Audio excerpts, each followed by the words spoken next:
We're here and we're live and we're good to go. This is our latest week of Quake Pro League. My name's Ketchup, joined by ZSX. And I want to thank everyone for being really patient. Obviously, it was a bit of a later start today. Our first match of the day will be postponed and played later.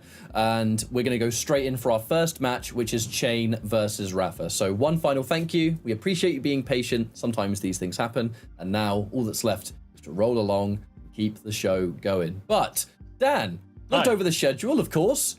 Good day lined up. And even without that first match, there's still some wicked matches lined up and good to go. So happy days. Yep, feeling really good. Mayonnaise had my chicken just before we went live, and Not with mayo, I hope. Ugh. No, not with no.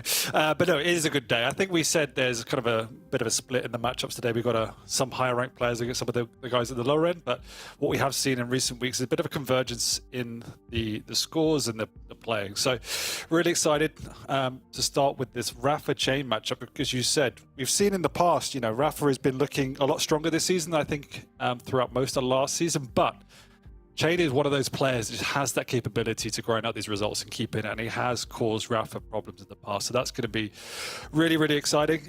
Kilson Sib, I think it's a matter of how many frags is in that one rather than which way the result is going to go, sadly.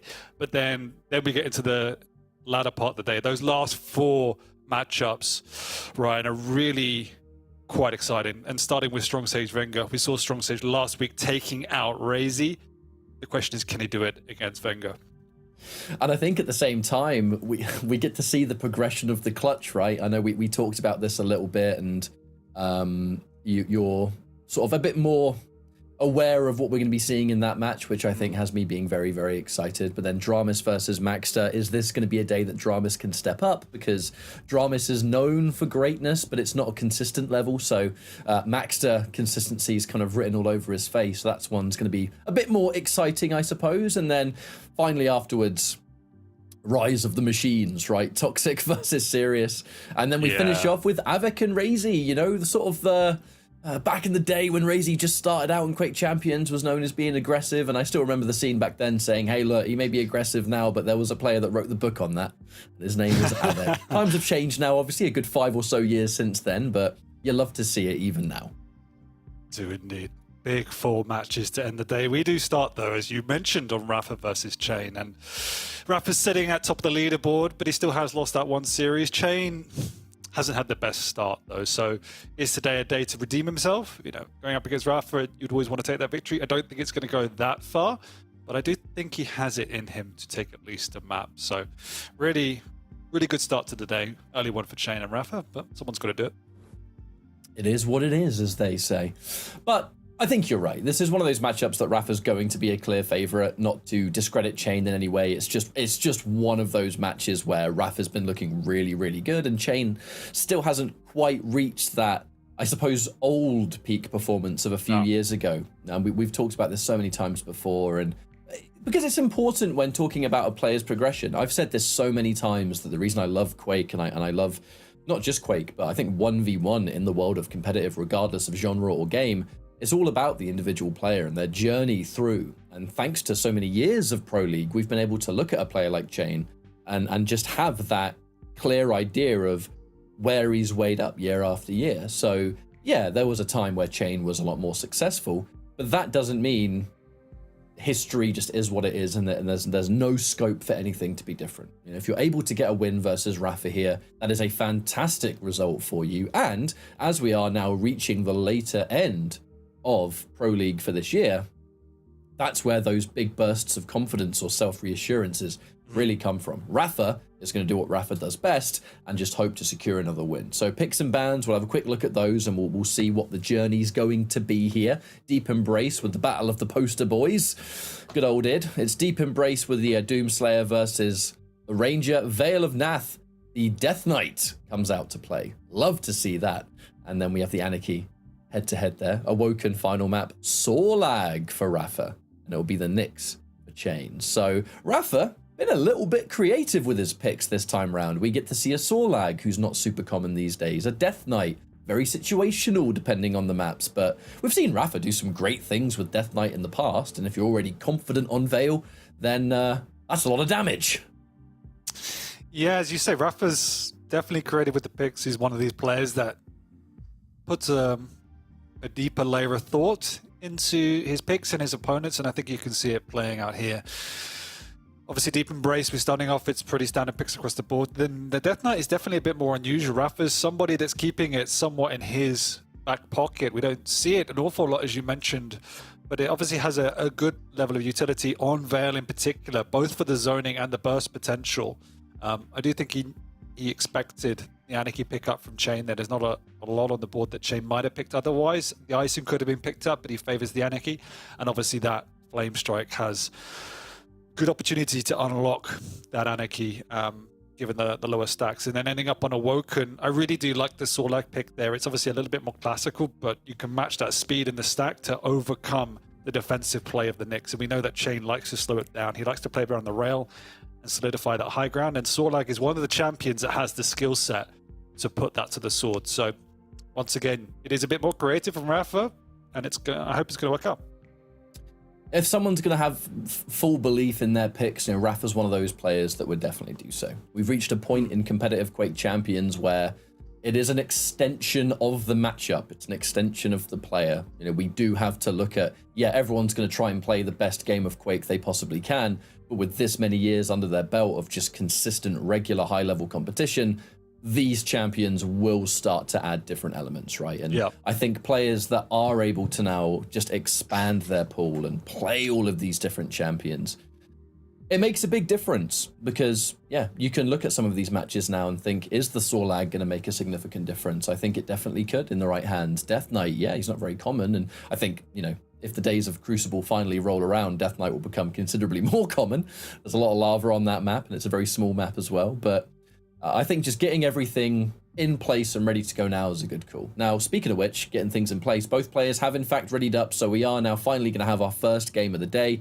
I want to extend one more thank you for being patient with us here, and it is all now paying off. Our first match about to begin. Deep Embrace, the battle of the two main characters from their respective games. We've got the Ranger and the Doomslayer.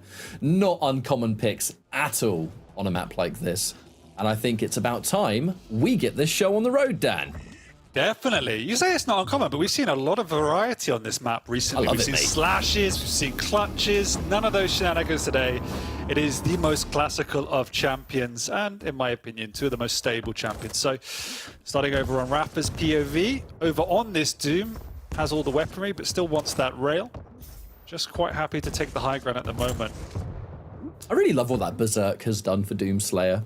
I was one of those people back in the day that was thinking, man, people are using Berserk just to run away. That's not the Doom way. But then you look at how it's evolved, and now the burst of speed, being able to punch and get really important round starts, being able to just pick up that Mega and then an LG relatively uncontested and still be in a position to get that information that Rafa needed to think, right, where's Chain going to go from here?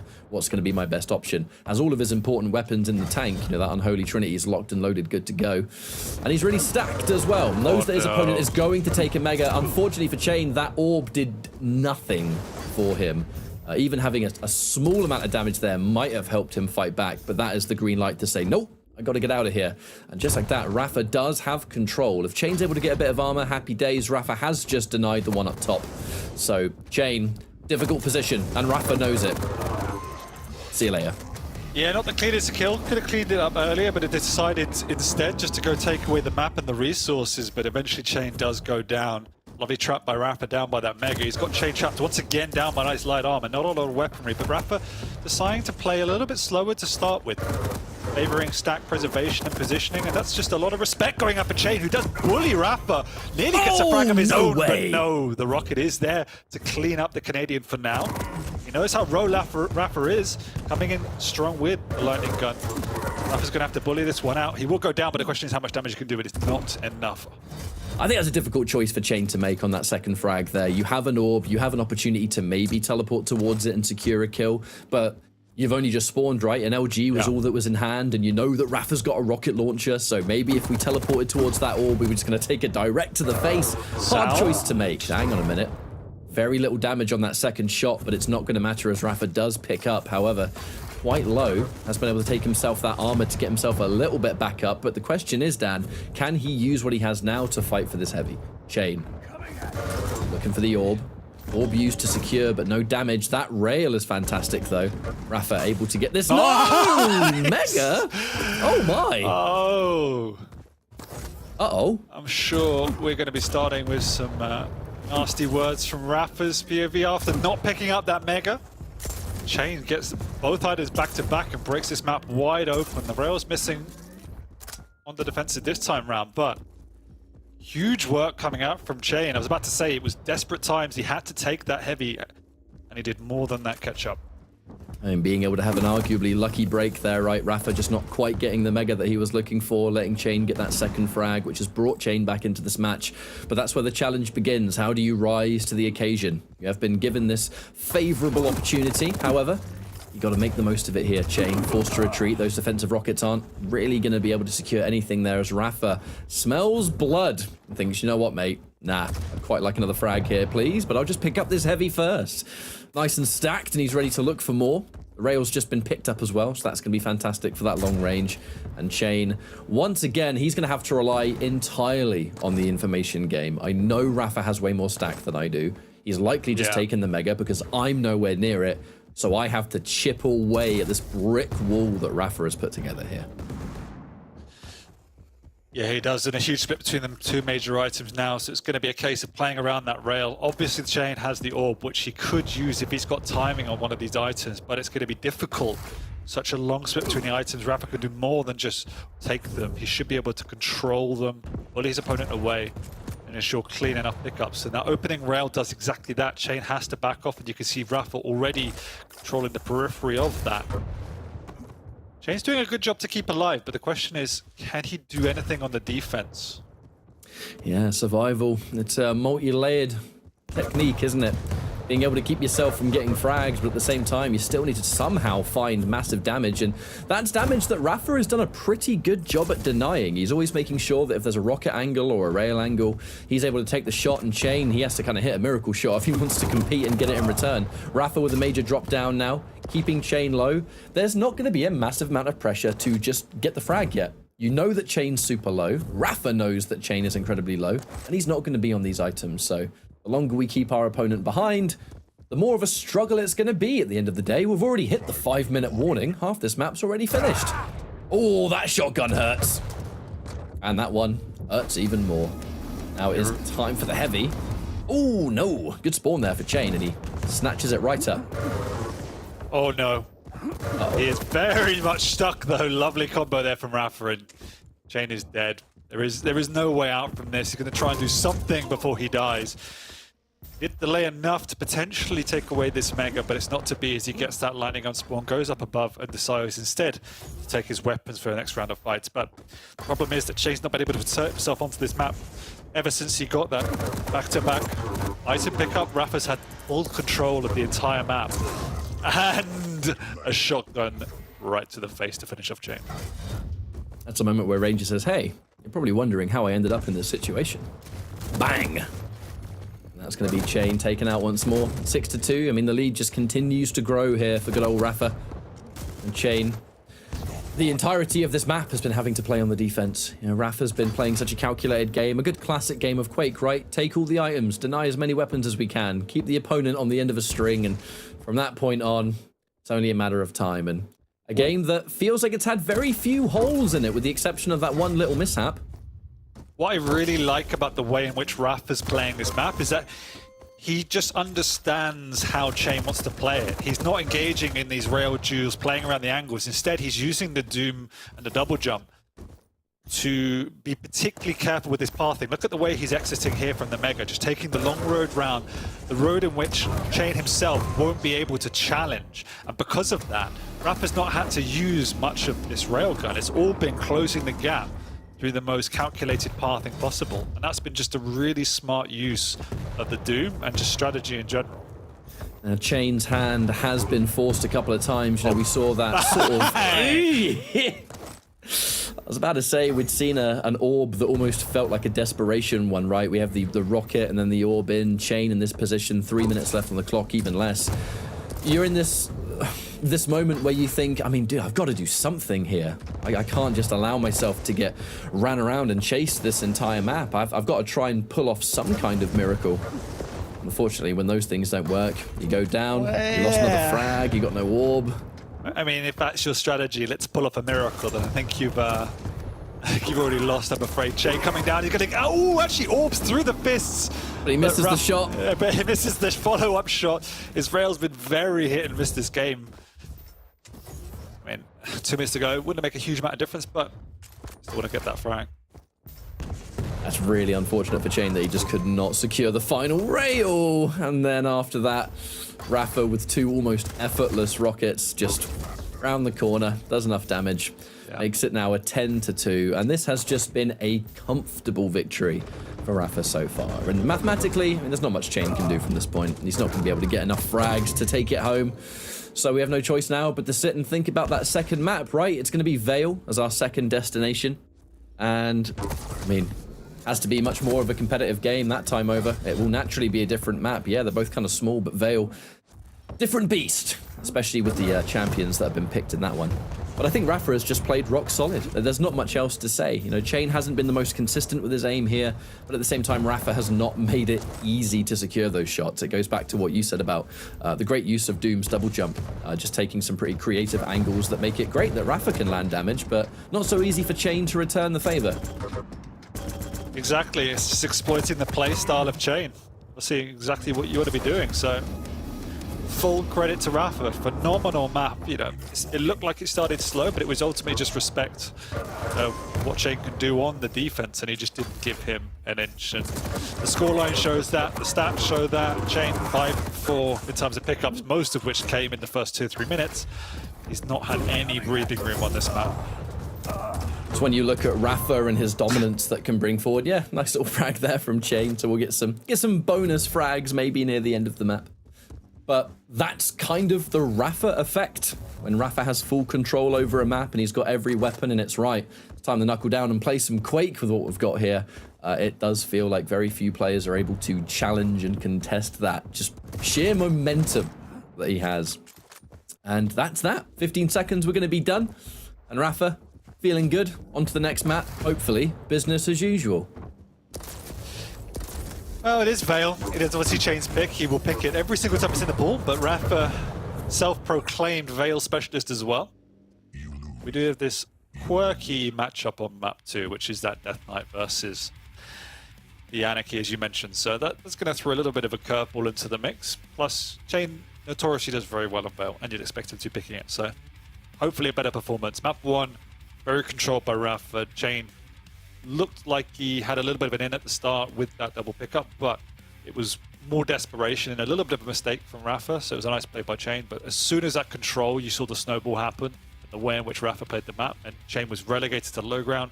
He wasn't able to hit some of these incredible shots, which he didn't. There was absolutely zero chance he was going to win that game. Yeah, kind of looking at the end game stats there, nothing particularly to bring over. I think it was just Rafa, more damage, more accuracy, more items picked up. Stronger game of Quake at the end of the day. But that's the kind of map win that, look, it happens. These two have played together quite often as far as I recall. Not so much sure about this season, but you sort of tune into Rafa's stream every now and then he's often practicing with various players, and I've seen Chain there in the past. So they're two players that just know each other extremely well, and that's the kind of map that, hey, sometimes it happens. Rafa just gets going really early on, was able to, I think, just recover from a small mistake that could have been maybe a bit more pivotal for some other players, you know, because that was Chain able to secure a frag really early on in the match, get himself back into it. There was an element to stay competitive there. You've just taken a major item. But then from that point, Rafa just thinks, okay, I'm going to get myself back into this one. But the second map, this is one that I think could be the most interesting purely just because of the champions alone. It is going to be Death Knight, and he is not very popular, and that could be a matter of the current map rotation.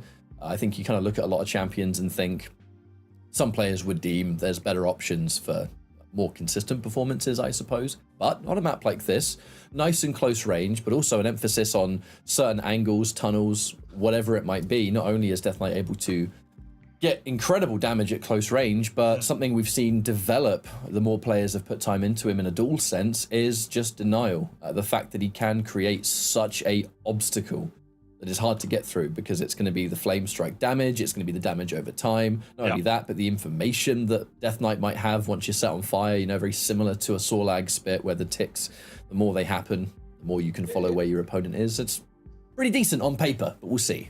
It's just a big signal to the way in which you want to play the game. I think off the top of my head, we had Galena, BJ, Ison, all in the pool, which are very commonly used on Vale, but he opted for the Death Knight as that pick. And it's that case of, I imagine he wants to play it in quite a similar vein as to he just played the Doom, which is try not to engage in these rail duels, try not to engage in these angle fights, close the gap, and that's when obviously the Flame Strike is going to have the most amount of utility. And obviously, as you mentioned, if Chain wants to try and challenge and you have that ability, it's really hard as an Anarchy to try and push through when you have a Death Knight with a Flame Strike. Obviously, there's so many corridors on this map, so Chain has to be very careful. The Anarchy, on the other hand, the inject is obviously great, but the speed on a map like Vale, you can get around it, you can create those angles better, but we have to see better execution from his rail, because that's what he has to play around. And if that's not connecting, we've seen it time and time again with Chain, there's no plan B. So let's see, can he step it up? I think with all those talking points you just covered, the Sorlag pick just makes even more sense, doesn't it, for map 3? There's a clear know your enemy element here. And it's something that has Rafa written all over it. Rafa is the kind of player... Oh, that would have been a disgusting first frag if he got those double directs. There are very few champions in the game that would have been able to survive something like that. But the first frag has been landed, but not without Rafa taking tons of damage. So the refrag, I think they're expected. You know, that there is a possibility here that Chain is going to pick this one back up. But if I get a second, great. Maybe I can take away the rocket or something. Either way now, it's going to be 1-1. And an opening rail to put Chain real weak.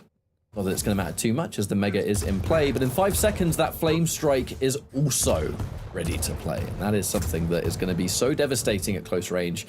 And it kind of forces a bit of a different decision from the Anarchy player. How often are you going to use that inject? The inject is going to save you from the potential burst damage of a Death Knight, and healing yourself is going to remove the damage over time, but that might force you to use inject in a situation you really would rather have used it elsewhere. Exactly.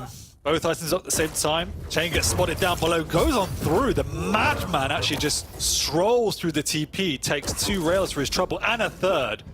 Retaliation is good and sets Rafa back, but that was confident is perhaps the word I might use. An important moment for Chain, though, to still have the decision making to think, I'm not going to allow Rafa to simply bully me off this map. But Rafa, the kind of player, doesn't play it one fight at a time. Even if it's not going to result in some kind of frag, it might result in the opponent being behind elsewhere. In that situation, Chain was kind of relegated to the other side of the map, and in doing so, actually, has given Rafa a lot more control over the main section. Those 2 big items that he's looking to secure. We'll take this light first, because it's so unlikely Chain's going to be able to challenge this now. There's the inject used reactively, but there's the rail! Rafa just saying, you know what, mate, I dare you to take this. Yeah, it was a little bit reminiscent of map 1 now, with Rafa trying to close the gap, using this shotgun once again, not wanting to be massively involved in these rail duels. As I say that, he is connecting. 7 of 8 so far, 87%. So not a bad start for Rafa, and he's got this big split between the major items now. So it's how do you break this cycle from Rafa? And it comes down to that weapon right there, the rail. 2 back-to-back. The inject comes out. Rafa's a little bit stuck. He knows the items up. Chain is patrolling it. Rafa's out of rail himself. Rafa had to play the careful game there, allow Chain to miss the shot, which is going to let me finally get to a better position. Otherwise, one more rail. Rafa wouldn't have been able to tank that, but what he is able to take now is the next Mega Spawn. And with the split between these 2 items here, like you said, how do you break into this? Rafa has been carefully waiting. He's now got his Flame Strike. He's got plenty of rockets. So if Chain wants to do something on this next item, if he wants to try and take the heavy, not that I think he will, it's a scary position. If there's one thing Death Knight can do, it is make any kind of choke point or defense. Oh my lord, Rafa knows he doesn't even need the Flame Strike there. And the fact that he saved it, he's now got it for the next fight, that is so much scarier for Chain.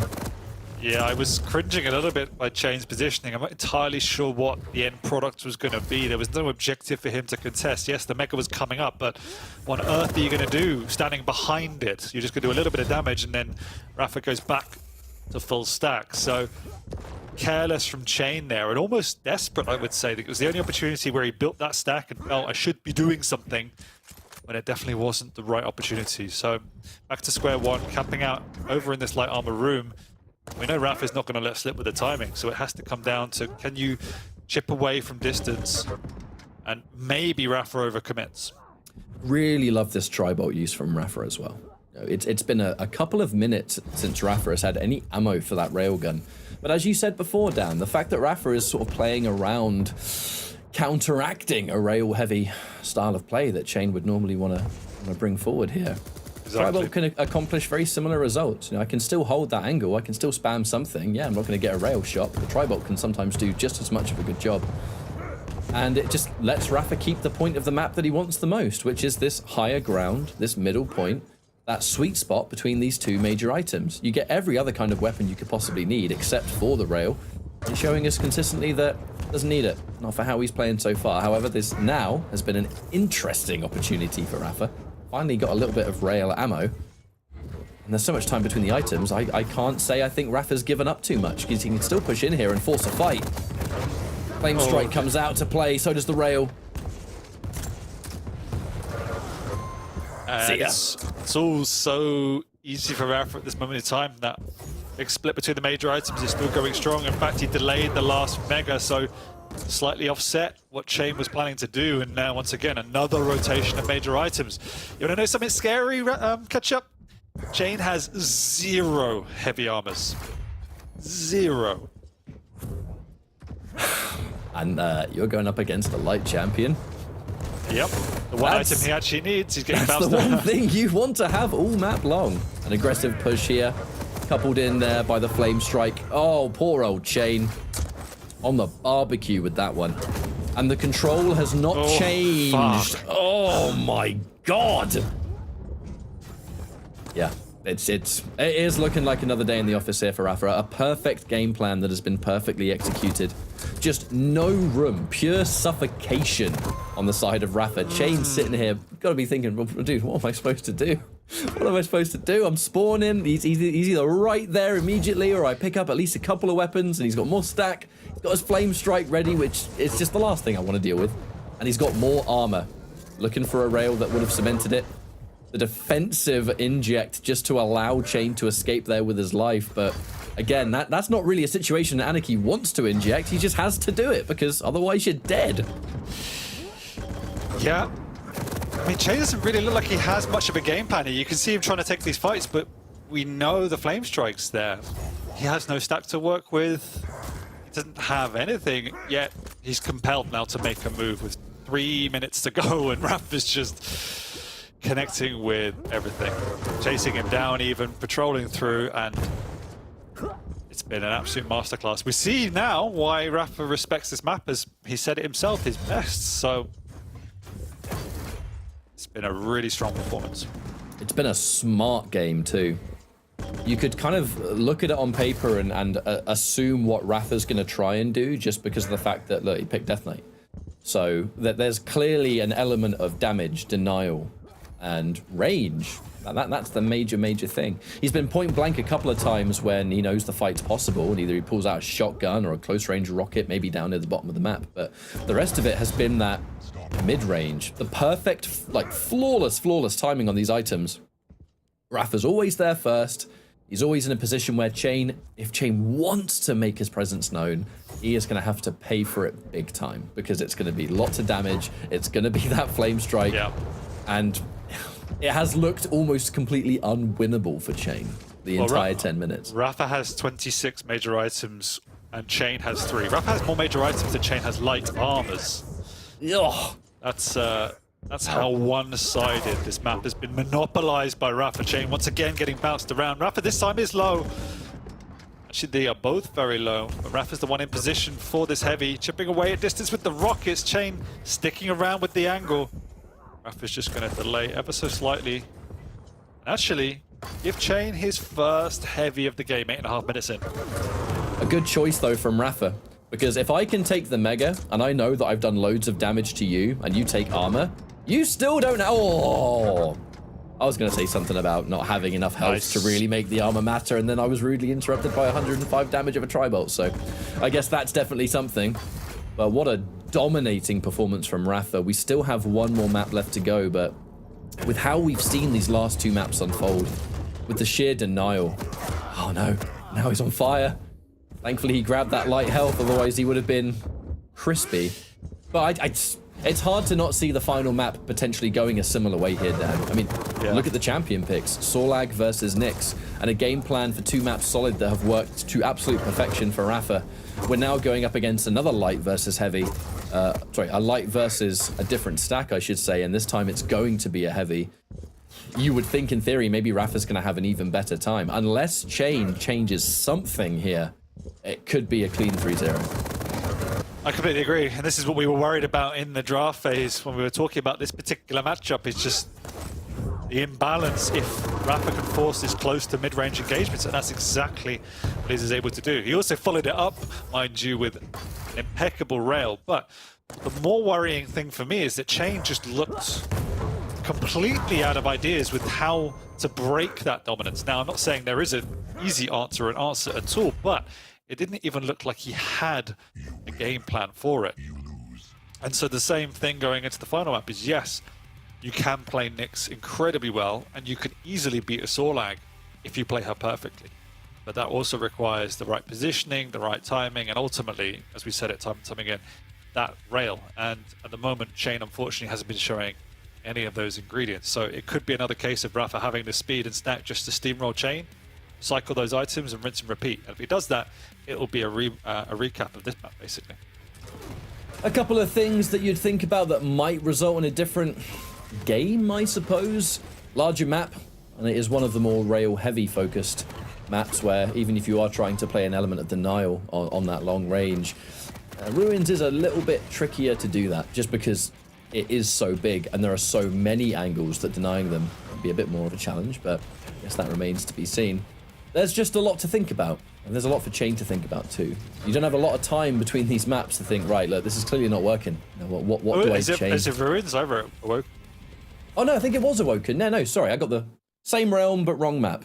Completely disregard what I said. Very, very different play style there, which is why I was worried. Yeah, very much so. No, I think it is Awoken. My bad. There it is. It's all right. Don't worry. You'll get there. Yeah, give me another 5 years. But I think with this, though, yeah, that kind of goes back to what we were just talking about then. Another small map. And that changes things considerably. Yes, and this is why the Sorlag pick is particularly good here. Yeah, the Nyx is obviously a top-tier pick when played in the best hands. We've seen it from the likes of Kilson or Wenger, etc. Even Rafa himself. Chain plays a very good Nyx. Does he play a good enough Nyx to overcome a snowball Rafa on a Sorlag? That's a different question. It's something that you don't often see in Pro League, is these almost player-specific picks.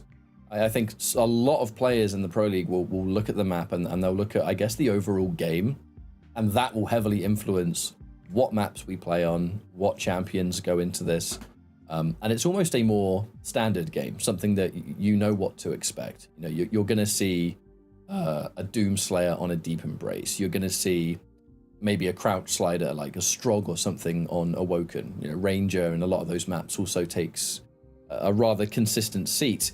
Whereas here, Sorlag versus Nyx, with how we've seen the last 2 maps go, it is so apparent that this is a direct answer for Chain, built on an opponent that has played against you so many times. They know what to expect, and it has just allowed a complete direct strategy, which almost has way more impact, because I've picked these things as an answer to you. It's worked more than perfect so far, and now we have to play a third map. I think if you're on the receiving end of that, it's got to be a rather intimidating mountain to climb, because at this point, it's like, my opponent clearly knows me so well. It has not gone well for me, and now we have one more map to go. Chain has to conquer quite the mental hurdle here. Yeah, and he's one of the players actually you would look at and say has done that time and time again. We've seen this from Chain before, both on LAN and online, where he's seemingly struggled, whether it's week on week or even within a series, but then has come back to redeem himself somewhat as a decider. And it's quite rare, actually, that Chain has gone down 3-0. He normally picks up a map here and there, even though he doesn't pick up many series anymore, he still finds ways to grind out results. But this is, again, Rafa looking very much back to the old form we'd expect. And he's got a matchup which I'm sure he's favouring. He banned up the ISO, he knew he had final pick. So, as you said, I think this is very much a game plan from Rafa. Well, time will tell if it's going to be the exact same result that we've just seen 2 times over. Rafa versus Chain for their final map is going to be Awoken. And looking at things from Rafa's point of view first, I guess we'll kind of get a clear idea, because now your opponent has spawned on the rail side of the map. That rail shot, almost inevitable. People always look for that angle, especially if they know you're going to take the Mega right there. But a rail in hand for Rafa as well. An important opening moment, because Chain, I mean, the pressure's on. We've only just started, but Chain, a considerable amount of pressure, more so than Rafa, I think. Now we've opened up with some decent damage on that shotgun. The denial from the acid spit. Oh, something that Chain stepped into just to have a little peek, and it led to 100 damage rather than 90. Yeah. Feel good. And even with that Mega, he knows. Rafa knows he can tank that. And he did take a lot of damage, but he has plenty of time right now to get that heavy, restack, and circle himself around. So the cycle begins, catch up. Ooh, that's an important shot though for Chain. And we've only just started, and his rail accuracy is kind of looking already better than what we'd seen previously. Yeah, it's only been a minute, but there's a large expectation on Chain to hit these shots. When an angle is finally put forward, you gotta take that damage, because if you don't, just the matchup alone is going to make life so much harder for you. Now an aggressive push. The heavy's been taken, the Ghost Walk used to safely retreat. That is going to give Rafa time to disengage and pick up some armor of his own. And Chain is not safe. He is far from safe, and Rafa, on the other hand, is in the best position to take this next major item. He's got all the weapons to do it too. I mean, he's even got 13 shots on the rail. Not running out of ammo anytime soon. And Chain goes down before the Mega can be picked up. That hurts. Yeah, that was really unfortunate. It was the right push. Chain definitely had to pressure the item, but now he's in a lot of trouble. Ghost Walk is back up, but he doesn't want to pop it. Definitely not in this situation. Rafa getting those light armors, and it's really picking up those light armors that hurts Chain so much, because he's not going to be able to contest for a lot of these major items, but he has to have something to work with, and it comes from those lights. So Rafa is stealing all of them right now. We saw something very similar on Veil.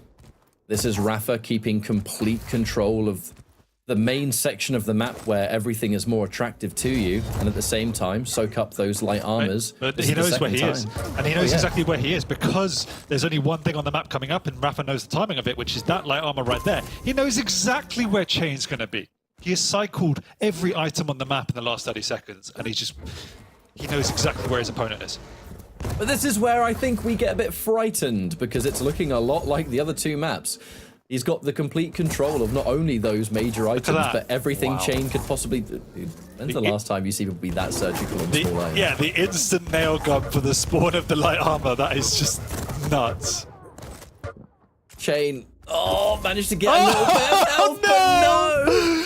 What a Chain shot. looking somewhere completely different right there, and then... And this is exactly why he picked Sorlag. He has the speed and aggression to pressure Chain, but he also has the heavy stack, so he can just take the entire map away from Chain as well. Now, good thing for Chain is that he was able to at least secure a frag here. Not only the Mega, but now a heavy as well. So the Ghost Walk used aggressively. Nice. There's going to be one downside to the large champions. They don't like that super shotgun very much. But Chain, 2 frags on the board. That's great to see. We just need to see a little bit more here. Fortunately, nothing that Chain can challenge as the Mega has just appeared. Just gets in and out. Look how much damage he took, and Rafa still has so much HP. Enough so that we can now challenge the heavy as well. Drops down and takes a rail. Expected to take that kind of damage on a drop down there. Calculated from Rafa, and he knows that he's safe to do it. And we can continue to push. Shoot all the rails you want, mate. Hang on. Telefrag. Nice. Oh, that was a sneaky little maneuver. Ooh. The thing is, Rafa doesn't really mind giving up frags or even giving up free damage. The Sorlag obviously has a lot of padding, so she can afford to absorb it. But the point of this aggression is to suffocate your opponent. So saying that. Nice. That's greedy there. He definitely could have dropped down to pick up that heavy, but instead wanted the frag prior to doing it. And now Chain is forging his comeback. From a pure execution standpoint, Chain has been a lot more on it this time over. He's hitting a lot more of those rails. He's hitting shots when it's frankly necessary to do so. And I think that could somewhat change Rafa's approach. If Rafa wants to continue to play this aggressive gameplay, I think those moments of potential greed, you don't see it being as common. I wonder if Rafa's going to try and play this a little bit more respectful, because Chain, he's stepping up to it. I mean, it's kind of hard to play it more respectful. You pick Sorlag for a reason. You're going up against a Nyx. You can't afford to give her space. So for me, it's not about being respectful. It's just being slightly more mindful of your pathing on these attacks. And there was a few times where Rafa was just being almost too confident in the way he was approaching these fights. And we do see that step change now. The scoreline is getting a lot closer. So that is definitely going to be a little bit of a change, but at the same time, you mentioned it. Chain has been executing a lot better on this map. And in contrast to previous maps, this strategy from Rafa is more about aggression and being in the face than just controlling the tempo. That was a ghost walk to save your skin for Chain. One that has kept him going, so it's not going to change the scoreline just yet. Rafa was able to disengage and just soak up a little bit more of those pickups. And with the... Oh, wow. Good lord. Right in the head. The Mega's going to get picked up uncontested because, frankly, Chain has no business being anywhere near that item just yet. But, as you said before, Dan, that means Rafa's going to know where his opponent is, and that's going to encourage this major push. Chain does not spawn close enough for this heavy to do anything to stop Rafa from picking it up, and wow. Oh, nice. Ready for the drop down and the punish. That was just smart stuff from Rafa. And you can see, yeah, he's gone from 6th gear to 5th gear. It's still incredibly fast, it's still incredibly aggressive, but... Oh no, that final rail misses. He lands on the Mega and gets away to steal another item from Chain. But that was a lovely push by Chain. However, my point was the fact he's still going ultra aggressive, but it's not reckless. It's more controlled. But we're kind of going back to where we were. How Rafa was completely happy to... Oh! Well, I mean, that's as much damage as Chain was going to get in that situation, really. So like literally just 8 Nyx right there. Yeah. Oh, from the high ground as well. It's over, Anakin. But from this position, as you just said, I mean, Rafa, he's turned it into 8-4. And yeah, another good shot there from Chain. These tiny little shots that he's able to pull out. We just weren't seeing that in the last 2 maps. We weren't. And he's definitely put it together in this last map, but it's also just been, yeah, Rafa playing quicker than in the previous maps where he was actively trying to avoid these confrontations. Okay, aggressive Ghost Walk coming out, realizes he's not going to be able to catch Sorlag, so does retreat towards this Mega. Rafa now holding his ground. He knows that Nyx has no Ghost Walk, so if Nyx wants to take a man fight, he's going to do it in a choke point. That's exactly what Rafa's doing. He's holding these corners, he's holding these choke points, because if Nyx comes around, at least he has the spit available as well as the rocket out. Chain's still doing the right thing there, right? He knows that he's got the Mega and there's no way at all that Rafa's going to be able to challenge it, so instead of just instantly picking it up and then going in, Chain's pushing out a little bit, looking for a potential rail shot, and when he realizes there's no remaining scope to do more damage, oh, good lord. And now he's been forced to retreat and has to give up the Mega. Yeah, it was... that was a move of desperation with the time ticking away. He needs to contest that major item, but I mean, you're not going to go and win a fight up a jump pad. So it's might be all she wrote with that move right there. He's going to have to drop it down once again. At least he picks up the item, but he's given away another frag with a minute and a half to go. It just extends that lead he has to chase. And it really does feel like it's got a little bit too far now. Lovely tribot coming out, and Chain is just going to retreat and hope Rafa doesn't push on in, but of course Rafa's going to push on in. Extending it so far now that mathematically impossible is the dimension that we're currently in, which is going to result in a good win here for Rafa. I know this was the expected scoreline, just the 3-0 I think a lot of people were thinking could be done. Chain has been known in the past to at least steal away 1 map, but Rafa has just had such a clear game plan for all 3 of these maps that it was an uphill battle from the start for Chain. And kind of just going through the remaining motions of what many expected, especially after those last 2 maps. It's good for Chain that he was able to at least make things a bit more competitive for the majority of this map. I think being able to just execute and hit some of those shots. There were a fair few instances before where almost gets the ring out there. Oh no! I think your phrase summed up both how good Rafa's playing and just the situation. The fact that we're praising Chain for keeping it competitive says it all, really. This was a masterclass and a manhandling from Rafa against a vulnerable Chain. Chain is definitely not having his best season, and it is true he played a much better map 3, but really from minute 1 in this series, Rafa had a very clear strategy, a very clear game plan, even from the drafting phase, and every step of the way he executed it perfectly. And it was just so interesting to see the dynamics of every map in isolation when Rafa had a very different strategy. Map 1 and 2 were quite similar. It was about avoiding those confrontations in long-range rail fights, avoiding the angles, getting close and personal, whereas map 3 was just about playing Pac-Man, using speed and aggression just to chase down that nick. So, you know, Rafa's looking back to his best.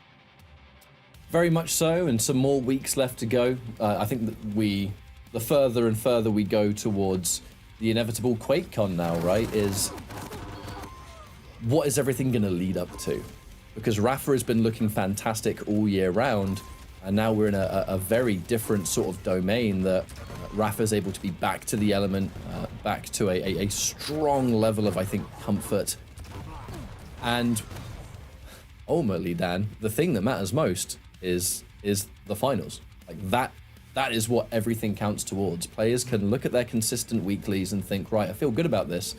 But the second it's tournament day, it's a very different beast. It's how you play then and there. So if you are a bit inconsistent on the weeklies, but you at least have a level of training that just gets you feeling better, so at the very least the best Quake you can play is on the finals, that's where it matters most. But these weeklies are so important for building up that experience and building up that confidence that if you're in Rafa's position now, I mean, it's confirmation that what he's currently doing is working. Yeah, and Rafa's one of the players that might not need that confidence boost, so he'll take it when it comes. Yeah. And he's definitely looking back to scary form. But we're moving into a series with someone else who is also looking on scary form, which is Kilson. Again, undefeated in this league so far, so he is continuing his momentum into the season and looking mightily fine catch-up. I'm excited to see what Kilson brings forward as well, for the same reasons you like watching Rafa. You just like seeing players that are just Mr. Consistent. Because if you're someone like Kilson who's able to play pretty much perfectly at the drop of a hat, that's a scary opponent to go up against. And obviously his opponent's going to be Sib, if I'm not mistaken.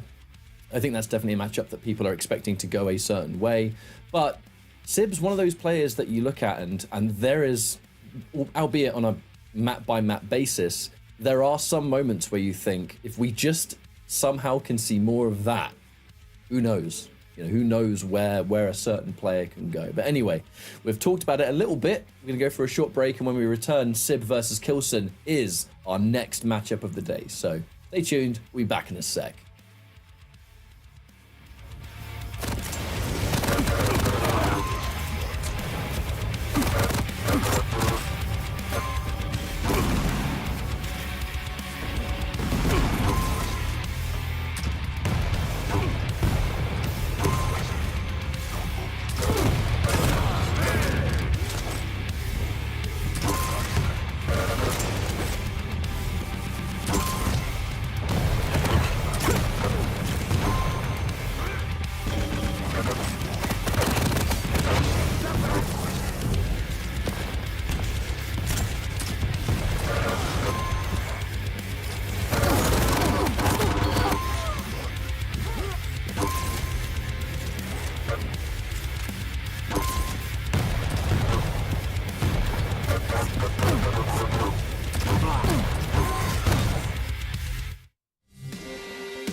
Hi everybody and welcome back to our latest edition here at the Quake Pro League. My name's Ketchup, joined by ZSX. Our next matchup is definitely one of those examples of a player that is on the higher end of the leaderboards versus someone that is on... Why are you laughing? I don't even mean it in a bad way. I mean, this is going to be a challenge. Very political. Very political. Yes, it's definitely going to be a challenge. I think we've got diametrically opposed players at the moment. Somebody who is some of their best form they've ever been in Kilson, and then Sib, who's not had the worst season, but obviously right down at the bottom. So it's going to be a tough road. But I think one of the major elements to factor in here also is the mental game. Excuse me, because Kilson's the kind of player now that is at such a top form that he's going to just look at the record, right? Before I even talk about the gameplay and the style of play that he brings, all clean. It's win, win, win, win, win, win, win, and more win. Against some players that are absolute stiff competition. And we have plenty more weeks left to go. You know, we have more weeks left, and then we have the finals. Kilson is looking like $1 million. Now, the problem is, if you're the kind of player who has sadly been able to show that sometimes the mental game can conquer you, this is the worst kind of player to fight, right? Because this player that you're against is not going to miss. He's going to hit most of his shots. He's going to play that near flawless game of Quake. Because look, when you're on top form, you just do everything better than most. So that player is not going to be phased about how you're feeling. They're going to do their thing, and they're going to play really well. You need to make sure your head's in the game every step of the way. There is no room for any slip-ups. And I think that's the main point with Kilson, is that he just breaks you mentally. There are, within there, taking maps off the likes of Wenger, Zenek, Kudramis, Sib, as you mentioned before the break, has ingredients when he puts it all together, whereby he can perform at that level to contest these players. But I think it was in that matchup versus Wenger, where if it doesn't go his way and then he shuts down, it just absolutely, it's awful. And so, GGing 3 minutes in against Wenger, we could see a very similar circumstance today. So the question, as you put it, is can he stay in the game mentally? Because if not, Kilson is one of those players that has that capability to just break you, because he plays such a flawless game, a simple, flawless game with just impeccable aim across the board. Like, it will just break you. So will he stay in the game is the big question we've got to look at. And if he does, it could be a contest. But on the flip side, if that side of the game then falters, Kilson is one of those players that will punish you time and time again. It leads into what I discussed, what I was talking about kind of in the closing comments on our last matchup, is the importance of these weeklies being able to iron out anything that you might be struggling with as a player. This is a rather major thing. If these weeklies can help you become mentally stronger, that's going to pay for itself when it comes to the weekend that matters the most. Now we have our picks and bans, so we can see what everyone's gone in with. Looks like we do have the Battle of Lights in the lobby alone. Yeah, quite rightly removing the clutch as well. Kilson wants to remove any kind of, not necessarily unpredictability, but something that could cause an upset, on a single map. Clutch is a harsh beast to fight sometimes, and even the best players can struggle against what he brings on certain maps. So take that out of the equation. We're now going into a much more standard game, and that's something that is only going to benefit Kilson here. But Battle of Lights now, the Athena versus the Nyx. Ruins, Sib removing the movement. I quite like that because there's just less scope to get thoroughly overwhelmed, right? You're able to play a little bit slower. You're not going to deal with someone like Kilson who, if he smells blood and he knows he can just be aggressive all map long, a crouch slider is going to help him so much to do that, which I guess is one of the elements that perhaps now Anarchy was picked instead. And then Corrupted Keep. BJ coming out there for Sib, Galena for just a bit of stability, and then Keel, of all champions, taken away on Keep. Wonder what that's about. I mean, we have seen Sib play Keel in the past, but I wouldn't have expected it on Corrupted Keep. If anything, it's just keeping the pool a little bit more open. But Doom was still in the pool as well, so yeah, it's just keeping the pool open, I imagine. But you're right on the clutch ban. We know that Sib will pull that out if it's in the pool. So just to avoid any sticky situations, you want to keep that pretty standard. I think obviously the one matchup I'm really looking at is obviously that Awoken matchup with the Nyx against the Athena. And a well-played Athena is remarkable, but also a well-played Nyx can pretty much beat any champion. So that's the big anomaly for me. Across the board then, it is fairly standard. We're on the rail heavy map of Ruins will be interesting as well. If Ranger can get a bit of a foothold on that map and cycle the items, you can slow that tempo down, which could be in Sib's favor. And then Uncorrupted keep pretty standard again with the BJ against the Kalina. So it really is map 1 that I'm looking at mostly to see what can Sib pull out here on that Nyx. I think across the board, Sib hasn't done too badly in this draft phase, because I kind of just look at what he has access to in all 3 of these maps. And even if you are dealing with someone who has a strong level of control on certain items, maybe they're able to cycle around the map a little bit more, all 3 of these picks in some way has given Sib an element of surprise almost. You know, Nyx is going to have not only mobility that, look, it's not going to compete with Athena, because I don't think anyone can on most of the maps, but having the access to Ghost Walk, kind of a get out of jail free card, could be kind of useful. I'm more thinking of map 2 and 3, because you're going to have the orb, and just the straight damage that orb's going to provide means that even in a fight that you shouldn't win on paper, just having the orb's damage or whatever it is can help. So there's just something Sib has in his back pocket. And I think the BJ is a very similar kind of experience, because a good dual wield and a good couple of seconds of LG, and even if Galena has stack, she's still going to have to worry about that. So I think that Sib has given himself these extra elements that will maybe help him out a little bit. But obviously, we've got to play good Quake too. And that is what Kilson is planning every step of the way. So let's now jump into our first map here of Awoken, looking at things from Kilson's point of view to start with. And looking for an early start. Don't do it. No. Wow. That's a start and a half, I think we can say. Sign of what's to come. Sib is alive, picking up the health. Kilson knows exactly where he is, and obviously Kilson is on his mid-ground. Oh, overconfident with the rail, though, actually swapping out from the rocket the last second. Bit of a mistake, but not punished anywhere near as hard as he should have been. And Kilson's going to play it safe there and not look to overstay his welcome. You know, we're going to get item first, fight later.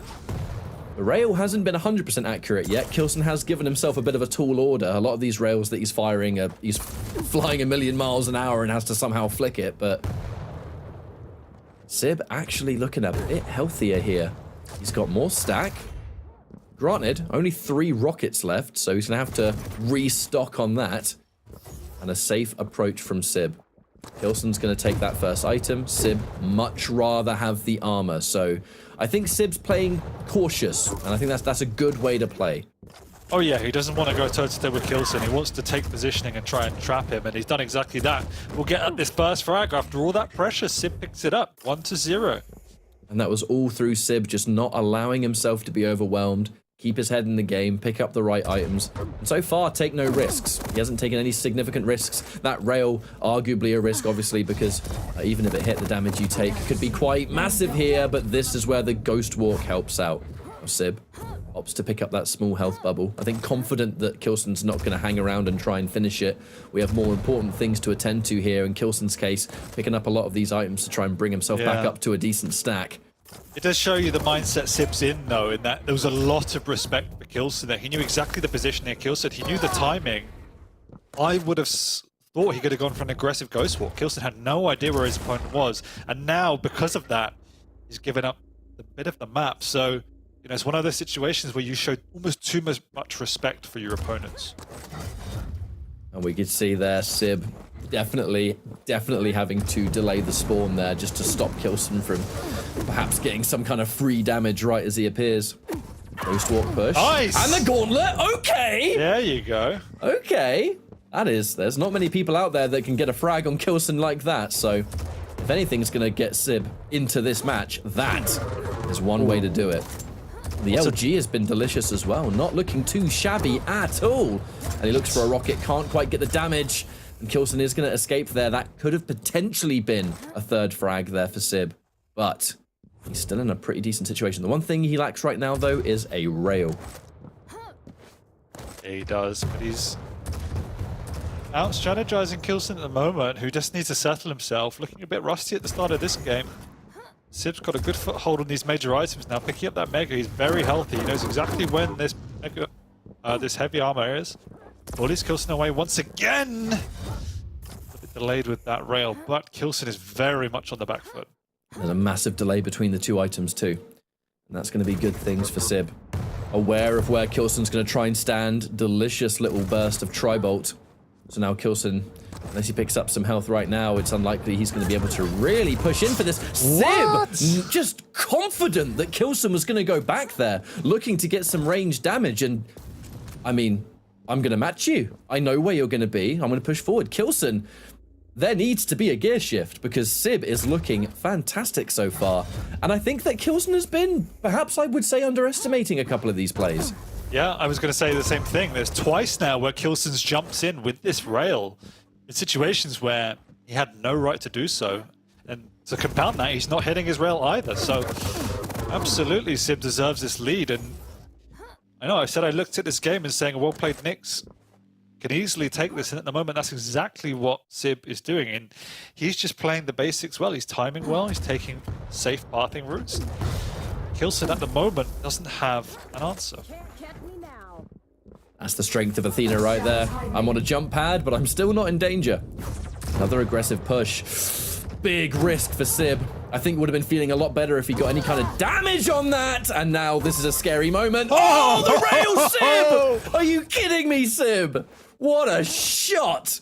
And in doing so, look at how much stack he's brought himself back into. He's got all the weapons, he's got all the ammo. Doesn't have Ghost Walk, but he's in a good situation for this heavy. Now an aggressive push being made. Kilson taking tons of damage. The amount that Sib has been... Oh, that rail would have been another great shot.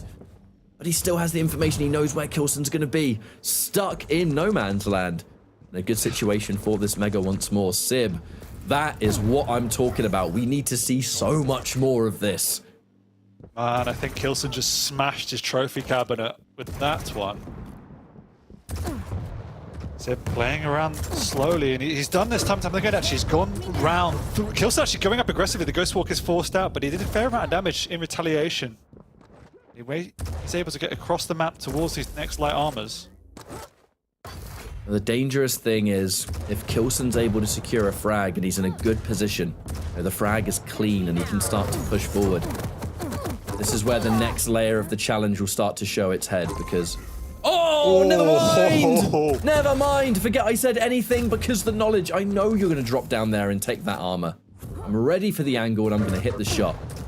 Kilson's been really sloppy around these major items as well. A couple of times he's just overexposed himself. Doesn't feel like he's even really timing, and I think there is a lot of frustration at the moment because he's trying to push up here again, which even if you have your opponent low is just a risk. I think Kilson is learning. Sib is feeling it. There is a potential harsh lesson being learned in this one so far. Oh, Sib! Sib, what is going on here, mate? And the early GG! Oh my god. What? It has been a strange old day, hasn't it, Dan? It's been a strange old day. Wow. The early GG. Memeson. I don't get it. I don't understand. He's just But you mad. know what? I mean, look. Yeah, let's go, Sib. That's what I'm talking about. Oh, God, the commentary is just completely devolved. But what hasn't... Well, I guess technically the match has too, because the early GG. But that was a side of Sib that if we saw that more often... This is why when I see Sib fight opponents, I know that there's definitely people that can look at cards and you would look at the result and you think that it's very likely we could see a 3-0 here. Twitch economy is in shambles. It is single-handedly ruining it, ruining that Twitch economy. Everyone is back to zero now. The Great Depression of Quake. But we've seen these matches before. Even the I will say notorious week a few weeks ago, where Sib fought Wenger. Even in that week, there was a map that just took everyone by surprise, and it was the final map. Exactly. Because when you look at players that have the means to, even on this map, this is, for me personally, that was my most impressive map I've seen of Sib all season long, because the fortitude, the mental fortitude was there. The decision making was perfectly fine. He made more than one really good reads on Kilson for like where he was going to go, what kind of angle to take. Even early on, where he knows that Kilson's going to try and make his presence known near the Mega. So what does Sib do? Sib just pushes right forward, completely takes him by surprise. Look, I'm not taking anything away from Sibs. Kilson played a bad map. Let's put it that way. We know that, right? And there was a number of times where he looked visibly frustrated, particularly in the mid to late game. You could see Sib early on, though, just wanted to keep it steady. He wanted to play slow. He wanted to play defensive. And that was emphasized when I said he could have done that aggressive Ghost Walk to steal the Mega. Didn't take that choice because he wanted to have that Ghost Walk and play slow. But as soon as that momentum started to build for Sib, you could see his confidence grow and get into the game.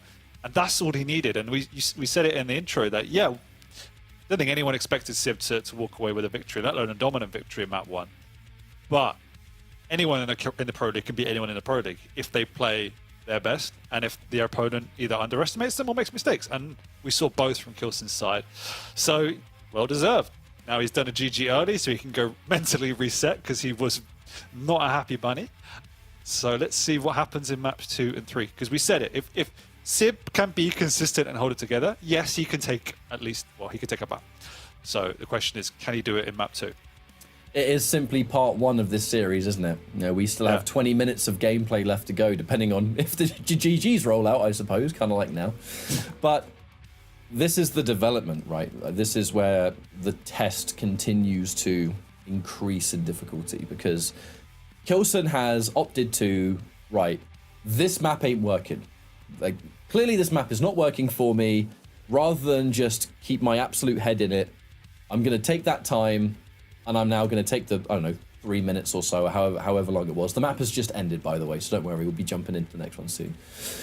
Taking that time. And that's why it's not always a bad thing for a player to GG something. I think when it's really early, where there's plenty of time left to make stuff happen, that's obviously a different discussion entirely. But part of being a player of this caliber is understanding when to take a time out in any way you can. Because in between maps, there's not much time. So that mental reset that Kilson is no doubt doing as we speak, the opening moments even of that next map are going to be arguably the most interesting moment of the entire series, because what does Kilson do from here? You know, we've spent this whole time talking about Sib's mental fortitude and how it's something that we would love to see be built upon, and there are weeks left to build on that. Kilson's kind of in a similar position now, because, you know, we know Kilson can get frustrated sometimes as well. Doesn't really hinder his performance that often, though, and I think the consistency this year has shown that. But now, shoes on the other foot. You know, we're going into map 2. I hope we get to see it from Kilson's point of view first, because I want to see where he goes from here. Yeah, there was some fantastic frags here from Sib, and that was the moment he pushed out, and I think it took Kilson by surprise right there. But all round. Yeah, and Sib hit his shots, played extremely well. Punished the sloppiness from Kilson. So, absolutely well played. Yeah, 67% rail. I don't know if he was shooting him actually after the. I think he was. Yeah, all right, fair enough. Fair enough. I think he was. It's really hard to look at the stats after that certain point, because unless I press my tab key like right as the GG happened, that information's long gone. 21-1. That's warping the frag differential for Kilson now. But anyway, really well played by Sib. Let's have that reset. We're going into ruins now. Now, this is where things have developed, though, Dan, because at the start of this, I was talking about, as we were looking at, excuse me, the picks and bans, and how for the remaining 2 maps, Sib has something beyond the basic rules of Quake that he can use in a pinch. You know, I think Ranger provides that. The BJ's dual wield can provide that. With how that first map went and how mentally rock solid Sib was able to stay, now we're going into these 2 maps where he has that extra damage that only those champions can give him, right? So it feels like there's even a higher amount of pressure on Kilson, because now if there are mistakes made or things are sloppy, you're now going to have not only Sib hopefully, for his sake, able to hit the shots we saw in Awoken, he's going to have an orb. He's going to have 2 guns. Like, this changes things quite significantly. Yeah, and I think the start of this map could be quite important, because as you say, if Sib gets off to another good start, who's to say Kilson doesn't start stressing out and becoming a bit angry once again? So the opening couple of minutes of this game will give a good sense of how this one is going to play out. I don't obviously expect Sib to have any sort of arrogance now, having beaten Kilson convincingly, but he also needs to settle himself down, because it is back to 0. Right, it's going to be Kilson's point of view first, and a rail in hand, wasting no time with an injection. No, we're going to build that up. We're going to try and give ourselves a bit more breathing room for that potential opening damage. And there's the first rail, Kilson. It could all come down to how we see this rail work out, right? If he's hitting these wild shots and he's flying around this map, confidence. And confidence can go a long way. But we did see elements of that, even on the first map. Now the control. This is going to be the main part of the game. Kilson picking up a light armor on his way. Heavy's going to be that next objective of which Sib picks up happily. But positionally, yeah, positionally, Kilson's going to be towards Mega side. Doesn't quite get that opening rail. With a bit more damage that we're going to trade. Plasma for nails. The rails. Sib's hitting a little bit more here. Kilson out with the Mega. Lovely shot. Fully expecting Sib to take that angle, and how right he was. Interesting 60 seconds. Sib could be stuck in a bad situation here.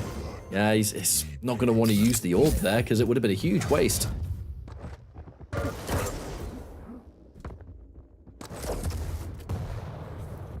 An aggressive push from Kilson too. Sib goes for a major push, but does not work out, and Kilson now 2 frags to 0. Opting to just take a little bit more of that armor. Gonna matter so much here for Anarchy. Ooh. He knows that Mega's free. He knows that Sib's kicking around there and there's nothing he can do. Alright, things are looking a lot better for Kilson now, Dan. Significantly better. Yeah, and I think he's going to want to do more than make amends for what happened on the previous map. I think he's going to want to rub his opponent's face in it. So Sib has to do some good work now to try and halt this momentum. He's off the map completely, has no items to his name. He's got the 2 heavies off the bat, and that is it so far. And the rails that were so trusty in the last map are just not hitting, whereas Kilson somehow, over the last 4 minutes of his mental reset, has found his rail instead. It goes to show. 4 minutes doesn't sound like a long time, but in a game like this, I think it can make all the difference. Akinti, you see that in a lot of different games, right? Various different esports around the world, that any time a player can take to just recollect themselves. I think sometimes a fan will see a player doing this. They'll be like, what's going on? Why not just jump into the straight match? Why not jump into the next map or whatever it is? And sometimes that's the worst thing a player can do.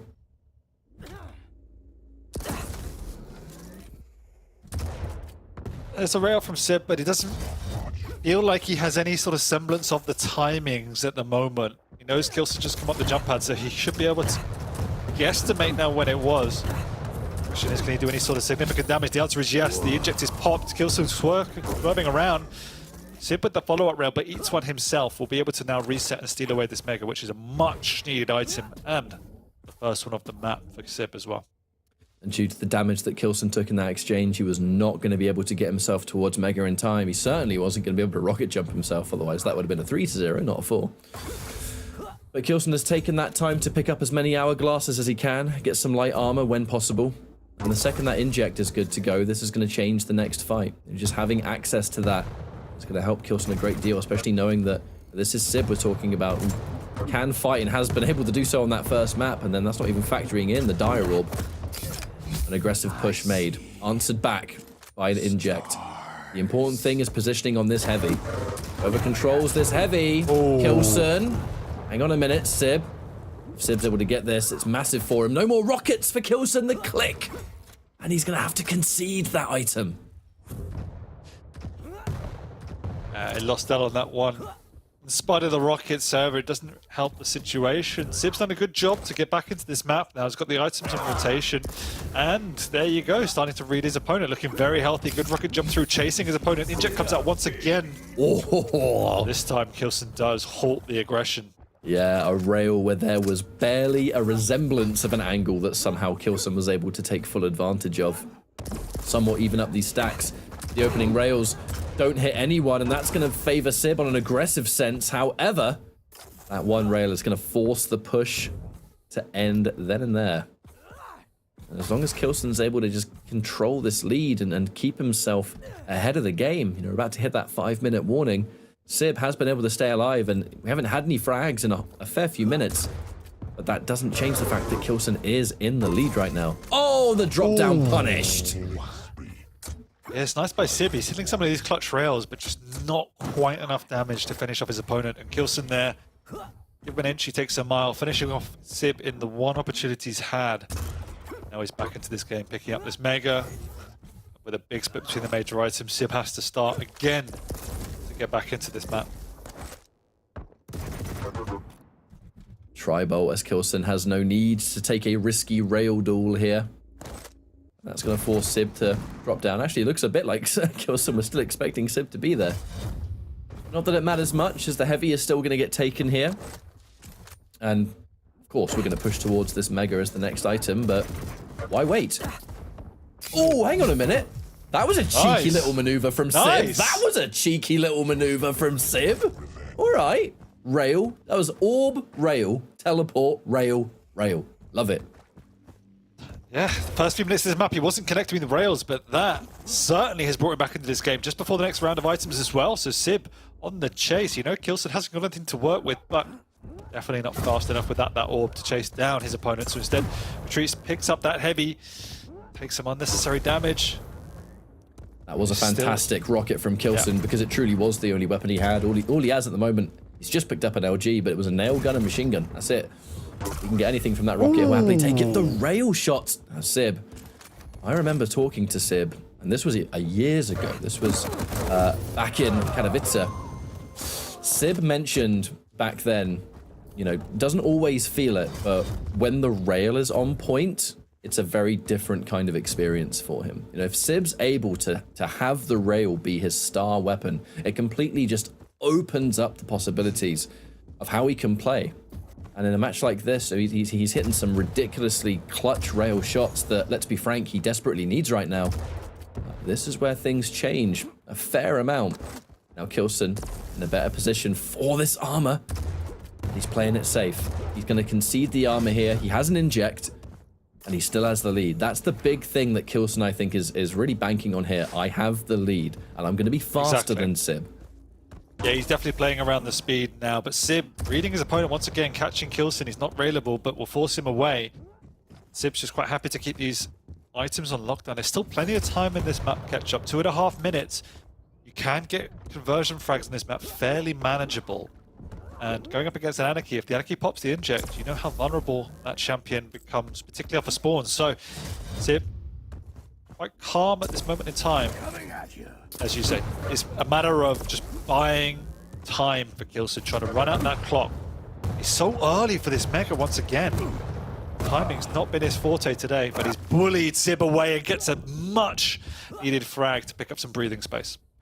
Sib being extremely aggressive there because this is a large map, so making those chases can be kind of challenging. And Sib goes for a big push. You know, he kind of banked it all on that orb push right there, did the Tribolt. Sadly, has not worked out for him, and it has now created less than 2 minutes to go with a very defensive Kilson who's going to, quite rightly so, play on those defensive angles and outmaneuvering Sib as Kilson was able to do. And I think from this point on, it will be shocking if Sib's able to somehow pull this back. 1.5 minutes to get 5 frags. Going up against an Anarchy, yes, but he's going to have inject a couple of times. And it's Kilson who's going to make securing that frag very, very difficult indeed. So I think Kilson with the instant gear shift near the end, he wasn't making his presence known on every item. Didn't need to do that because there was no, you know, who says I have to be on this item? I'm in the lead and I've got lots of rail ammo. So we'll just roll with that. But Sib made it hard work for Kilson. It was definitely a period of that match where Kilson felt, again, pressured by Sib, wasn't able to get onto it, and this is what happens. You can give a player like Sib that lockdown of the map, give him that rotation, he can run with it. Kilson had enough in the tank at the end to grind his way back into the map, and Sib's rotation in some ways was his undoing as he got bullied off of that Mega, but it does show the challenge he can pose and that Kilson still has to play pretty much his best to keep pulling out these results. So we are going to move into a 1-1 tied series. Sib can be very proud of this, even this second map performance, even though it is 8-2.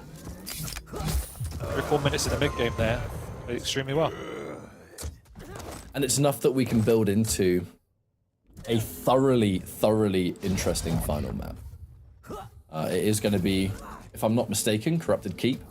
Yep. So that was where we've seen the BJ come out from Sib, and we've seen quite a lot that Corrupted Keep can be unpredictable and strange, for lack of a better term. That map is its own beast. What happens there often stays there, but in a position where it's the final map and both players have a map win already, Corrupted Keep becomes, in my opinion, the most exciting place to settle things. Yeah. What I will say is that Sib has been, as I think you actually mentioned it in the mid game there, has been enabled by his rail a lot. And that's obviously a weapon that he will not have access to on this final map. So this map becomes a lot more about positioning and mid-range chips damage, who can be more efficient with their damage output, preserve their stack as well. So that's something Kilson, even though obviously he has an amazing rail, he's just incredible at this particular type of map as well, because his positioning is always on point and he's incredibly aware of his opponent. So Sib will definitely have to adjust in order to stay in this one. But he does have the BJ, which has that good mid-range utility as well. But if he can pick up the efficiency with the heavy machine gun, the tri-bolt, the nail gun, just to keep Kilson's stack manageable, absolutely he can keep in it. And we saw Strong Sage doing that last week against Benga. I think that even looking at those highlight reel moments in the end of the second map, it was pretty much all Kilson. And then it was, as you said, that sort of 3-4 minute, that mid-game section where Sib was well on the way to pulling off an impressive comeback. It was just sort of shortened by Kilson, quite rightly going for a much more defensive retreat hit and run style game. But there was a couple of minutes there where Sib was working on what could have been an impressive comeback. And really, once again, that goes back into talking about the mental state and being able to keep your head in the game and keep yourself focused. So we are looking at a thoroughly competitive series so far, a convincing win for Sib on map 1, a competitive win for Kilson in map 2, where definitely, let's be real, he played significantly better on that second map. Third map, very different story. So as you mentioned just now, Sib not having the rail here, I guess we'll see how that one goes. But an element of that is possibly one of the reasons that BJ becomes quite popular, because you're still going to have access to massive damage. It's just in a slightly more unorthodox way. Maybe those dual heavy machine guns from range, the dual shotguns or rockets at close range. LG obviously is dual LG, but overall it's a great map for that champion. Kilson's going to have a bit more sustainability. Those totems are going to really speak for themselves. I think that champion pick needs no introduction. We kind of know what Kilson's going to be trying to do here with that. And we shall see who takes the final spot, that final map between the two. Yeah, the key on a map like Corrupted Keep is that you have to have a presence. You have to always be on the map. You have to always be active. On maps like Ruins or Molten, etc., where you have the rail, there's quite a lot of distance between you. You can play slow, you can play defensive, you can play around the lights even and just use the rail to get back into the game. You just can't do that on a map like Corrupted Keep. You have to keep your opponent's stack manageable. You have to keep pressuring the items. So let's see if Sib can take that step change and do that accordingly. Not a terrible start for Sib so far, as he got some respectable damage. Gonna get a little bit extra damage there as Kilson picks up that heavy, but with an LG in hand and the Mega to pick up as well. Unfortunately now, though, Sib definitely losing out on that machine gun war, and that rocket hurts as well. Perhaps overstaying his welcome, because this is going to be a scary fight and one that statistically he wasn't going to survive in that position. No, and there we go. There's just that simple efficiency at bay there. Kilson double backing with the heavy machine gun. Sib unready for it with the wrong weapon out. Now already finding himself 1-0 down. Has to take a moment to pick up the right weapons. Kilson on the other hand taking a moment to do some damage and also delay the heavy as well. Certainly not a bad strategy, and Sib, as you said, guesstimate perhaps. He's not going to know exactly when that heavy was taken, but I mean, he saw Kilson go in and out, so it's safe to assume that he took that. A dual wield pulled out by Sib did not result in a frag. It resulted in some pretty decent damage though, but just caught out in the wrong spot. That's a 2-0 for Kilson. And from this point on Corrupted Keep, the pressure can start to mount. Sib spawned near the heavy, but he did not have a weapon to even come close to fighting that, so he's got to retreat. Nope, and Kilson also gets the light armor, so Sib has nothing to work with at the moment. He's going to hop around this rocket area. He doesn't even have the rocket, hasn't had time to pick it up, so he is living dangerously and will be going down 3-0. Kilson now with a big split between the major items. Sib has lost track of those as well. Oh, that rocket jump could still very much result in a kill there for Kilson because he has set up shop with those totems in the middle of the map. Thankfully for Sib, he was able to spawn close to them, so he's able to take those out. Wow, get some lovely damage on the LG to boot. Huge. Oh! I am so surprised the shotgun did that much damage from that range, but we'll take those. Preemptive use of the jeweled comes to nothing. Maybe it needs to be slightly more reserved with just popping that, but nevertheless. Has been able to pick up some hourglasses at the same time though, so a rather chunky cooldown has been shortened to what's now going to be just 12 seconds. We'll have it in time for the next item, and Kilson stepping around the corner, maybe a bit too early, and catches him off the spawn too. Kilson in and out. Very much so in and out. Sib wasn't able to get an inch of damage in that situation. Yeah. The blessing for Kilson is the fact that both these major items have begun to tie up their timing, so he has that reserve to fall back on. Sib, though, going to barrel through. Doesn't even know where Kilson is. That's careless. Huge rockets coming out from the German. Going up. They're both fairly low. And it will be Sib to bite the dust. I was waiting for that dual wield to come out, but it just didn't. I respect the confidence and maybe the calculation. I don't think I need the dual wield here, but if he just had it, perhaps that could have resulted in an extra frag here for Sib, and then who knows what kind of pressure. All it has done now, though, means is that Kilson, 3 frags in the lead, and he is nicely stacked at the same time. The tempo's begun to slow from both players right now, and it's in part due to the fact that both major items are on the same timing, and that's always going to favor the person on the defense. That's exactly what Kilson's playing around, though. He's playing around the swapping in position of Sib. And just will take whatever item Sib does not go to. Saying that, he's actually going to pressure in. Oh no, just a little bit of spam, hasn't got an LG. So he wants to definitely work away safely around to try and pick up that item. But needs Sib to make a committal before he can confidently do it. And not having this LG, that changes the mid-range. Yep. From this position, Sib looking for an aggressive push. To assume that Kilson's going to be pushing towards Rocket Room. All of this is going to take time, and that's an extra element to this. These are 2 champions not exactly known for their mobility. Alright, big chase is made.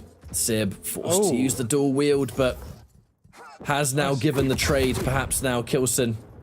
We go 1 item for the other. Sib.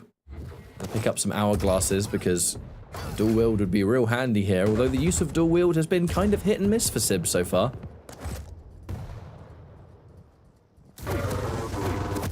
And now we both have an LG. This does change the fight for Kilson. Lots of damage at range. Has to respect these. Oh, the rocket shots! I mean, the forbidden fruit, right? You feel like you gotta take it, but you know the opponent's able to spam some rockets there. You take the risk, and in that case, it just didn't work out. Lovely rocket jump from Sib, though. Is it going to result in a kill? Pushes through the teleporter. Takes a lot of defensive rocket damage, but no trade. Sib, so weak that a refrag from Kilson looking pretty likely here. Drop down. Got to direct it, but can't hit it. Kilson's only got a nail gun to his name. Now he has a machine gun, and he'll seal the deal. That was a strange exchange. Strange game, actually, but Kilson extending the lead once more, 4 frags in it. Still, Sib is able to keep on the map. In spite of these frags, they are not clean from Kilson, so Sib is more than in this game, more than in this map. He definitely needs to be careful as Kilson's exploiting that recklessness. He's jumped actually into Kilson. Huge rocket. Kilson's solo, but Sib not the healthiest either. That was so close to being a frag for Sib in that instance. And the defensive positioning from Kilson expects the chase. And when it happens, he punishes with more of that heavy machine gun. Small frags here and there, but they're always in the favor of Kilson so far. And as we go towards the end of this map, I mean, even now, even if Sib secures a frag here, it won't be clean, but he can't even secure it. Kilson's defensive plays have just been such a pain in the backside. He just lives with nothing to his name. Every time he's living with nothing to his name, but this is the challenge. Kilson's positioning and damage has just been slightly better than Sib. You can see Sib, once again, it's these slightly reckless pushes that have cost him. Coming out of the mega armor, the mega health of the armor areas, Kilson's been punishing those exit pathing, and it hasn't been a clean enough game from Sib yet. He's contested it all the way. Still 3 minutes to go, but this lead continues to mount. Now Sib are looking more and more desperate with some of these pushes. Sib kind of small little details, tried to do what he could there. Tried to kind of hide around that corner while he waited for the recharging 25 to come back. Maybe tank a couple extra bullets. Not that it really mattered all that much. But time is of the essence now. The pressure's on. We need to mount this snowball of a comeback, and it does seem unlikely. Kilson with the defensive totem that can just allow you to get essentially a free rocket jump. Smart stuff there. It's a gear shift, just like our last map. Kilson has a lead, and he's going to play on that lead. Ooh, continue to mount. One frag after another, and it's going to be frustrating for Sib here. He went for so many pushes that you can understand, because in the fights, Kilson was so low every single time. But it's as you pointed out though, Dan, the damage and the positioning for Kilson was just there consistently. And even when Sib lands a frag, it's never clean. It's never enough that he can continue to push. Okay. Okay. 6 to 12.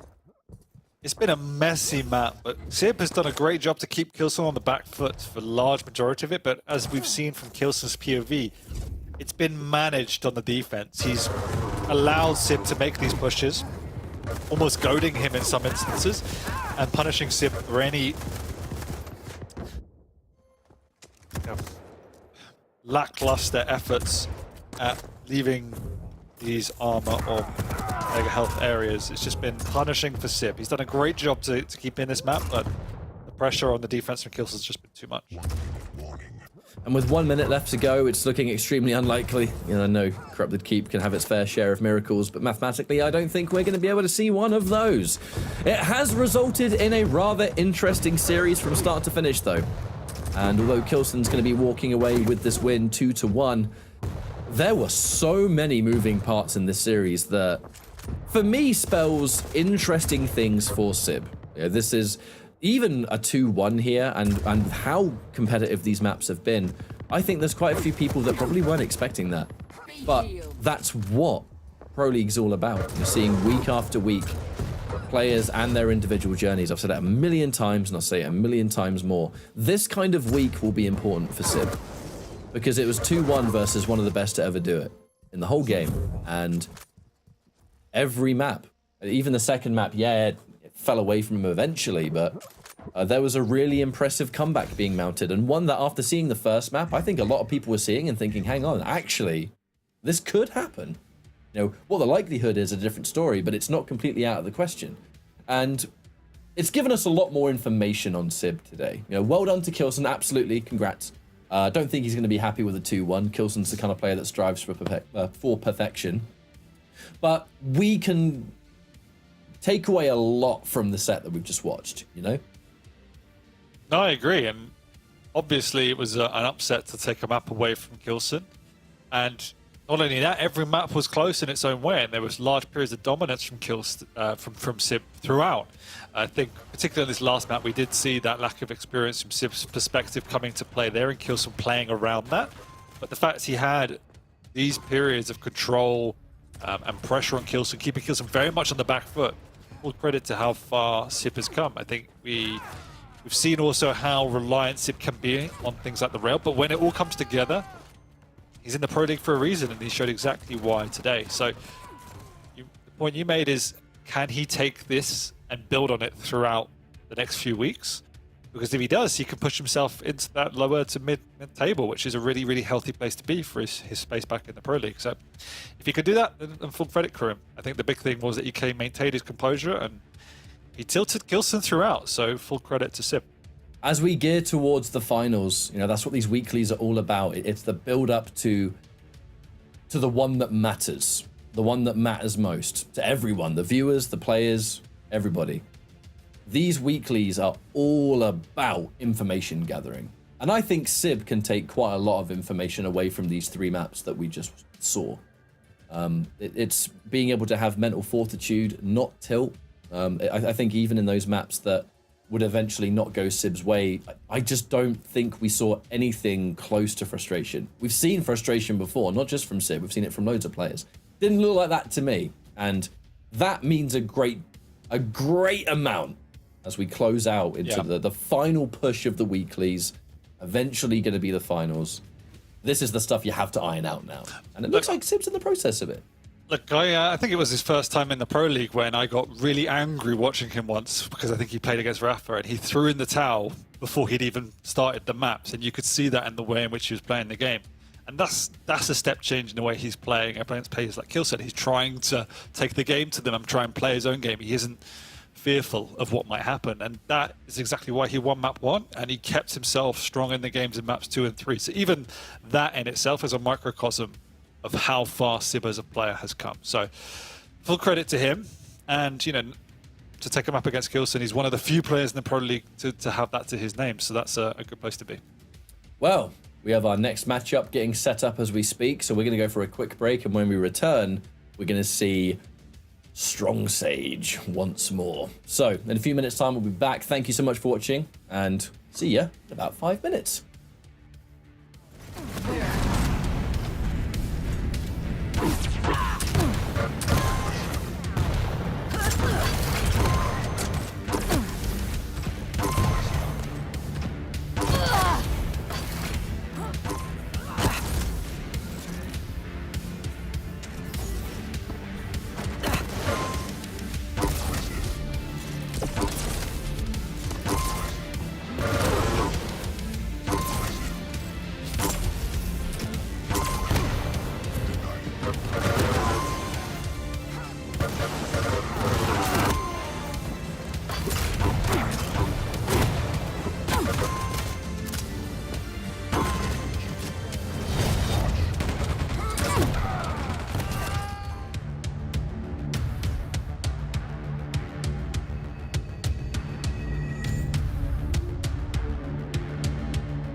Hi everybody and welcome back to the Quake Pro League, where ZSX and myself are about to run you through our third match of the day.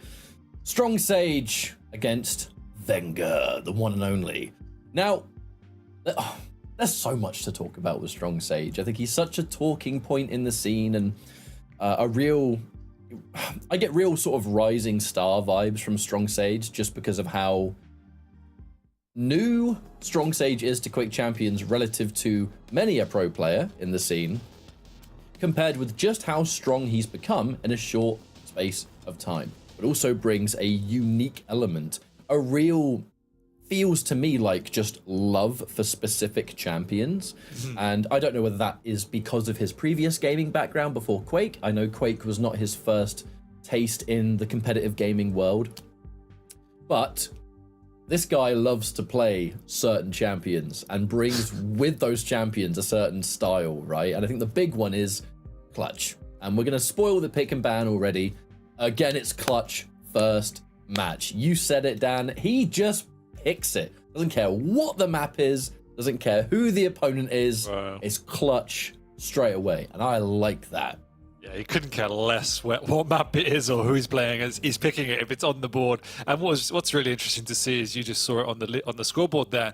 You know, first season in, he's played all the big boys and he hasn't gone a 3-0 sweep just yet. He hasn't let that happen. So that's full credit to him. We were going to question, you know, did he have the mentality effectively to play at this level? And boy, does he. Because not only has he not had that rollover, but he actually could have taken these series another way with a little bit more of experience. He could have flipped those series to become 2-1s in his favor any other day of the week, and he did so last week against Razy. So he's got all of the ingredients, and what is really interesting, he just plays his way. He picks the champions he likes, he plays the style he likes, and it's aggressive, it's fast, and it's just raw, pure Quake. So he's enjoyable to watch as well, and he picks up maps. Nobody likes playing him. So that's where you want to be. And on the opposite end of that, we have someone like Wenger, who needs no introduction. Everyone around the world knows what Wenger is capable of. This is the kind of series where I think there's just a lot of eyes on Strong Sage. We know that Wenger is one of the best in this game. We know that Wenger is absolute champion material. We know that Wenger has a deep understanding of every map, every champion, at this point, every opponent. Strong Sage is where things get a bit different, though. When someone, excuse me, is a bit newer to competition, and it's so strange to even describe it as newer to competition in this game. It's just extremely uncommon that we see new blood, let alone in a Quake game, let alone 5 or so years later. You know, we're just not used to seeing that. And Strong Sage has been able to really defy those odds and cement himself as a strong competitor in the Pro League in his own way. And that is an element of surprise that I think can really give you an upper hand here, because so many players here, they're used to fighting everyone. They've played against each other countless times, especially now in the format that Pro League now follows, where everyone fights everyone. You know, they're no longer split up by regions and stuff like that.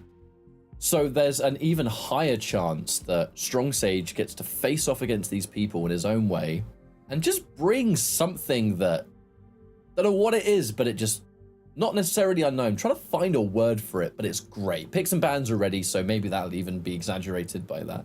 We'll find out. But it's just something that makes him such a talking point. And there we go, Clutch. And then on the Deep Embrace, the Scale Bearer. And then Corrupted Keepers BJ. These are very comfortable picks for Strong Sage at this point. These picks are nuts. These picks are just nuts. Like, nobody else in the QPL is really playing heavies, and then Strong Sage goes out and picks 2 of them. Wenger's looking at Vale. I mean, I don't think we've ever seen that matchup. He's strong against the Clutch on Vale. Is not something I have heard myself say before. So Wenger obviously knew the Clutch was coming, and that's why he's picked a more unusual champion like the Strog, which gives him a little bit extra stack. It gives him that Pika and also gives him the speed. I have no idea how Strong Sage plans to play the Clutch on Vale, but we've seen him pull it off on every map he's picked it up so far. He understands the strengths, limitations, and the boundaries of the champion, and that's perfect. He will know how to play it. So let's see how he wants to. Obviously, it's got more utility than just being big and strong. It's extremely quick, and he plays extremely well around that and the rail as well. So yeah, Wenger's going to be tough there. Corrupted Keep, as we say, BJ Viscalina, pretty much standard. We know what's going to come out. But then Deep Embrace, the keel against the Athena. Sorry, not the keel. This the Scale Bearer against the Athena is just bizarre. Scale Bearer is a difficult champion to play on Deep. It's a clunky map in terms of movement, and Scale Bearer then amplifies that. And obviously, the Athena has all of the utility to be able to control that mid ground and just to abuse that the limitations in terms of maneuverability of the Scale Bearer. But at the end of the day, Scale Bearer is just a tank. So I'm not really sure what to expect on that side of things either. One would assume the Athena should have an easier time, but if you start connecting with multiple rails, then that just flips everything on its head. The number one thing that I think gets challenged with Strong Sage, the way that he chooses to play the game, which is almost an element of why it's surprising, is execution. You have to execute. The way Strong Sage plays with the champions he uses, you can't miss anything, because if you miss stuff, you're a sitting duck, because Strong Sage likes these heavy champions in a meta where they're not as common against players who now are better than they've ever been. Look at how many players in the Pro League being able to just hit shots like it ain't nothing. Like that's a standard. You have to be able to do that. There aren't any players in the Pro League that, oh yeah, they struggle to hit this or they struggle to hit that. At such a level where they can hit anything. You're picking these heavy champions where you have to match that as well. You have to match that accuracy while at the same time flying around as a fridge or this big guy that can trip over his own shoelaces against someone like Athena. It's just a strange time in the game's life to favor a style this demanding, but also be pretty damn successful at it. And I think no greater example is getting shown here. By the way, both players have readied up, so we'll be in Vale momentarily. Clutch on this map is horrible. You get stuck once and you're dead. You get caught on one thing, you're dead. You can't escape. So I don't think anything's going to be as much of an execution test in this whole series as this map for Strong Sage. And then he has to, hit his shots, time his items, all the classic stuff. I'm excited to see it. I think that's also partly why it was picked up first, because Wenger knew that was the clutch was going to come out. So picking up that map first allows that to happen. So I know it's going to be really interesting. As I said, I don't think I've seen this particular matchup on this map, and so I'm intrigued to see how Strong Sage can play it. I think maybe we've seen Razy or maybe even it was Sib play it once, but I don't believe it ended very well. So it's going to be a brawl from start to finish, and that favors Strong Sage. I think the key in terms of game plan throughout this whole series for me, for Wenger, is to just try and contain the game, almost allow Strong Sage to press you, and we know how good Wenger can be on the defense, so he just has to manage that aggression from Strong Sage, and I do think Wenger will pull this out, but definitely would not be surprised for Strong Sage to take this to a 2-1, if not take it 2-1 himself. I think I actually need to make a correction too, because I said a couple of weeks ago, I made the statement that, Wenger used to playing from behind. I think I worded that really poorly. My whole train of thought around Wenger and his playstyle is that he's not afraid to play against the grain. He plays as if he's behind sometimes in the regards of kind of letting people take items or maybe take certain weapons or whatever the case may be, because he's so comfortable doing that and just being so slippery, especially with the right champion in hand, that it just makes Wenger such a unique case here.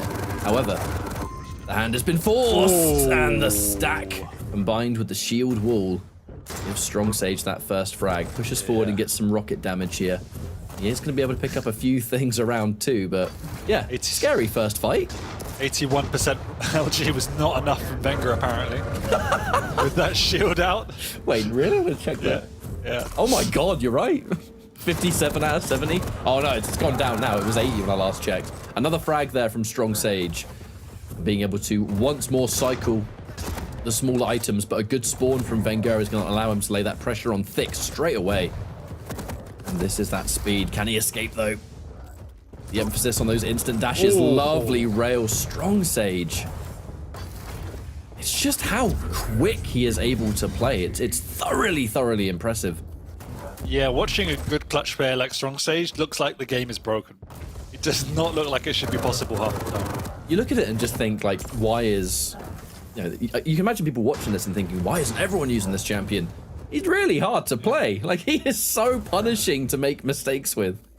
What impresses me a lot about a player like Strong Sage, given his inexperience, is it almost looks like you're watching a CPMA player. Like, his weapon switches are so quick and common. He's generally always got the white weapon out, and he does such a good job of prodding and probing his opponent. He pushes in quickly for a bit of damage and pulls out, and he finds a really neat balance of how much to commit at any one time. It makes it incredibly difficult for his opponent because the speed he's playing at is such a high tempo. Look at Wenger just struggling to keep up with the tempo he's setting. The only way Wenger was even going to come close to surviving that, the second that initial damage was landed, was to know that Strong Sage is going to just come flying around that corner, to know that he's going to have a super shotgun. And with that, thinking that far ahead, to drop down and, like, maybe not even try and challenge it. Like, how can you be 100% prepared for this? You have to be thinking so many leagues ahead. Clutch breaks the mechanics of Quake if you could execute like this, but we know how vulnerable Clutch can be as well, so don't forget the downsides of the fridge. It's when it's pushed to the limit of efficiency like Strong Sage, then it looks absurd. But it is very difficult to do this. I love the fact that you just invented that term, the flying fridge. I've never not used it ever since. Oh! Pretty apt, but another frag, 5-0. Oh, and it just continues to cycle. Oh no, Wenger, look out! He's right in front of you. Wenger, get out of there! Get out of there! Oh, misses the opening rail. That would have been even more there for the Strong Sage, who is looking rather unstoppable. The 100 damage rocket, but hang on a minute, misses 2 rails. This is what we were talking about, you know, the second you miss, it's a different story entirely. Major push is made. Wenger looking for some rockets, unable to compete. Strong Sage does take a lot of damage there, but who cares? And the Mega is just around the corner and Strong Sage knows it. But there's still a chance for a comeback to be made. It's been played at 1,000,000 miles an hour here, but... Oh, yeah. I haven't even hit the halfway point yet. All it takes is that one good opening for Wenger to take full advantage. And it is extreme highs and extreme lows. What am I watching? He's chasing Wenger down with 36% health and a rocket launch. He's just locked onto his opponent. Uses to relent. Love it, mate. Love it. It's insane. A high school bully.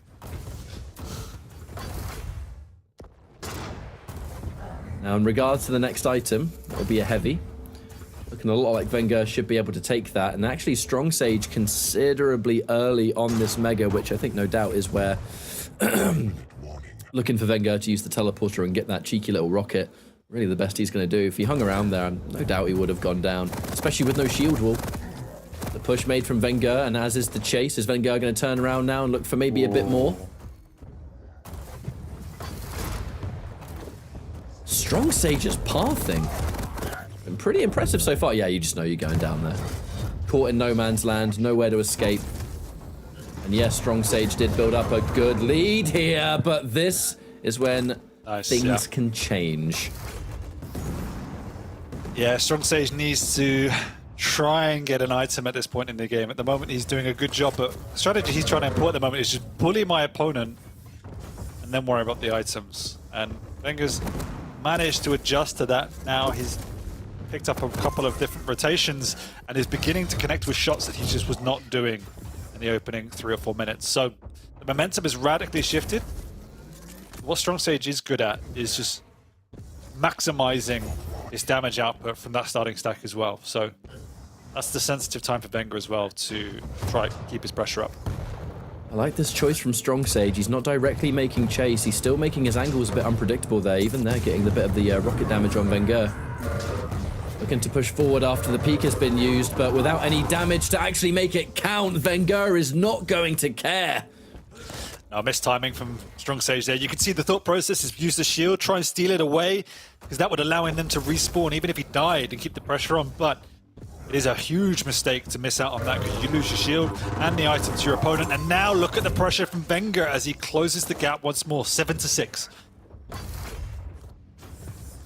The scary nature of Clutch is that he can look so unbelievably broken when he's working out, and then the moment things start to go wrong, you're brutally reminded of just how much of a risk this champion can be, even in the hands of someone like Strong Sage, who's clearly one of the strongest Clutch players that we've ever seen. Wenger with just such an understanding of the game, knowing that he just does not have to fear. If you don't have the damage to output here, I'm going to push, I'm going to make you uncomfortable, and I'm going to force you to take fights you don't want. This next heavy is huge for Strong Sage. He has to pressure it. No, he's late. Mistiming. That was the only opportunity. He's got Wenger low enough to really make a strong committal.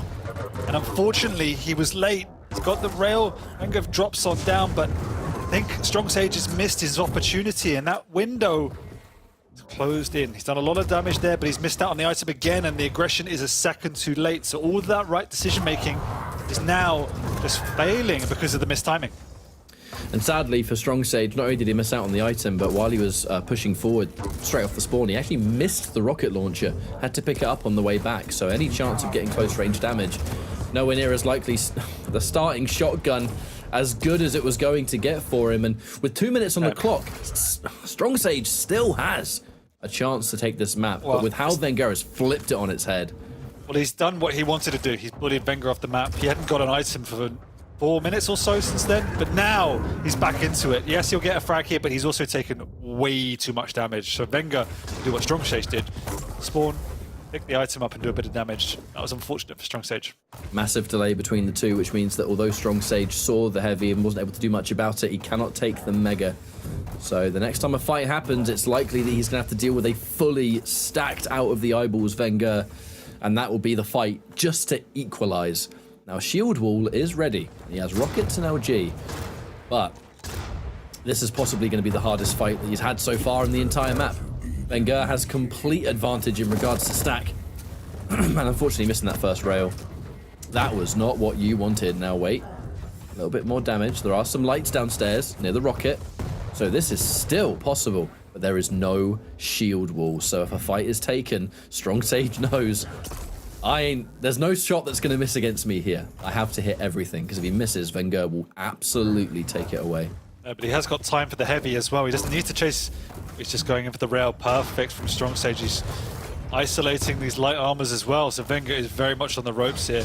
All he has to do is try and find a choke point and stop the fridge from busting on through. Here he comes, rail for rail. Pika's up, but he knows he can't use it. Huge rockets of LG bouncing around. Who will connect? Pika comes out. He misses the Pika! He's too quick. But he's so weak. He is so incredibly weak. And Wenger is going to take that item because he is in a much better situation from the spawn. Strong Sage has the shield. But, I mean, surely in Wenger's boots. All the lights are gone because they were taken on the last round. So Strong Sage, where's he going to go? He's gone. Around the long way. He's got one light. Wenger hears him and now we'll put the chase on. But how's he going to keep in this one? The shield wall is back up. He's still incredibly weak. And he can't risk getting cornered or ambushed anywhere. If there's a fight where he is not at least the one that scores first blood, kind of like now. Yeah. How do you escape? The shield wall's going to disappear now, and Wenger's going to take the fight. Yeah, GG. Was rightly called there by yourself. My lord, how does that go to overtime when it was like 9-0 for Clutch? That is just nuts, but I mean, we said it was going to be a rough road for the Clutch, and we saw why for that period of time when Wenger took control, but before that, that's just magical play. And the way he plays Clutch makes it look like he's playing CPMA or Quake World or something, where it's just so quick, instant switching, incredible play. But once again, we said when Clutch is on the back foot, no matter how good you are, that's how limiting that champion can be as well. And there was just a few moments, again, I'm going to put it down to the experience, but where he made the slight wrong decision or he mistimed. And those small mistakes against a player of Wenger's caliber added up over the course of 10 minutes. And not only that, but, excuse me, a frog in my throat since the last break apparently, but Wenger's just tactical aggression. Being in positions where he's forcing a fight knowing that Strong Sage is probably going to have a rail out or something similar, force a close range rail that most of the time didn't connect because close range rails are really hard to land. It was just Wenger's understanding of how to play that matchup, combined with the weapons that Strong Sage likes to favor the most. I think that was pure experience showing through that allowed Wenger to take that the way he did, and the comeback to equalize, equally as impressive as the win itself. That is the night and day effect of why Clutch can work so good and why he's also such a risk, because when he doesn't work out, it can be a nightmare. Yeah, and I'm sure Wenger's going to feel good about overcoming that, considering how down in the dumps he was in the first few minutes, and it's never fun going against a Clutch, no matter what. But full credit for Strong Sage for having the balls to even play it on a map like Vale, and he made us see how powerful it could still be. But we move on. Wenger takes map 1 just, and we do move on to a very different map, very different setting, and very different set of champions now, with Galena versus the BJ. Actually, we're jumping into this next map, so in a few seconds' time, we'll be swapping back over. And things get a little bit more calm, perhaps. Maybe things are never calm with Strong Sage, because we have the third map still. But no, I mean, at least with BJ versus Galena, it's a matchup that we've seen today. You know, we saw it in our very last series even, so not as much unexpected. But the question will come down to, how does Strong Sage play this? You know, does Strong Sage continue to push forward? You said it yourself earlier, you know, being on Corrupted Keep, you kind of always have to be present in some way. If there is an item, you need to make sure you're somewhat fighting for it. Strong Sage has shown us consistently week after week that he's not afraid to fight and to make you fight, which is, you know, a matter of opinion on how well that can work. But with someone like him that can hit the shots that he hits, is he going to bring it straight to Wenger? Well, this is a map he took off Razy, I believe, last week. So... He starts off with 164 damage and gets a frag in 10 seconds. Come on, Dan. Come Why on. not? So Sage. I guess that's our question. Is indeed. Using the dual wield so early on means that, you know, the likelihood of being able to use it in the next major fight, pretty likely.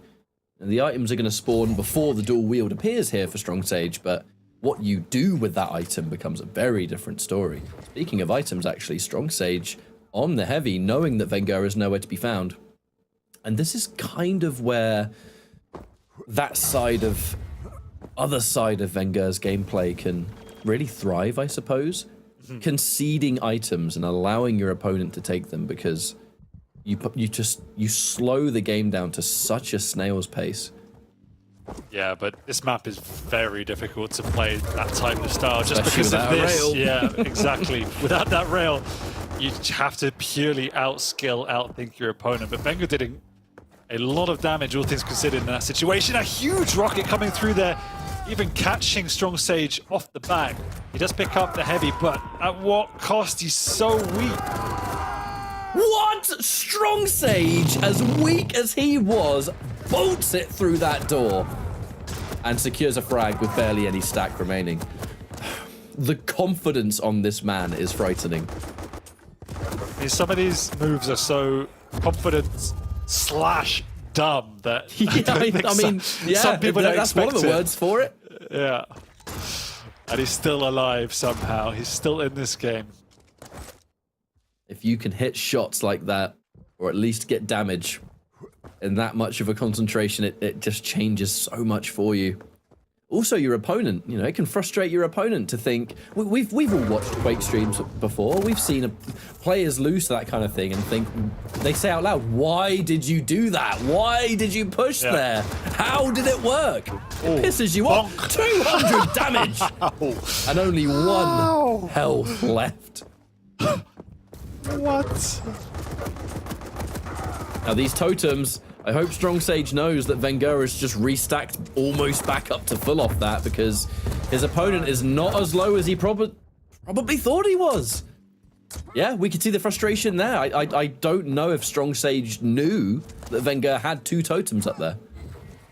No, I agree. And That's why Galena Watch can be a out! little bit tricky. Oh, now he knows. Yeah. Can you tell that we were watching that through Strong Sage's point of view stream? I think you can. Oh, that's a lot of damage. Needs to stabilize though. He's been bullied off the map now. Wenger's perfectly positioned in terms of these major items. Huge stack as well. Obviously nowhere near the other stack, but that is definitely not the use case for Galena on this map. It's all about using it in the combat situation, as we just saw. Strong Sage needs to find a way now to get back into this game that does not rely on hitting miracle rockets. Yeah, that LG from Wenger was rather frightening. So much damage in such a short space of time. And just like that now, 2-2. Even game right now, but Wenger just controlling the stronger part of the map, right? That center point. Something that has been keeping Strong Sage consistently alive, though, is these unbelievable 100 damage rockets. And there's another one! How is he? Every other rocket he's firing is doing the max possible damage, but Wenger's rocket! More monumental, as the reward will be a heavy. And this has just been an absolute brawl so far. Oh my god! Lovely use of the totem from Wenger, using it at the very last second as I say that. No! 1 second to go. Strong Sage picks it up to tie this map 3-3, and it is just a brawl catch-up. Neither one of these players relenting. We said you just got to be present. You got to challenge, and my lord, they both are doing that. Coupled with just compounded 100 rockets. Pure fearlessness is what we've been seeing for 4.5 minutes. And two players that, you know, you match my pace, I will simply match yours. A delicious rocket jump for Wenger to get himself out of a scary situation. Another wonderful rocket. The rockets from both of these players so far have just been more than impressive at the moment. Wenger narrowly in the lead, but with how back and forth they're going, you know, you kind of get the impression this could go down to a final 30-second situation. I will say that Strong Sage's timing has let him down on maps 1 and 2. Right there, standing on the Mega for nearly 10 seconds. Again, he's in position way too early. Wenger can even back off, re-heal, and get back in time for this next next Mega, should I say. So that is an element he definitely needs to correct. Well, hopefully for his sake, he'll have at least timing on that Mega now, because probably able to see it after you go down. And he's only narrowly behind so far. So much time to make wonderful things happen. The heavy will surely help him out there, but no other real weapons to do it with. That totem's going to get stepped on. Not much you can do about that, flying way too fast through that teleporter. And actually, because of what was just taken, didn't manage to get himself an LG either. There was no LG. What? Strong Sage has no chill. Some of these decisions he makes are bizarre, but they manage to work out. And he's going to be putting himself back into position for that heavy, that's for sure. Only one frag behind now. LG's finally been collected. In that entire last fight, he didn't have one. I can only imagine that Wenger had picked it up prior, and as Strong Sage makes chase, it had not respawned yet, but the preemptive dual wield used for the sole purpose of securing the item. It has given him an element of advantage with a stack, but this is that slow play that we know Wenger can do. Just straight up listening. Where is my opponent going to be? How can I get this opening rocket that just throws off their entire plan? Ooh. I think we felt the wind of those rockets in our ears. Strong Sage is like a bloodhound, though. He just sees his opponent and just absolutely holds W until he reaches them. He just wants to fight non-stop. So Wenger's making the right decision now. Obviously, he's been bullied off the map a little bit, but he just has to kite this aggression. Look at Strong Sage just patrolling the map and just charging at his opponents. Not every day you see Wenger caught in a situation like that, point blank, and you do a horizontal rocket jump, not by your own choice. But it has evened things up. With even those defensive rockets, looked a little bit like Wenger wasn't fully sure on where Strong Sage was going to be, but hang on, Strong Sage picked up the Mega just a little bit later there. Not quite sure if he missed that or whether he wanted to do it. Quick turnaround suggests otherwise, however. 5-5, and now Wenger forced to retreat and get back up to a regular stack. Strong Sage doing the right thing though, Dan. He's not being so aggressive that he's carelessly going through doors. Oh, as much as he's got this huge level of aggression to his game. Like I said in map 1, what I'm really impressed by is what is just his weapon choice. Constantly switching weapons, constantly pushing in and out of fights to maximize his damage output. And so a lot of this is calculated. Obviously, there are elements of just over-aggression. However, constantly spamming, constantly aware of his opponent's positionings. It is definitely a calculated strategy from StrongSage.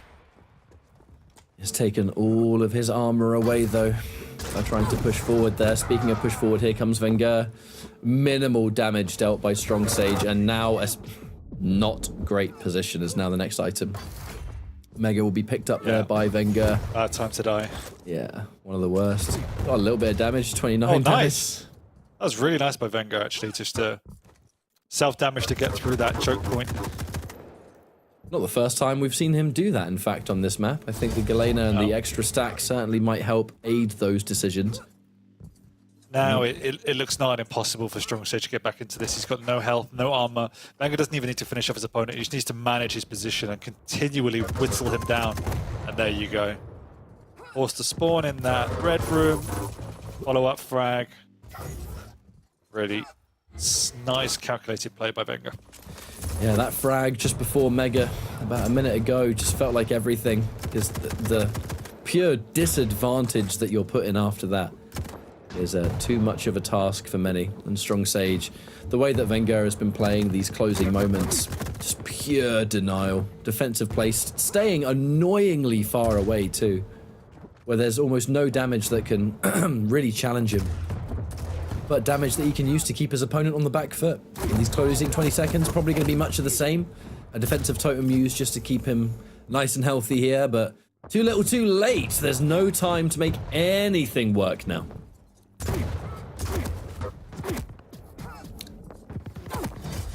Oh, but another incredibly close game. However, we are on the verge of the first clean sweep against StrongSage this QPL. Once again, it's been both of these maps could have gone either way, but for me, there is definitely that element of inexperience there, the rawness to StrongSage's game, which is such an endearing quality and which definitely helps him get into these positions, but is also limiting his opportunity to finish off these games because those missed times, map 1 and 2, have cost him frags, which have been the small differences between a win and a loss. So all the ingredients are there. Can he just refine it a step further? I was pretty much about to mention the same thing. You know, you'd pointed out the issue regarding item timings, and that was something that had put StrongSage in a difficult position more than once. It's the kind of stuff that Wenger is almost never seen doing ever, and it's, I think, one of the clearest examples of a difference of experience. Like, it may sound so simple to be like, you know, inexperienced players might struggle with timing, but it's the really experienced players that don't even have to think about it. And I think that is the important factor. If you're so used to it that you barely even have to look at the clock sometimes, it's just a clear-cut advantage. If your opponent has any struggles at all regarding that, you're just not going to. And the difference between being early or late for an item can result in a frag and then the item getting picked up. So it's, I think, one of the more punishing mistakes that a player can make in this game. But now Deep Embrace. Potential elements here, Dan, of map 1, where it's going to be the unexpected heavy pick on a map that most people don't. I'm fairly positive I've seen Toxic use Scale Bearer on this map before, so it's not the first time I've ever seen this. But that doesn't change the fact that it's still a bit unorthodox. It's definitely unorthodox, and you have to have practiced it a lot to understand.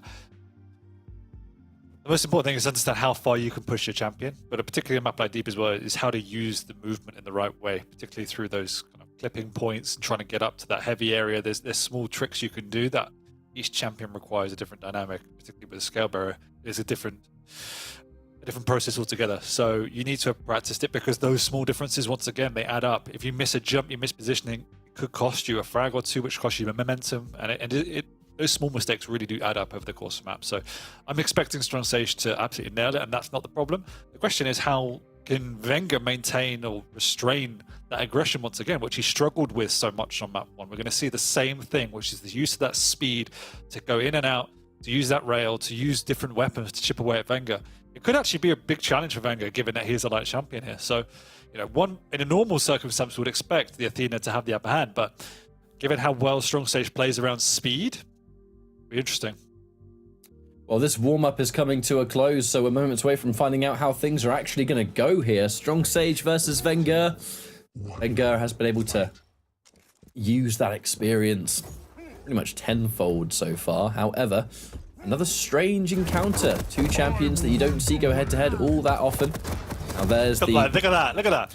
Come on, that's just clean. That was clean. Oh, That's what and that was even cleaner. Let's go. That's what I mean. That's how clean it was. You need to practice that to do it, and you can't practice the follow-up rail. That is just all Strong Sage. Galactic Warlord. Oh, okay, now he's stuck. Not enough. Yeah. Too fat. No way you can crouch there. I'll still see you. Now, Wenger has taken a lot of damage in the process, though, and that is something that Strong Sage is more than aware of. Looking to get the chase down, and that's where the shotgun definitely hurts. Surprising rail misses, actually, there from Wenger. Finally manages to hit one, and the one that at least keeps Strong Sage behind. Now, with this heavy in play, picks it up just in time, looks to push. 1 health! It doesn't matter how much damage you reduce on that one. I breathe on you and you're gone.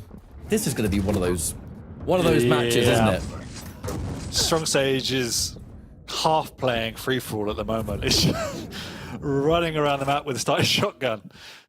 I hope never to encounter a match-made game in free-for-all with Strong Sage. Just doesn't stop. Oh, that's a monumental rail to land. Not only doing the damage to Strong Sage, but forcing him off.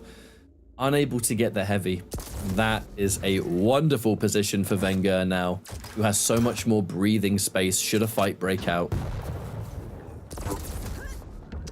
Yeah, that was a perfect frag from Wenger flying around that corner. Gives him good opportunity now to put a lid on this aggression, and that's what he wants to do. He wants to be the one to set the tempo and try and slow it down. He doesn't want Strong Sage running around the map like a madman. He wants to keep him on this low ground where he isn't much of a threat. Wenger did wait a little bit of time before taking the heavy. That's going to put a natural delay between the two, and certainly Athena fast enough to pick both items up in the right circumstance. I would assume, to be honest, Scale Bearer as well if he has enough speed. But Strong Sage, again, doing the right thing though.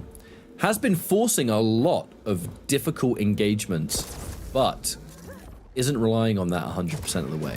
A lot of the last, maybe even 30 seconds, Strong Sage has just been walking around the map. He's been clearly listening for his opponent, and he's being as careful as he can. You look at a lot of this gameplay, and you always assume no care at all, but... Ooh. Wow, what an angle.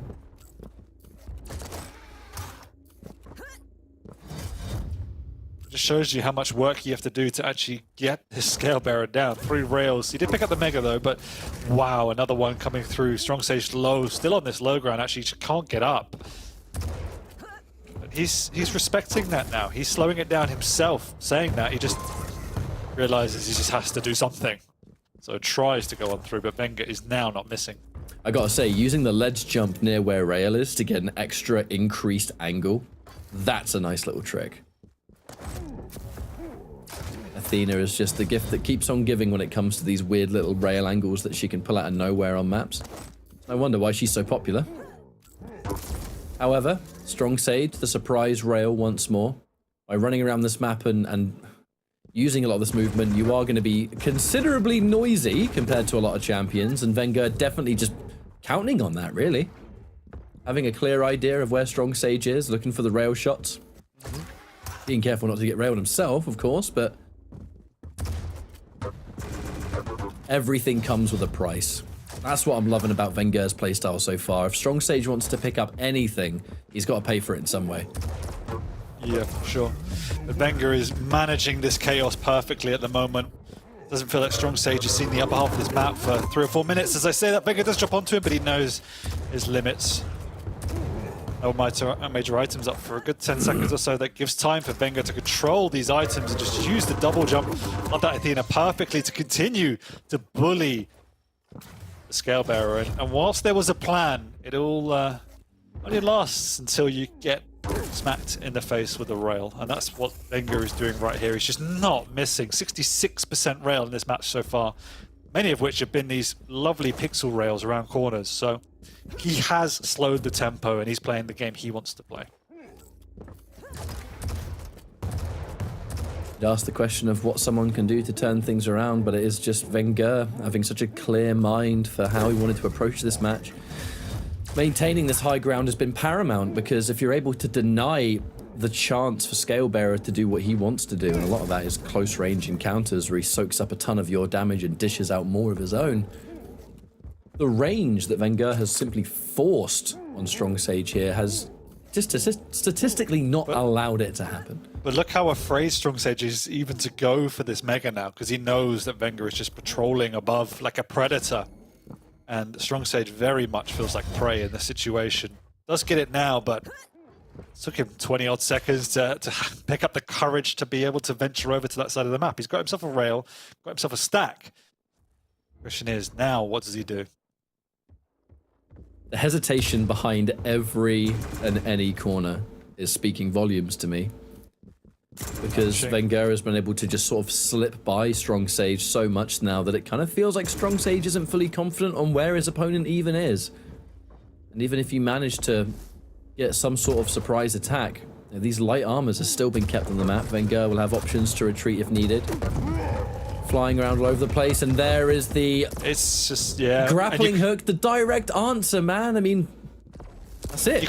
You could see how predictable that was. You could feel Wenger making sure he had enough distance between him and Strong Sage that he gets levitated across to the heavy just to keep that grapple in reserve, so he could do exactly that. Just kite the big man.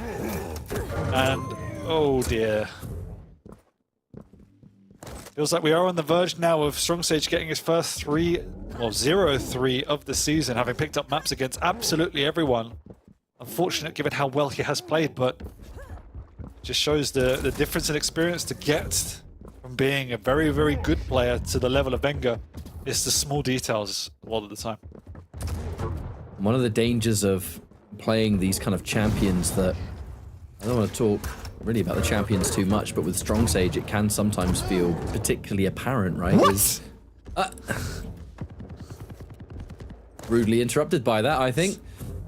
Not that it's going to really result in anything the way things are currently going, but what I was going to say was Strong Sage is the kind of player that has a huge fondness for these larger champions that at the highest level of play, you look at someone like Wenger, there are clear-cut strategies that one can use, ways to exploit them. I think it's why they're one extreme or the other. When they work fantastically, they can look so broken.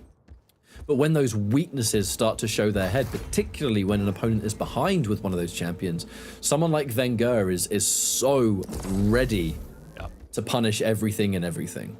It's perhaps perhaps something that Strong Sage might one day grow to maybe struggle with is not necessarily the reliance on these larger champions, but you do wonder. Oh God! No, that was so weird. It's definitely, in other games you'd call it a cheese strategy almost, right? But it's just high risk, high reward. These champions have a particular way of just disrupting the normal way of playing Duel, and he's playing around that. But at the same time, if Wenger and any player can adjust their strategy accordingly, because he does have to adjust. Wenger can't play the game he wants to play. Yeah. Because it's such a disruptive champion. But it can make it look almost useless and like a dumb pick in hindsight. And the same thing would have been said for the clutch pick. If Wenger got ahead of steam and got a lead, that match could have ended, 15-20 to 0 for Wenger, but it didn't. And could have been said here if Wenger missed, another 20% rail, because he's sitting at 60%, right? If it was down at 50, if not 45, this map would be a lot closer. So there's definitely pros and cons to this. Look, it's dumb, because it's such a dumb champion. But I love it. You're right. There needs to be that balance where it's almost the ace card, not the evergreen card. Oh, and Wenger is... Come on, Wenger looking for some highlight reels. We have 30 seconds left. That's 30 seconds to get frags into the top 10 plays. Let's go.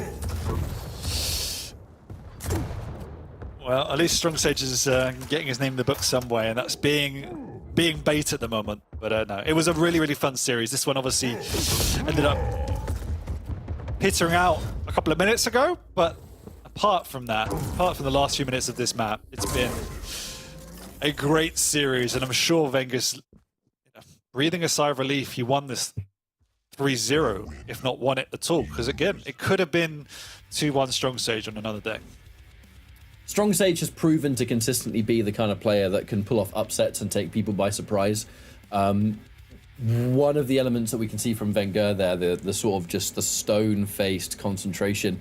I get the impression that Wenger showed Strong Sage a lot of respect in this series, because even as someone, Wenger ain't no new player by any stretch of the imagination, but Wenger got into this community young, as one of the young blood players. And I feel like surely there has to be, when you go up against people and you're one of the younger players, there's always people underestimating you just because you're one of the new generation, as it were. So, respect can breed respect. And in this regard, Wenger clearly showed a ton of it to Strong Sage, but at the same time, enough to develop strategies versus every matchup. Every map had a slightly different playstyle, knowing roughly that Strong Sage was going to look to be aggressive because his champions just echoed that strategy, but being ready to turn things around when you finally got a foot in the door. Wenger, that first map, was looking rough, extremely rough, but kept himself rock solid. The moment he got that turnaround, that comeback looked just as dominant, if not more so.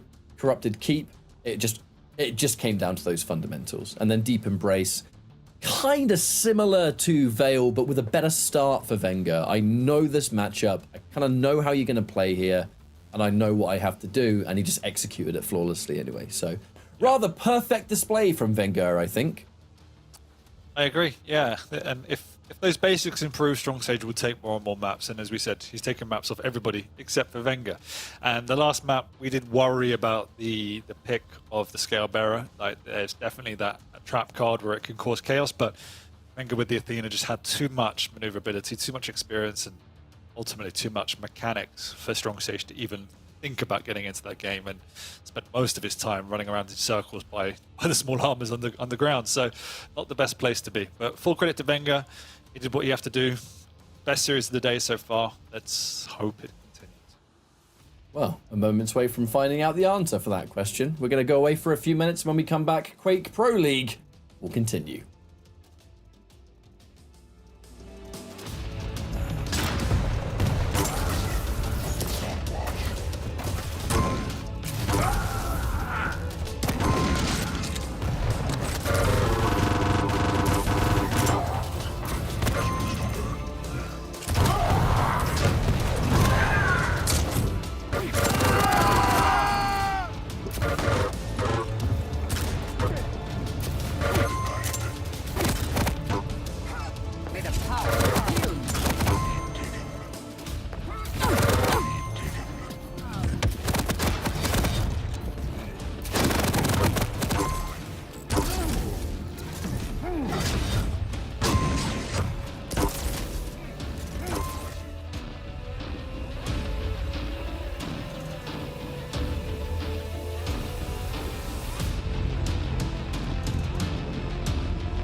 officially hit the halfway point on tonight's show.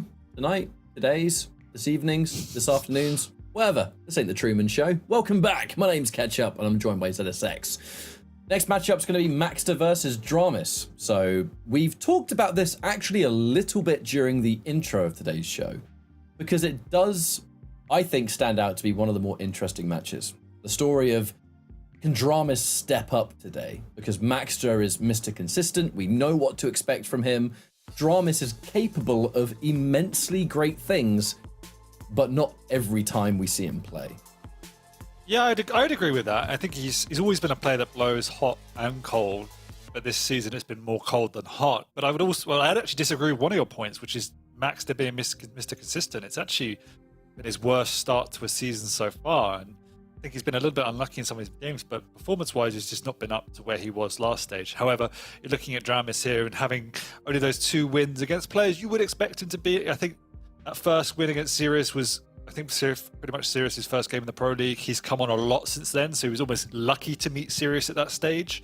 But then across the board, they're losing that games against Strong Sage and Nosfer. I think Strong Sage you could excuse a little bit, and Nosfer's having a great season. So it's been not the best start, but you can almost excuse him a little bit. However, we're at that point of the season now where we can no longer tolerate adequacy. He needs to start improving if he's going to be moving up the leaderboard. You said that with like such force as well. No longer tolerate it. No longer tolerate it, and it will be punished dearly. But at this point, I mean, I guess you're right, to be fair. We're at a stage now where those final weeks will start to add up, and players are going to be really looking at those final performances to not only think, how is everything going to work when it comes to the finals, but how am I going to shape up when it's finals day? And it's something that I think we need to talk about quite often, really, is that we are now steadily reaching a point where the build-up kind of begins for some of these players. You know, the practice and everything is always going to be consistent with them, but it has to mean more now than ever, because however you shape up before the finals can matter the most. You're either going to feel great about it or you're going to feel crap about it. You know what I mean? But also you might find some of these players slipping down into relegation zones, right? We've seen Strong Sage, we've seen Civ taking maps off of the likes of Kilson, etc. All it takes is a couple of successive bad weeks when you've had a bad start. There might be no way back considering the rate some of these other players are developing. So Dramis, we wouldn't expect it, but he is definitely one of these players you'd look at where maybe there's a slight risk if he doesn't put a few performances out. So it does go a little bit beyond just shaping up for the finals. It goes beyond getting yourself out of relegation territory, which is a massive stress in itself. It's an extra mental challenge that you just don't need. But I'm sure as we're ready, we'll bring up the picks and bans, and we'll figure out how things are going to shape up here between the two of them, as we now have Maxter right up here. And yeah, I suppose you're right. You know, if Maxter hasn't had the highest win rate that you'd normally consider, we're just used to seeing Maxter play incredibly well, you know, kind of regardless of how things go at the end of the day. I think that, I don't know, split right down the middle. How about that? But you look at the players that he's defeated, right? You know, the win versus Hron, Chain, and then Tox, wins that you would definitely expect here. But then the loss versus Sirius, that was quite a result for Sirius that week. And then going up against Kilston is a bit of a different story. Wenger, I suppose, of course, as well. But as soon as we have those picks and bans, I'm kind of interested to see where we're going to be, because I'm kind of looking at the lobby, and sometimes the lobby's kind of set up and good to go. And this time it actually is. Yeah, we've been looking at Athena versus Slash for a fair few minutes now, and I'm just thinking, like, is that going to be our first match? And I guess, yes, it will be, with the Anarchy taken away, Deep Embrace, and then Awoken as the final stop. BJ on Awoken, though, for Dramis. So Dramis maybe having definitely somewhat of a plan of damage, I suppose, and then the Visor getting picked by Maxter for that all-important information gathering on that final destination. Everything beforehand, though, is understandable with these two players.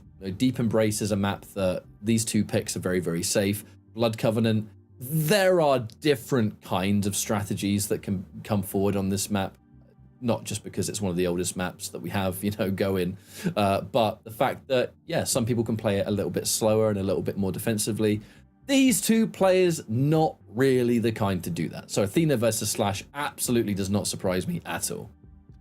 No, but it is a denial pick on that slash. And Dramis then has to respond. Otherwise, I am certain Dramis would have picked up that slash. So calculated from Maxter there. Then Deep Embrace, as you say, fairly standard across the board. We know Maxter absolutely loves Deep Embrace, so it's more on Dramis in that sense to pick the tempo up.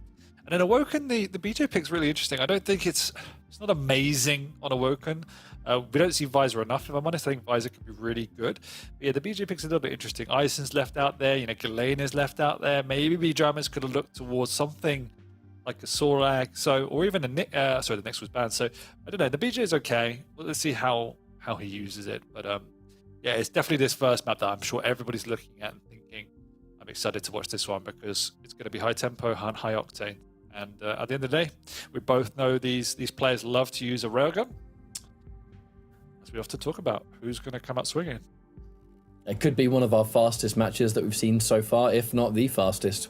It's the two champions that are the most maneuverable on Blood Covenant, just in various ways. I think Athena has that completely unrivaled verticality, thanks to the grappling hook, and then Slash, there's just no one as fast. So they approach it in their own unique way, which can result in a rather explosive and exciting matchup, and then let alone two players behind the wheel that are happy to play at 1,000 miles an hour. So we know that's going to be a really, really good one. Deep Embrace could give us a bit more normality, I suppose, with the Ranger versus the Doom. Although, to be fair, we did see that exact same matchup with Rafa versus Chain. So yeah, we kind of know what we're going to expect of that one in theory, with Awoken as that final little element as we close out the series between the two of them. And depending on how the scoreline's gone, different levels of stress, I imagine. Dramis would feel real good if he's able to get a win here. This is just one of those stepping stones for Dramis, I think. And Maxter, although he hasn't had the highest overall win rate, the talent that he brings forward on the maps has still always been outstandingly strong. And that's something that you can always grow to expect from Maxter, is that he's just very comfortable with what he's doing. He's very confident with his own game plan. Never really has an off day when it comes to like missing shots or having sloppy rail or something like that. And a lot of that gets put to the test kind of in our first destination. Both players have readied up, so we're going to be loading into Blood Covenant soon. As soon as that's ready, we'll be jumping in, of course, as we always do. But there's no room to warm up on this first map. We have to go like straight out of the gate. Everyone's got to start playing well, otherwise someone's going to just take that clear advantage. Absolutely, and Slash will just bring that tempo, bring that speed, and similar to the clutch, just disrupts your understanding of where your opponent's going to be at any one time and puts a lot of pressure on you to hit your shots. If you do, you can absolutely punish her, but obviously it's a difficult ask. And across the board here, the railgun's going to be a defining weapon, particularly when you're playing on the Slash or an Athena. Really, you don't want to be massively close combat, so to be controlling that weapon, controlling that high ground. As you said, the Athena has a slightly easier time of it, but a Slash can do it. No problems asked at this level as well. Now, I do need to be restart. Slight bearer of bad news. We have to take an extra few seconds. I think we have to change the server, I believe. So both players have to go back and just make sure that's all in order. But that won't take too long. We'll be jumping straight back in anyway. But both players pretty content with that, and I guess just a continuation of what we're talking about. Dramis is a player that getting this result here would feel quite good, because we've talked about this loads today, and it's always going to matter is the importance of how you shape up and how your final results end up being. And as you pointed out, players that might have to start worrying about relegation territory. If you're a player that's even slightly in the runnings for that, you got to get wins now, because if you get a couple of good weeks, you're pretty much safe. If you don't, you're just going to get more stressed and more bothered the more the weeks go by, right? And if there's anyone that can avoid that situation, I'm sure they'd rather do that, because the mind of the competitor is a hard thing to crack into. Competitive level players have so much to think about at any given moment, especially in something like this where you've got your weekly matches that you have to prepare for. You got to make sure you're practiced and you're shaping up and you look good for it. Right as we hit this territory, you start thinking about the finals, and the preparation has to get even more so for that. If you are one of the unfortunate players that was just not able to avoid relegation matches, that's the first thing you have to worry about. And so often they're the first matches that you even play out. You know, the spotlight is on you more than anyone else, and that can break some players. I think that can stress people out to a point where they just get overwhelmed. Thankfully, we don't see it as much these days, but it's definitely doesn't feel good. No, and it is shaping up to be interesting. There's a big split pretty much from 8th downwards, which is where Dramis is situated, and there's not a lot of breathing room between any one of those places. So it is going to be a scrap, as there's some strong players down there. There's Strong Sage, who hasn't played as many matches as anyone else, which is down there. We've got Saigib, Chain, Sib, who we've seen picking up matches today. But also Maxter. So Maxter and Dramis, you know, they're in that little bit of a scrap where they don't want to be. Now, I think they've got enough in the tank to be safe from that, but as I said, all it takes is a couple of poor weeks where they're not picking up maps, and it can become a little bit dicey. Oh, it looks like kind of having a look. Yeah, I didn't want to say anything just yet. I believe we're gonna have to come back to us for a second time. One of our two players is potentially having some ping trouble, I think is what's happening here. So we're going to go for a client restart on one of our two players. And we'll hope that third time's a charm is what we're going to do. This has been a strange old day, hasn't it? Yeah, wild. No, it's been good. I'm going to throw him under the bus. Come on, Dramis. I wasn't trying to point out which player. I was trying to leave it ambiguous. But now you've said it. Yeah, I'm throwing him under. Well, how's your day been, Dan? You all right? How about that weather we've been having, etc.? Oh, bad, mate. Sorry, Max just flaming me in the chat. Is he? Yeah, he's flaming me in the lobby chat. Oh wait, no, that actually is. That actually is. I'm gonna close that. I'll just leave that between the two of you. You gotta be careful there, Dan. You can't distract Maxter before his big match, though. I'm telling him I'm gonna just flame him all cast now. So if I'm feeling too critical, this is why, guys. Just giving us the inside scoop. Ah, Dramis is back in the lobby. Let's go. Let's go. And Sorry, I believe we shall now ready up. I can't multitask. Sorry, I can't speak and type at the same time. I'm too limited in my capacity. We're getting old. That's the problem. Basically, mate. You know, ironically, as much as the Quake community likes to wish me a happy birthday every single day of the week, it actually was my birthday 2 days ago. It's fine. The Quake community are old. They can sympathize with these challenges. Yeah, I'm the young. I'm like one of the young guys, and I'm 31. That's why. That's why I love. No joke. That's why I love it, though. I love it. There are very few games out there in the esports space that have a legacy that goes back that far, right? Like, that's sick. That's awesome. That's a rare breed. I can only think of like Quake and like various fighting games that started in like the 90s in the arcade, right? Most games, yeah, whippersnappers. You're being a boomer. I am. Back in my day. Back in my day, we had this weird little ball inside your mouse. There we go. It's clean it out, the fluff. And my screen was like that big, and I had a VCR player on the bottom, and we played split screen on it. No wonder we have bad eyesight now. What is going on in this cast today, man? What is Look, going on? We've had to restart for the third time, but I think we're losing. I feel it in my bones. This is the one. Got 0-4 pulling his hair out because we're just ruining the Quake cast. I've never liked that ketchup guy. Don't worry. Just lost your ticket to QuakeCon, my friend. Oh no. Anyway, we are live, I believe. I think Things so. are fixed. They're playing like it's for real, and we've just seen a wonderful rail there from Dramis. I saw Slash and immediately just assumed. My lord, get it together, Ryan. But a rather intense start. Both players incredibly weak, and that missed rail punished in full as Maxter takes the first blood. Incredibly lucky from Maxter to get any frags in this game. I was sure he was going to lose. Nothing to do with what he said in the intro. But I tell you what, mate, you might get your wish. It's Dramis building his stack back up together now. looking to be a lot more healthy here. And we have to play a pretty patient game, you know, because on a map like this... Oh! You didn't see that because we were looking at things through Dramus's or Max's point of view. My good lord. This is not my finest hour.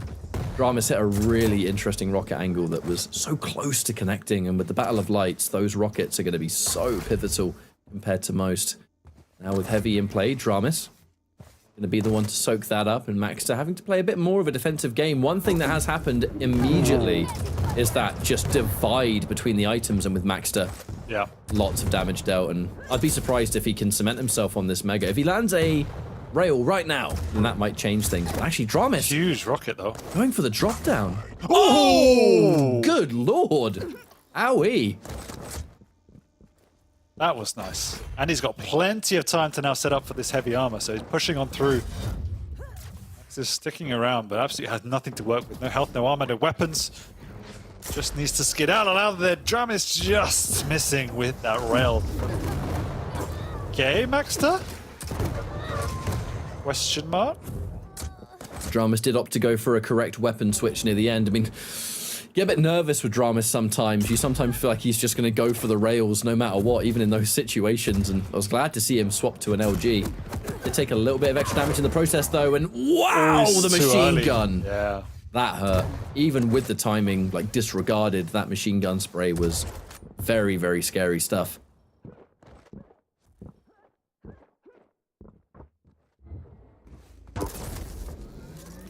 Missed time from from Dramus there, and he's biting the dust with back-to-back rails from Maxter, pulling into lead now, and he's caught him off the spawn here, the read!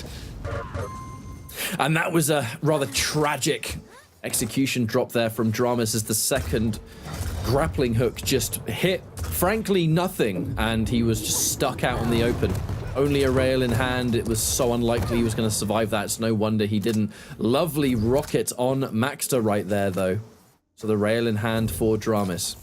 Start to mount something off the back of this. Not going to be able to do anything about that Mega. However, in the armor department, Dramus is looking pretty impressive. This is that rail, Maxter. Some tri-bolt to boot. Oof. An aggressive push, but one that is answered back by a vertical rail. Two rails that miss, and the third one meaningless as Maxter picks up yet another one. That's frustrating if you're in the shoes of Dramus. My life for a heavy armor, as Shakespeare would say. And his life for a Mega as well. He's just willing to die for these items. But what is the long-term game plan here, Dramus? It's a bit alarming, though. 2-6 on a map like this. That can grow relatively quickly, but Dramus continuing to be aggressive, regardless of outcome. And that's a scary game to play, and an even scarier game to watch, because you look at this stuff and it's exciting and it's fun. And you love to watch these plays happen as they happen, but it's when they consecutively do not work. That's when you start to get a bit worried, because then, as you said, you know, the backup plan.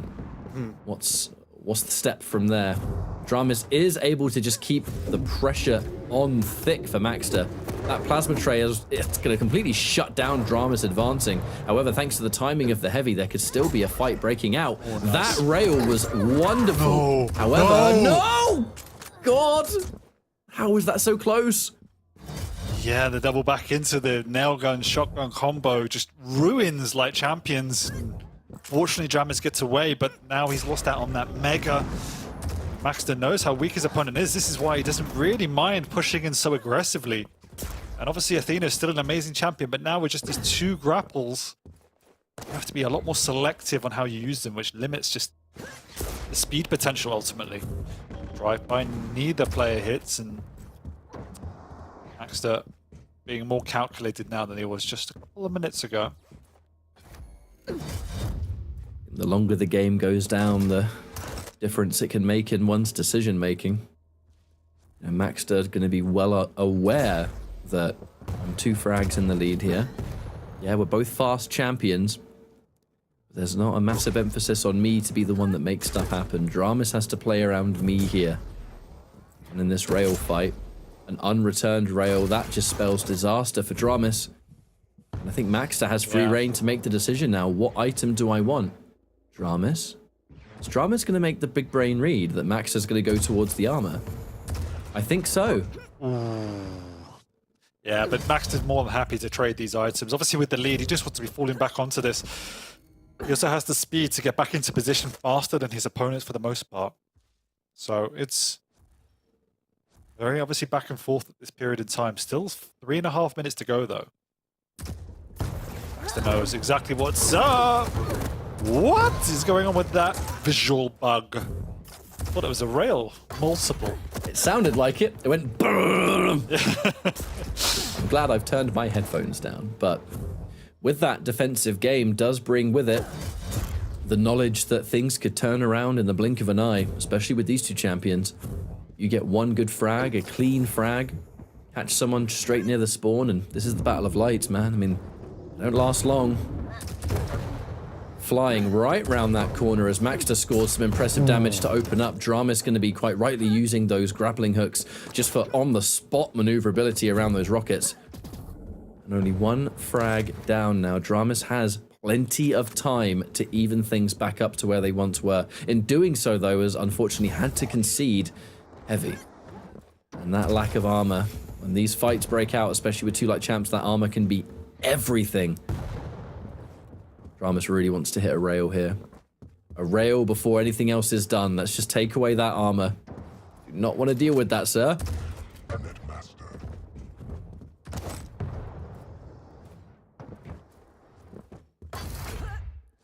And Maxter is having to be so careful right now.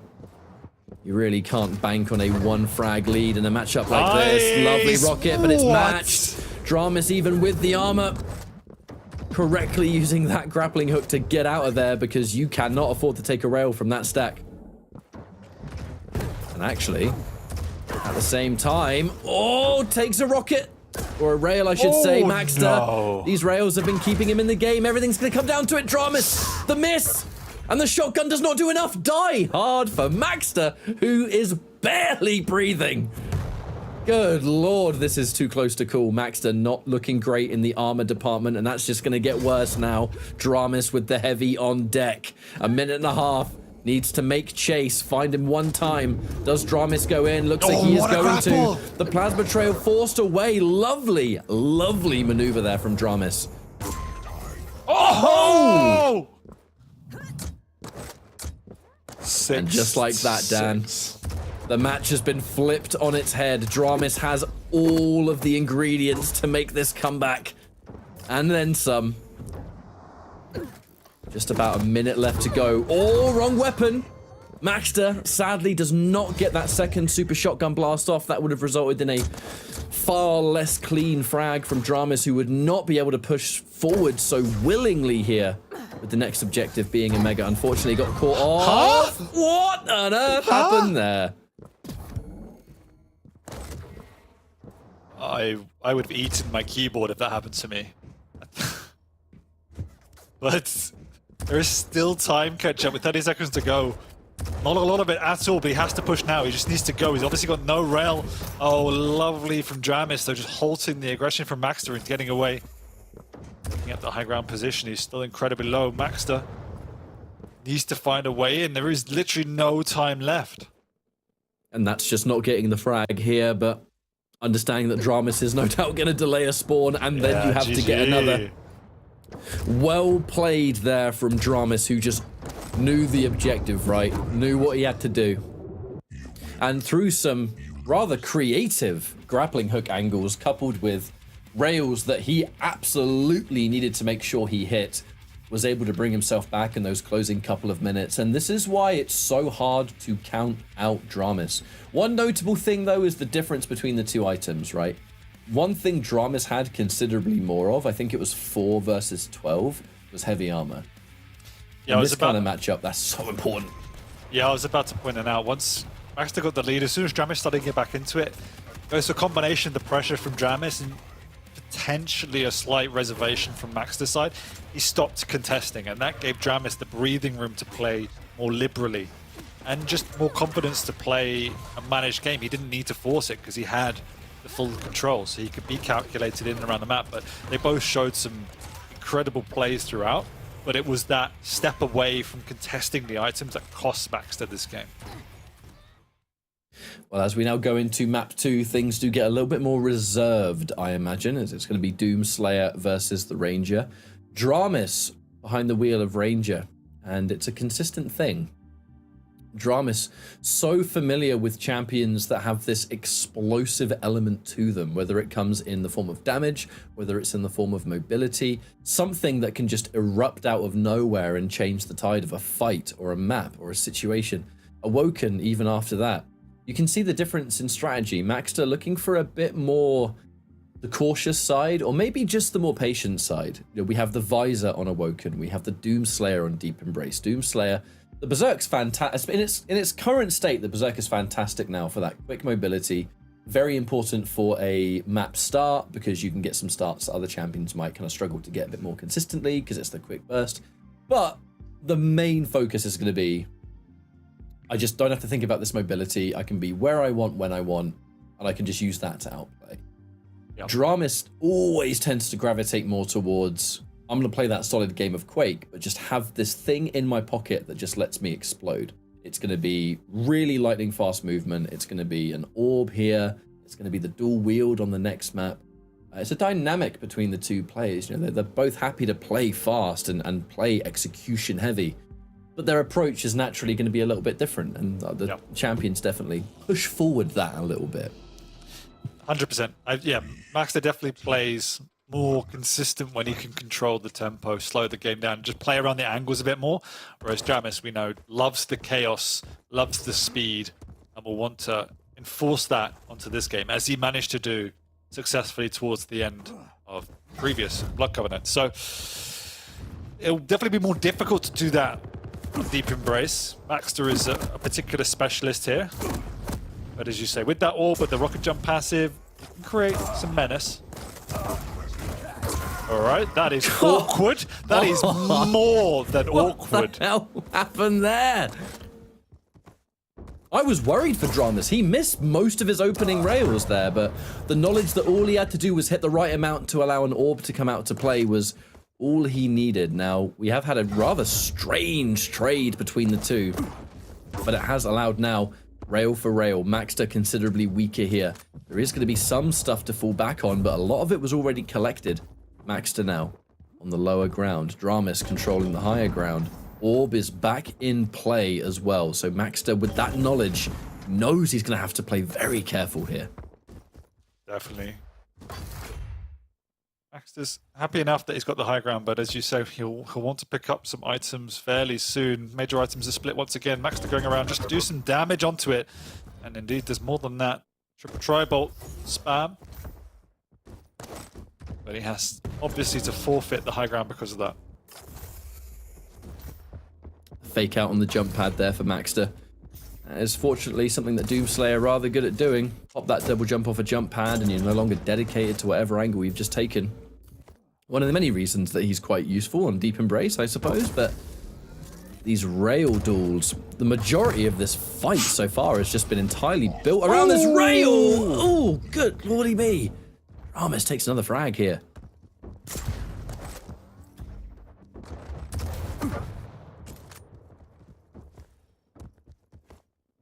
Yeah, despite playing the Doom, it's Dramis is controlling this high ground at the moment. Long to what? Oh, why did you swap, my friend? What a rail that was. Still very early for this item. Dramis knows it as well. Tries to come on through. Imagine his plan was to orb across, but not to be, as he is shut down. A delicious angle held there from Maxter. Yes, he got refragged. However, I think... Oh, hang on a minute. Forced on the rails again, and that's where the orb says, one weapon, no problem. Dramis brings himself back in, and this is that element of Dramis that's always more unpredictable. Not afraid to use these champions that can just pull out that extra dynamic that... It's like Instagib, though. They're both hitting 70% rail. It's just constant. I don't think I've ever seen such a rail-heavy map in a very long time.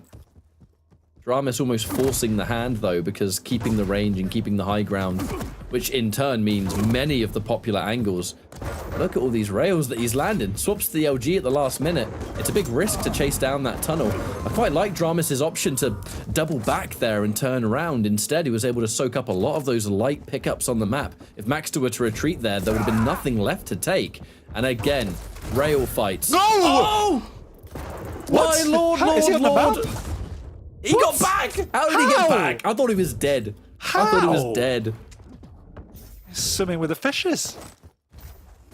Today is cursed. Today is the most unusual day, and I'm here for it.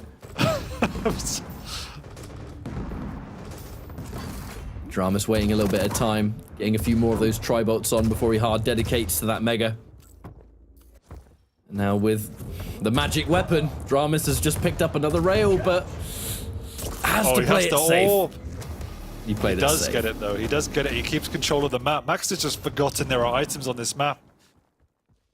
He's unable to play around them at the minute. Dramis is doing all of the work, controlling that high ground, and Max has been relegated, despite playing the Doom, to this low ground area. A couple of back-to-back rails really stings, but there you go. There's another one from Dramis.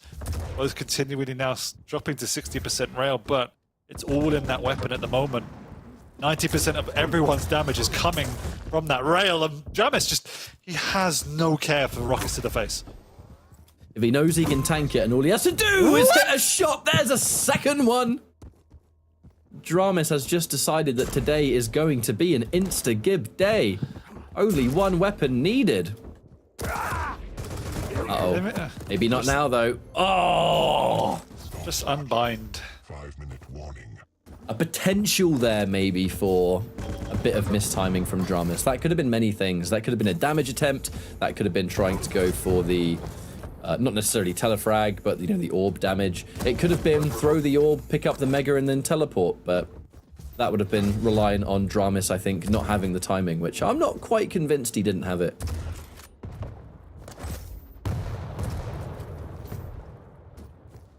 It is slowing down, but... Oh!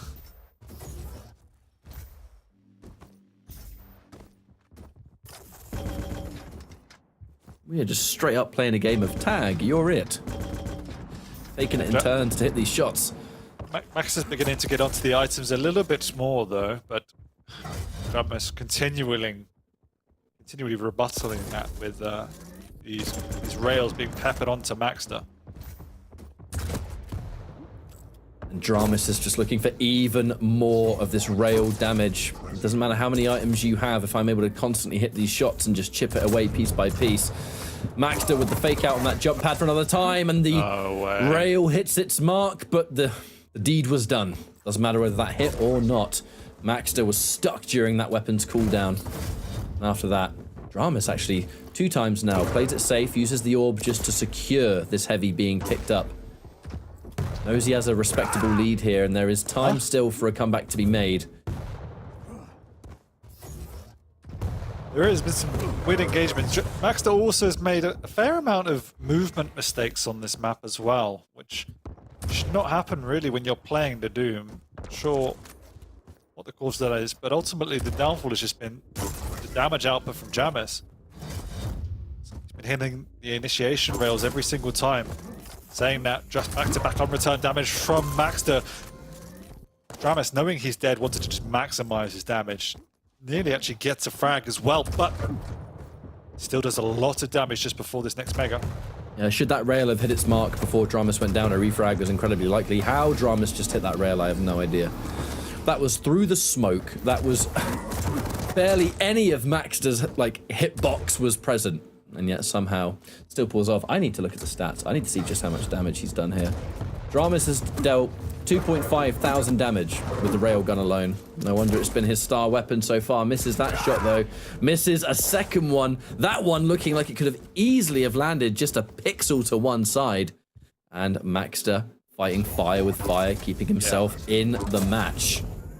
It is blow for blow when it comes to rail at the moment. As he just they both disappear. But we know that next objective will be heavy. Unfortunately, Dramis going down this way means that Maxter will be able to pick it up without any issues, and actually a comeback in the works. Another frag on the side of Maxter. Just needs one more. 11 versus 10. This has been one of the highest scoring games that we've had today. Might even be the highest. And we still have just under 2 minutes on the clock left to go. Dramis has just made this whole map be a complete slugfest. And it has been working wonders, you know, keeping that pressure up. Maxter missing that shot. That would have been a dead Dramis. That one doesn't mean as much. The resources had already been picked up. The double jump, no matter. Vertical rail for me, sir. 11 frags apiece. Dramis caught in the wrong part of town. That was not the route to take, and he paid for it. And now here comes Maxter. Oh, my lord, Dramis, you got to slow it down a bit, mate. I think he's getting a bit too ahead of himself here, and he's paying the price for it, Dan. Yeah, this is the rhythm that Maxter really enjoys. Finally able to string some damage and some frags back to back. Getting some unusual moments from Dramis' POV. Seemed to lose track of the map and of Maxter for a moment, and it's costing him.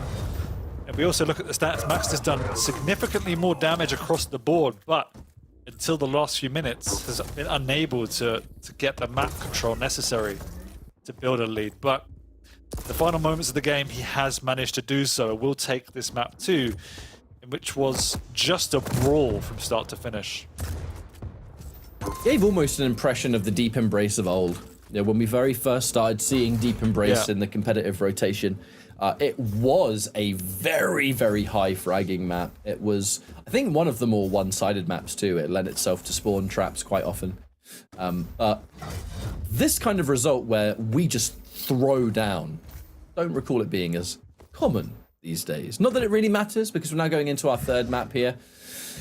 Last couple of minutes really made all the difference there for Maxter, who, excuse me, has now been able to bring us into a final map situation where it really means something. And it is naturally going to be just so much more different. Because, if I'm not mistaken now, EJ versus Visor, our final map.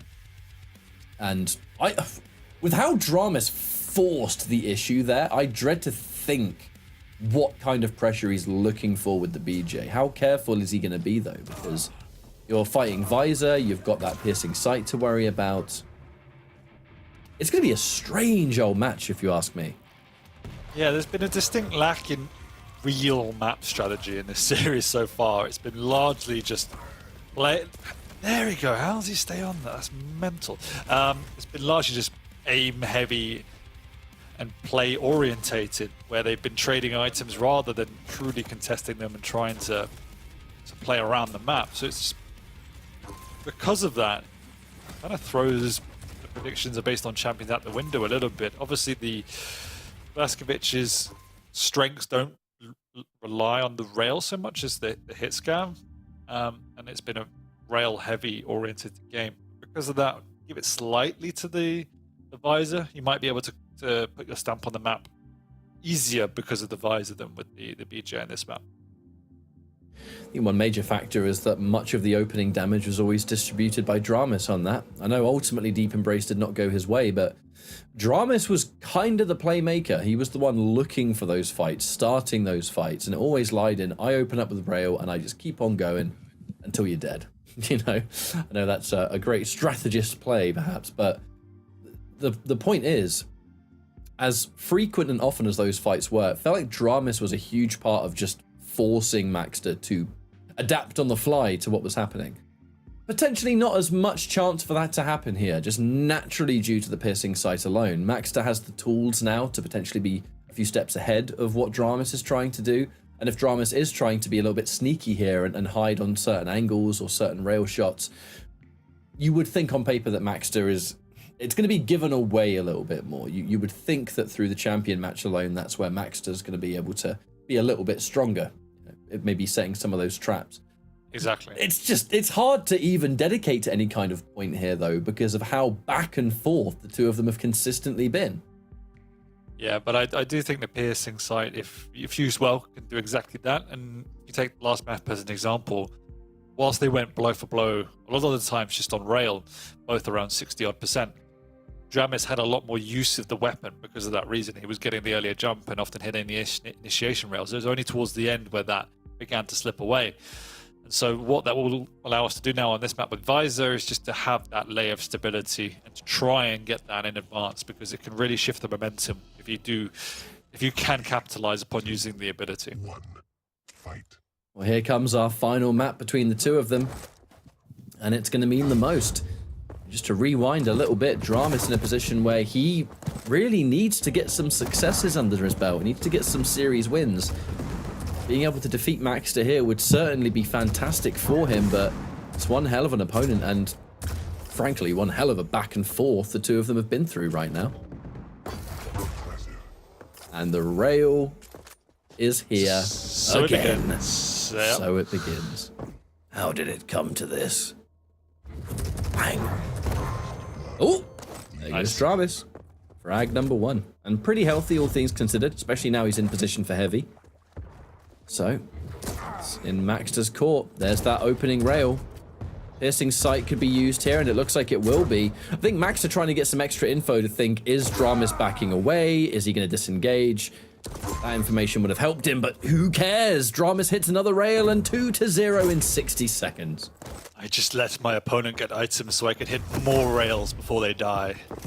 It's just like constant barrage of rails from Dramis. I want my opponent to pick up a rail so I can frag them and then pick it up off their corpse. Exactly. A lot of LG damage, but nothing that Dramis can't tank. 3-0, and it has been full steam ahead so far.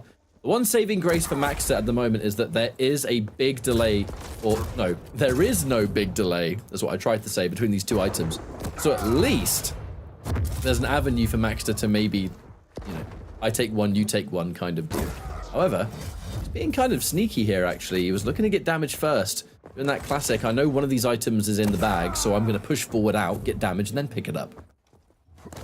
Yeah, they've got an even trade of major items at the moment. 4 megas for one, 4 heavies for the other.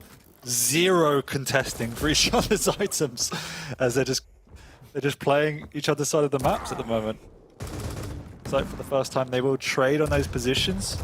Saying that, Max is making a little bit of a move, but no, he gets knocked on down by Dramis, who of course hits another rail. Flying around that corner with some tri-bolt. Dramis trying to keep things a little bit safer, which, you know, I respect the attempt, especially around those tight angles that might be a bit more difficult to land a rail shot on. You've still got that tri-bolt good to go. However, Dramis, are you going to miss a rail, mate? Are you just going to keep hitting them back to back like this? Ah, okay. He switched up on a machine gun. It's just... Big push is coming forward.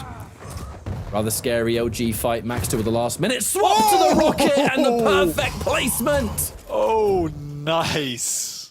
That was just a magic shot right there. And the piercing sight to at least get perfect timing on this mega. So Maxter unable to take the item, but he's going to have a pure idea when it's going to be up next. And I guess we'll see in a few seconds how much help that will actually be for him. But an opportunity to bring himself back into this match. Fighting. Dramis has been such a bully all match long. Yeah, I think it's the first time I've ever really seen Maxter genuinely a little bit afraid of his opponent's rail. Normally he's quite happy to go toe-to-toe, play these angles, but not against Dramis. And we saw similarly when Sirius beat him, it was largely based around that, where he begins to lose out on these angles that it just warps his game. Dramis caught with the rail out for another time, but trades a shot with 100 damage of a rocket. That rocket is certainly not the first time that it's done big damage to Dramis so far. Need to be reminded of that first frag that Maxter was able to obtain there, perfectly placed. The piercing sight to make it so much better. Misses the kill shot. That is painful. Yeah, he mad. Yeah, he's going to be frustrated about that.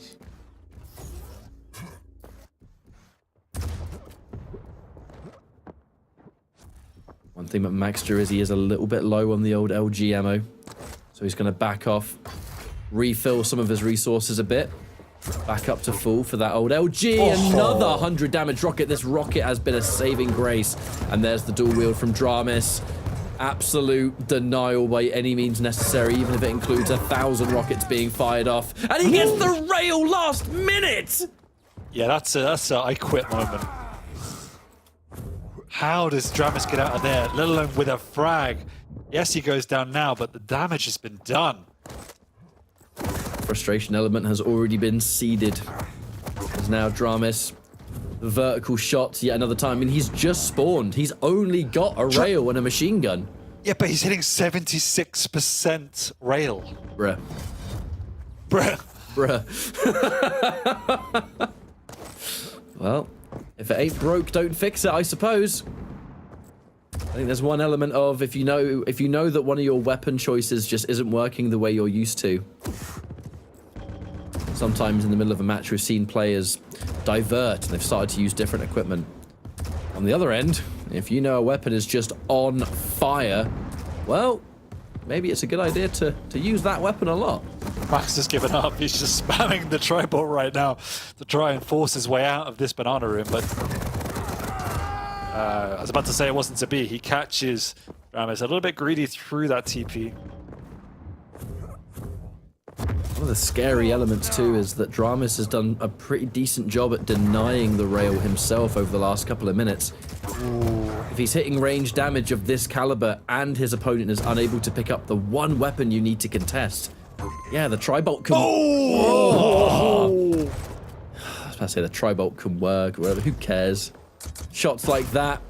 Oh, God, these rails, Dramis, mate. What is going on here, mate? Outlandish accuracy.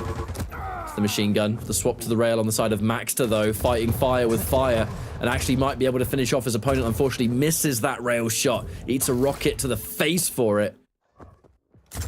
He has to use this piercing, so it has to work for him. Unfortunately, it gave him nothing except another rocket death. Oh, ZSX. It has been a series and a half. Oh, man. Dramis just doesn't miss.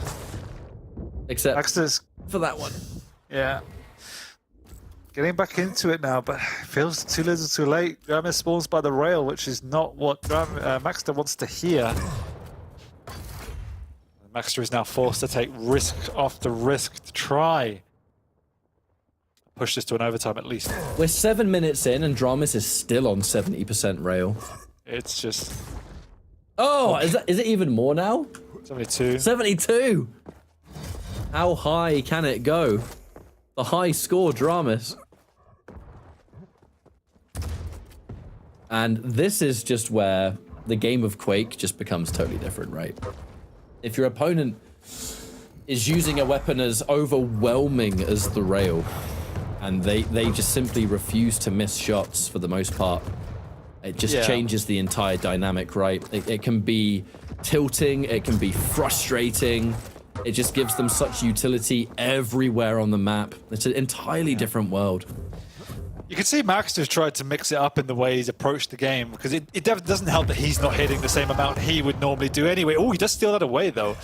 Max is definitely hitting a hell of a lot less than you would expect him to. And him hitting more means not only is he in the game more, but he puts more pressure on Dramis to hit his shots. So it has a compound effect. But Dramis has just been all over it with his rail so far. And it's just been, once again, 90% of his damage has just come from rail alone. Now, to be fair, likely that Maxter will secure a frag here, and he will. 3 frags left to go to equalize, and we have 1 minute and 20 on the clock. This is absolutely doable. Yeah, but he just lost out on that Mega, so he's given Dramis a big stack to work with off the spawn, and obviously we've got that dual wield, which he can use if he needs to. He has popped in preemptively. And now you've got to chase into choke points against a healthy Dramis. GG. Yeah, with that defensive tri-bolt, massive, massive pain in the backside there for Maxter. Maxter, I mean, how do you push forward here? Oh, that rail certainly starts it somewhat, but he's still alive. Oh, GG right there.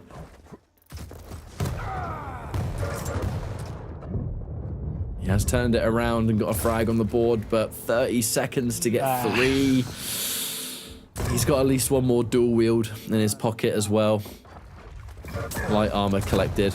And then to finish off the series, he's looking to pull out 2. You got to get 2 frags. but Dramis can delay his spawn.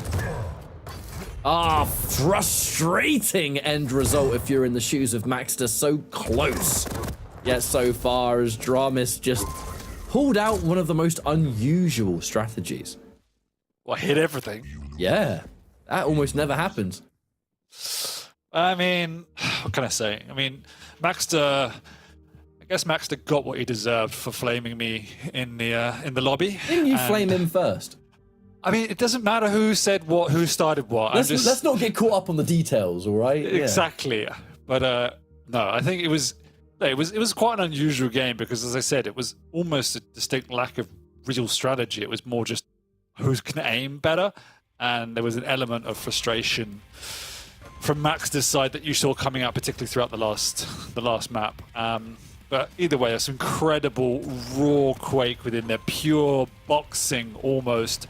And I'm sure Maxter is frustrated, but at the same time, that was some of the best aim we've seen from Dramis this season to date. So if he can continue that and add a bit of strategy, it's going to be quite fun to see him in these last few weeks. I think some could call this a relatively pivotal moment for Dramis, because this was a week that turning up was required and was able to bring a ferocity that hopefully can carry over into future weeks.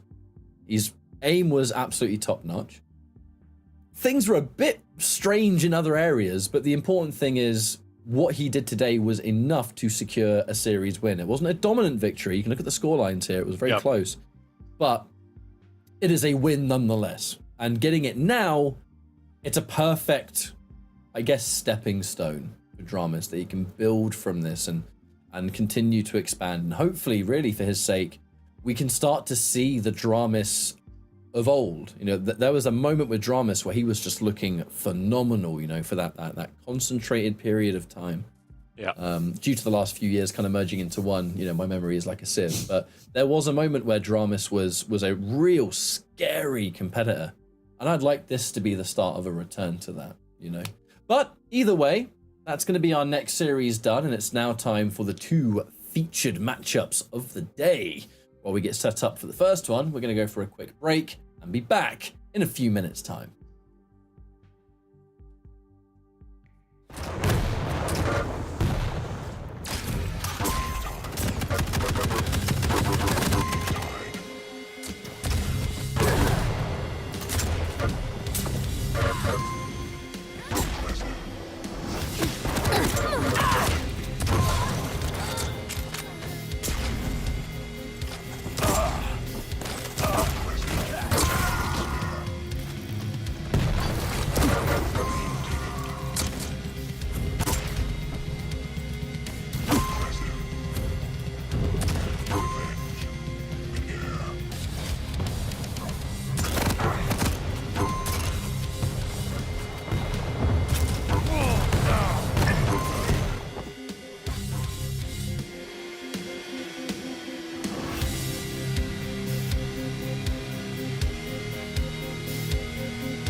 It's not every day you get to see a battle of two aim gods go head to head. Fortunately for us, that day is right now. Welcome back to our latest week of the Quake Pro League. Myself and ZSX are going to bring you through Toxic versus Serious. This is the kind of matchup that is just of the most unique to me. You know, these are two players that are just known around the world for their just ridiculous aim skill, but you don't really get to see them go head to head too much, and that's what this is all about, Dan. I'm really excited for this one for that reason, right? It's going to be raw, unadulterated Quake with no real care in the world for anything except who can aim better. But the really interesting thing is that they actually have quite opposing philosophies of how to play duel. You know, we have Toxic, who loves to play those intensive, fast-paced champions, whereas Serious is much more about being quite passive, playing the angles, and that contrast is going to come to fruition now. So we see obviously Tox here. He's had a erratic season so far. Coming back into the Pro League now, he's been doing slightly better than last time round, but obviously there are a few big losses against players you'd expect him to lose. But that's the worrying thing, really, is that he has lost quite heavily against players who are at the top of the leaderboard, but then contested and beat players you'd expect him to beat. And going up against Serious, he doesn't have the luxury of having the better aim anymore. In my mind, Serious has the better aim, and so the question is, how is Tox going to deal with that? And I think at the same time, when you look at, well, I think when we're looking at play styles, Serious is the kind of player that, at least in Quake Champions, has a bit more of a sort of like solid foundation here. I think when we watch Serious play, you can definitely see the aim is a massive thing that makes him a fan favorite, I suppose. But there are still elements where he does make incredibly smart decisions. He plays incredibly well around various opponents. So in regards to Quake Champions, you would think that I think Serious is a bit more prepared to succeed in this matchup. The aim is always going to be something that's going to matter with the two of them here, because you almost never get to see two aiming gods go head to head. But just look at the record as well. You know, Serious, his win rate is looking a little bit stronger here. He's fought off against some real notable players himself. Both of them have more players to get through, of course. But with the two of them together, I kind of feel like more people would steer onto the side of Serious for this matchup. Mostly because they both have aim, but you would think maybe currently now that Serious just has a bit more as well.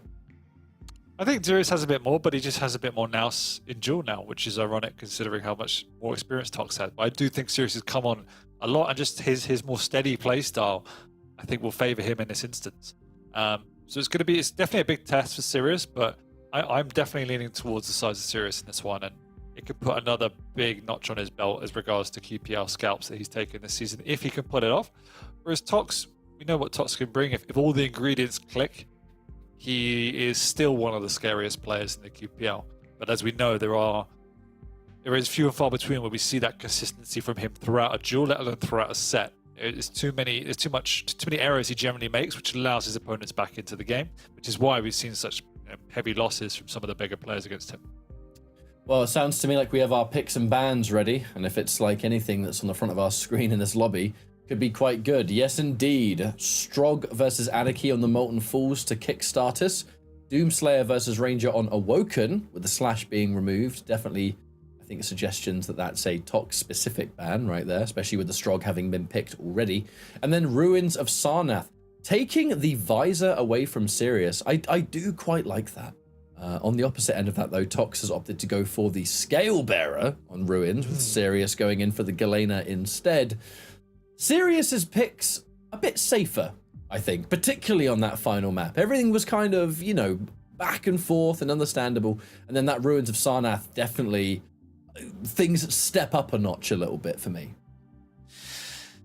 Yeah, I would agree. The first two maps are pretty standard, as we talk about, but that last one is very interesting. Obviously, by that point, you normally get down to preference picks on the third map. Tox throws in a curveball there with the Scale Bearer, so really interested to see that one play out. The Galena again, plays around that passive play style of Sirius. You can obviously build the overstack quite easily on Ruins, and you definitely need to do that against the Scalebearer. I mean, there were obviously other champions left in the pool as well that could have been looked at. Particularly the Ison is pretty good on Ruins, but it becomes down to a playstyle thing. And Elena is still one of the top tier picks when she's played particularly well on Ruins. Think back to the days of players like Base used to play him her time and time again. So it's still a very, very good pick. The Scalebearer, a bit more unorthodox. We saw obviously Strong Sage pull it out earlier to no effect, but Ruins is a very different map than Deep Embrace. It's much easier to play the Scalebearer safer on this map than Deep Embrace. Makes me feel a little bit nostalgic seeing Toxic play as Scalebearer these days. Kind of makes you think back to when this game first sort of found its feet. Scalebearer was ass back then. He was not a good champion in Duel at all, but you know, Toxic was one of those players that would still occasionally try and pull him out. Unfortunately, I don't really recall it ever granting him that much success, but it's nice to see that, you know, sticking true to a champion and then years later, they're much more annoying than they used to be. So maybe that will bring with it an element of fundamental for Toxic, you know, playing Scalebearer for that long. Hopefully it comes home to roost one day. But it looks like both of our players are readying up here, so I think we should be jumping into Molten. Yeah, we're jumping into Molten Falls as we speak. But prediction time. No doubt chat will be having their own predictions, as they always do. They got no points left. About to say, yeah, with whatever points they had left, I guess. I really should add to that. But I feel like this could be a 2-1, but it just feels like Sirius has the edge. Tox, if this is a great day for Tox, and everything, all the moving pieces work, maybe. But the issue with Tox is those moving parts tend to need to be in sync, don't they? And that's, it's just not the most reliable. He is not the most consistent player. He's such a treat to watch, and I'm so excited to see this series that we have in front of us. But through consistency alone, it's so hard to count out Sirius here. I feel that everything we've seen so far this season, I'm going to go with a Sirius victory. I'm even going to go with a 3-0 victory. I think he's just got that layer of consistency to his game now. So we'll see if he proves me right, but everything I've seen when he's on form, trust me, nobody wants to play Sirius. So let's see how Tox could handle that. Starting things off from Tox's point of view. That Mega's going to get soaked up, as is a fairly standard map start for this one. And we've both just taken an item each. And we automatically begin with that information game. Tox with the high ground controlled. Not a lot of weapons, though. The rocket launcher, kind of all he's got. He's got a tri-bolt as well, but he needs to sneak past here. Waits until he's safely clear. Oh no, gets him back around the other side. No super shotgun though, but it doesn't matter. Tox, the patience. Man just sat there for 30 seconds and it worked out. Definitely did. Sneaking past each other, but Tox with the trap gets an element of fortune with the double back from Sirius and absolutely punishes there. So early lead from Tox. How long is that lead going to last is one of the questions here. The next objective, in theory, is that heavy, as it will spawn next. Sirius himself, does he want to challenge this? Actually, Tox get himself an LG first. Sirius the first to make his presence known, and an opening rocket that hurts so much. There's the Pika. But the armor has already been taken. Ability down, inject down, and Sirius with only health to his name. Only just picked up some armor. Tox did a ton of damage there.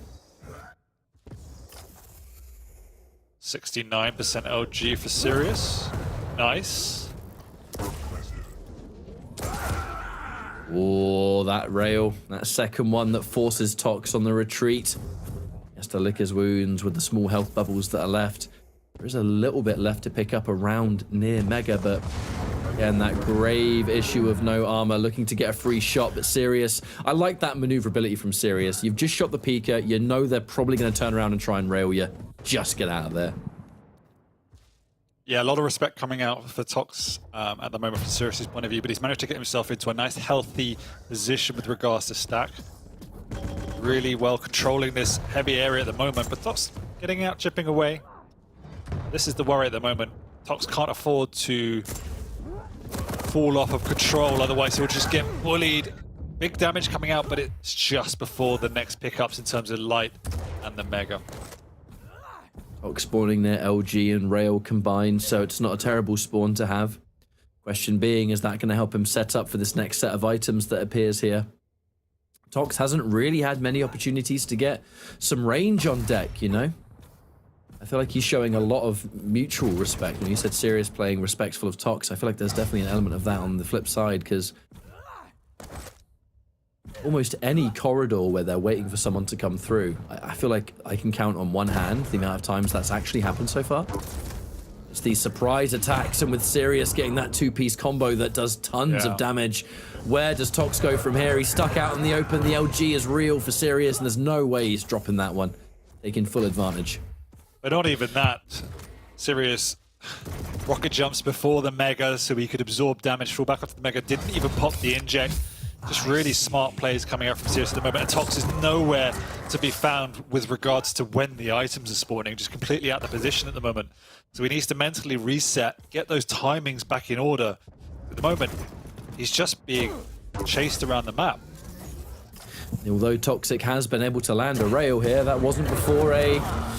Oh, good lordy lord. That could have been really, really bad. It's bad to say. That took a lot of damage in return, but then Tox just kind of, I blink and he's done most of Sirius's stack. Oh, that rocket's so good. That rocket's even better. Sirius. All that great work undone, just couldn't pick up the heavy, even gives that away as well. Great rockets from Sirius.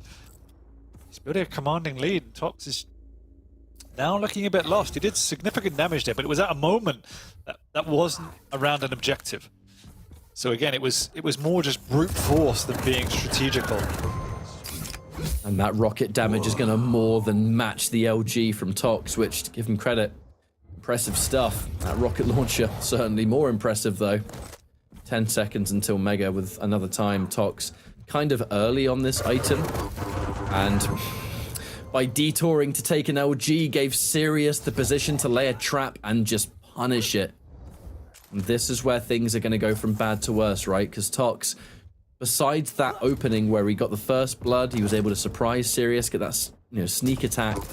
It has been downhill from there. Sirius has had the upper hand in every single encounter past that point. And there's the rail from Tox. Not only a rail, but plenty of stuff to recharge his stack. And a heavy as a prize. And with it being just under 5 minutes on the clock, this is comeback potential. Yeah, but he has to get on these items more now. It's his fourth major item of the game. Yes, he's done more damage than Sirius, but that just shows the deficit he's playing at. And I know I keep saying it, but it's just the simple things that he has to do that. And if he does that, he'll be contesting this map. Amazing damage coming out. Can't quite finish up his opponent just yet. Needs to be careful going through this doorway though! No, Tox. That's a frustrating way to go. That is a tilter and a half. Tox just missing that rail and almost an element of stubbornness to say, no, this frag is still mine. I'm taking it.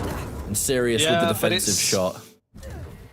It's just obvious. You're chasing an Anarchy who's falling onto a light, an inject, 2 health bubbles, and you're running into a choke point. Of course, that's going to have that risk. Question is, though, Dan, how much is that risk going to be worth? Because what could have been the start of a comeback sequence here from Tox, even though, yeah, he's got both of the items and his stack's great, not a lot of this map left to go. And Sirius, you see his positioning there, just waiting for him to come around the corner. Tox gets a frag, but it's far from clean. So even this, Sirius spawned near the rail. So any kind of ranged fight is going to be matched instantly. Tox not able to take this heavy either. Sirius can have an inject in at least, I would say 14 seconds, but of course he picked up those hourglasses down there, so it's already back. It's a hard mountain to climb if Tox is going to bring this map back.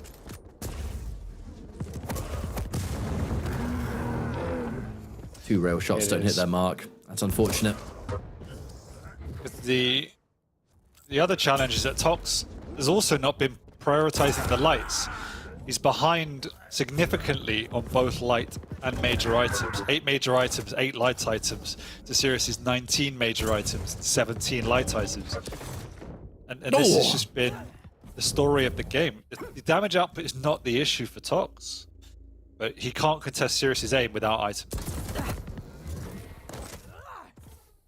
certainly been where things have turned around, right? These are two players that have fantastic aim, but in this map, one person's had significantly more control of the map. Exactly, yeah. And one person's just been playing better Quake, you know? They've had more of a mind for the items, the timing.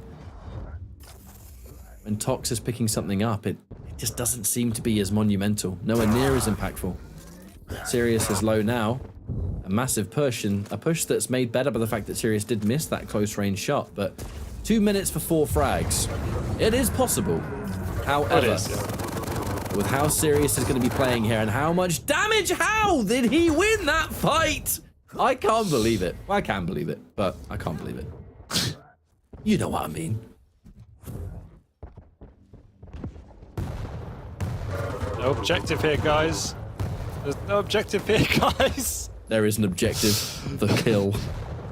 They're playing out for a Mega that was 15 seconds too early, but it's fine. The Mega's up now. It was all worth it. Tox will go down. No, he won't! With 90 in health.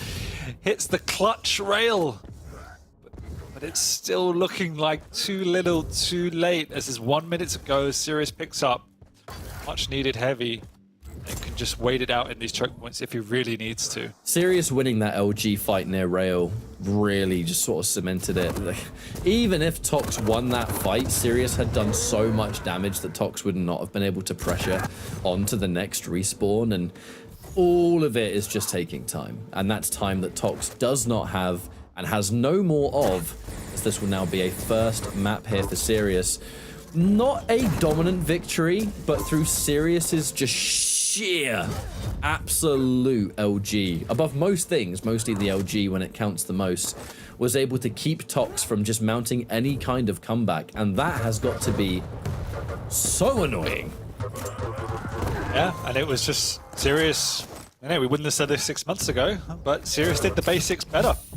Simple as that. 48% LG near the end of this. Looking to keep it going, nice and consistent. Close range rail just for good measure. Thank you very much, mate. But one map of 3 is going to go onto the side of Sirius. Is Toxic going to be able to bring this one back and make it a competitive game, or are we looking at a 3-0 here, Dan? No, that was your prediction. I'm still going with that after seeing map 1. Once again, Tox did more damage than Sirius in spite of losing, but he had half the items across the board. If he can get on the map and do the basics better and not suffer these missed timings, then he's in a much better position. But the problem is that it's compounding. If he misses those errors and then he's pushing in, he's going into a more stacked opponent who's matching him blow for blow with the aim, and that's what we said. Can't afford to not have that stack advantage or make the right decisions. But when Tox is on that roll, you can see how scary he remains. So never have to count him out. Because if he gets on an early roll, can recycle the items, it's still incredibly hard to break that. As we open up now on our second map, I feel like this is one of those matchups where it's simply going to be a continuation, not necessarily taking it one complete map at a time, because I think there's just a difference in basics that was taking place here. And that's going to be universal regardless of what map you're on at all. They have similar accuracy with their weapons. You know, we both know they like to fight. It's why they're so well known and everyone loves to watch them play. Aim is an exciting thing to watch, but as we've seen plenty of times here in Pro League, aim is but one part of a competitive player's identity. Being able to do a lot more than that is, I think, the recipe for a successful player. Sirius, in the process of just building upon that quite strongly, especially in this season where he has had a really good win rate, all things considered. Awoken's going to be next, and it's another combat-heavy map, but combat is not the only component, which is why I'm still a bit nervous for Tox. Yeah, we've seen Sirius play some amazing games on Awoken in the past as well. It's always been his general favoured map. He understands the angles really well, and when he can get into his groove there, he can pick you apart with his rail before you even get to close that gap, and that's what Tox was really trying to do. He was trying to use the speed of the Strog to close the gap and get on top of the Anarchy at the time. So he's going to be even more challenged if that's the strategy he wants to employ here. And both of our players have readied up, so it won't be long until we're jumping into the world of Awoken. And it does sort of feel like, if you look at it theoretically, another potential good win here for Sirius. If he just keeps doing what we know he can do, That's where it's a very different story from Tox, because Tox always has these small elements when you watch him play, especially in Pro League and stuff, where it is those small details, whether it is down to like an item timing or just a simple little decision around one of the items or whatever the case may be. Sirius just does not have those kind of mistakes, and if he does, they're just not as frequent. It's unfortunate for Tox, because there were certain instances where Tox would push, and I feel like against any other player, he would have obtained that frag. Particularly that LG fight near Rail at the end of Molten Falls. Like, that was a comeback in the making, and Sirius just somehow, in the worst position ever, took all that stack away and won the fight. And it's like, come on, man.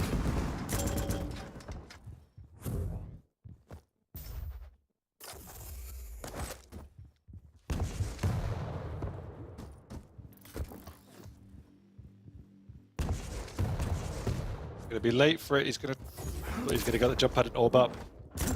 No, instead he decides just to back off, pick up the heavy, but Tox is there with the LG. Sirius doesn't have one of his own and gives up the first frag, 2 maps in a row. Nicely played by Tox. Not a terrible time to secure a frag either. He does have avenues to retreat to and stuff to pick up in terms of getting the stack back up. Our next item's going to be that Mega. Tox arguably in a stronger position for it, although he has detoured. That's something that Tox has done more than once. He did it on Molten Falls too. Sort of sacrificing position around one of the items to make sure he picks up a weapon that he really wants. I think the LG was quite a common occurrence for him on the Molten Falls, and I feel like perhaps the Rail might be that here. A lovely Rail shot there from Sirius. Automatically back into the match off that one. Frag apiece.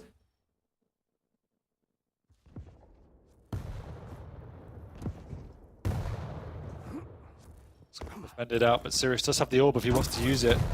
Actually hits lovely Rail from down below, forcing Tox away. Actually orbs up to regain a position to continually do some more damage. Actually left up the Mega.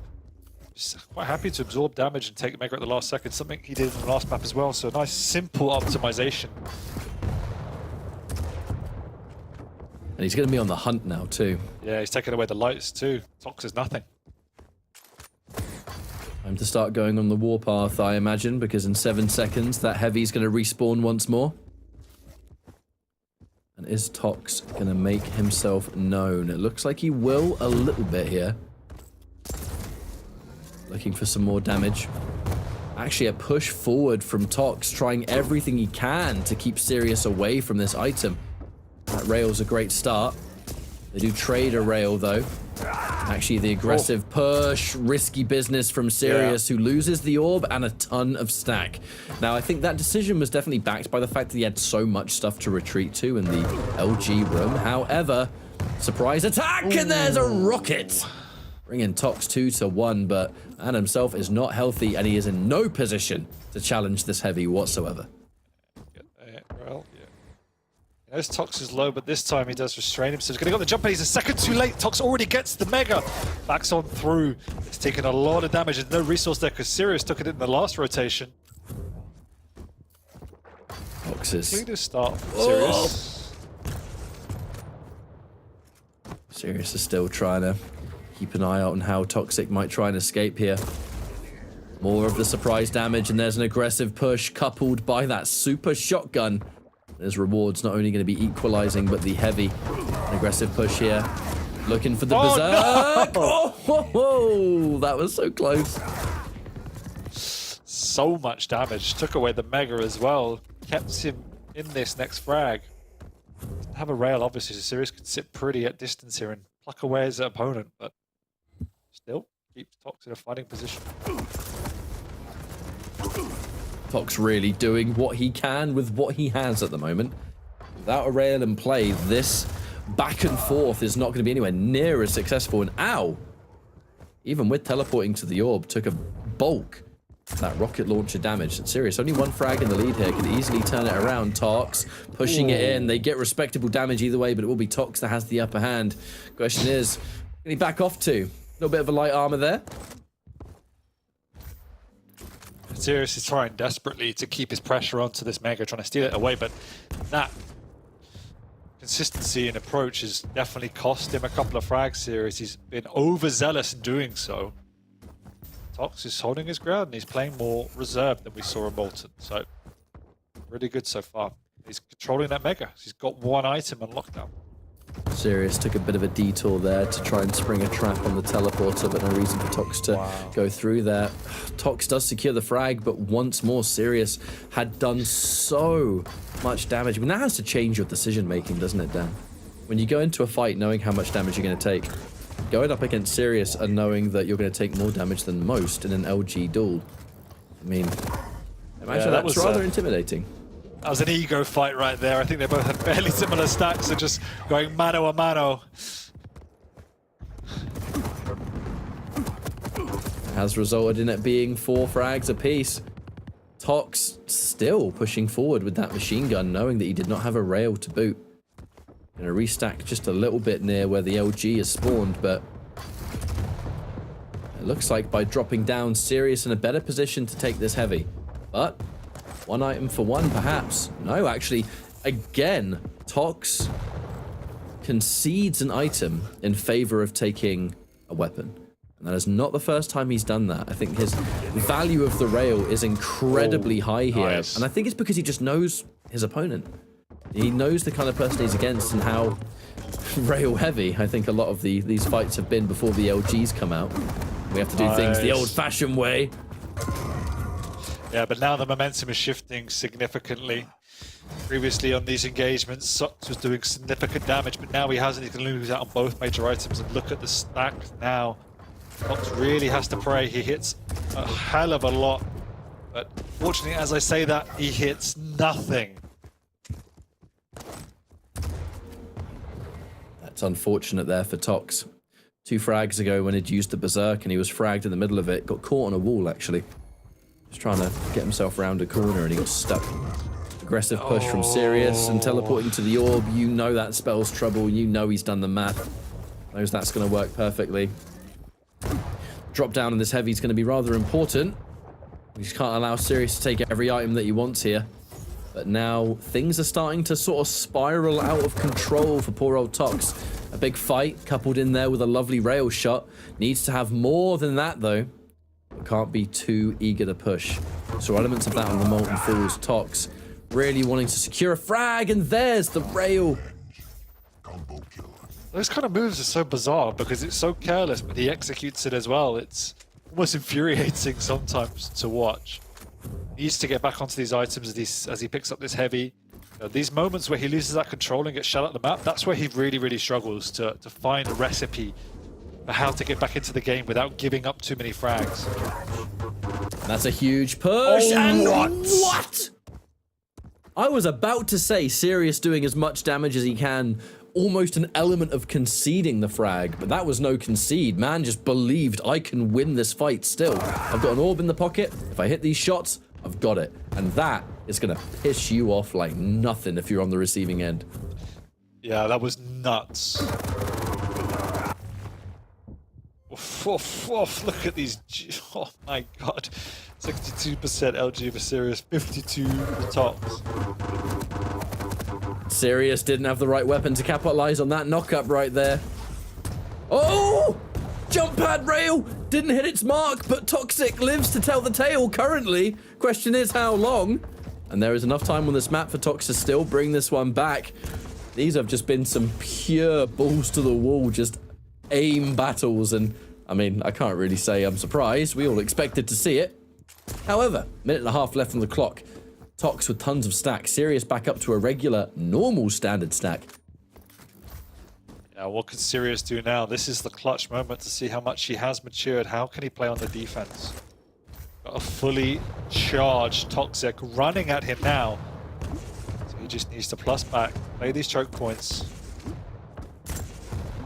The longer Sirius can keep Toxic guessing which side he's going to escape, the more time he has to play with. As Sirius now 55 seconds, nice. All he needs to do to hold on to 3 frags. The way he's played so far, looking pretty good. Tox realistically needs to get a frag kind of right now, but it's not going to be clean even if he does. Oh. The defensive rail from Sirius, how he found that shot, I have no idea. But really, the job is looking pretty done. It's taking far too long for Tox to finish the job, and he has nothing after that rail to make it matter the most. 4 frags in 25 seconds now. That is a map win for Sirius. Stressful exchange. Very. But much better on the items, and that was a defining reason why this one was a far closer affair than map 1.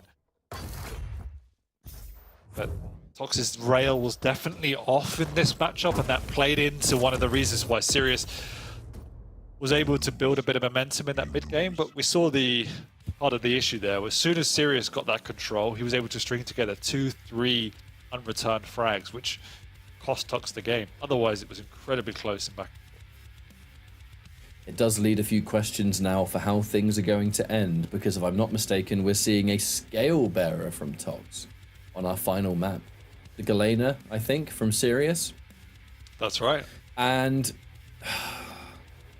playing on the items on our next map is a very different affair, especially in a matchup like this where one champion kind of excels at that close range, being able to bully, essentially, and then the other is able to have a much more sustained game plan, much more emphasis on just keeping yourself stacked up, maybe setting up shop a little bit, relying on that overstack, forcing your opponent to be a little bit more unsure of how much stack my opponent actually has at this point.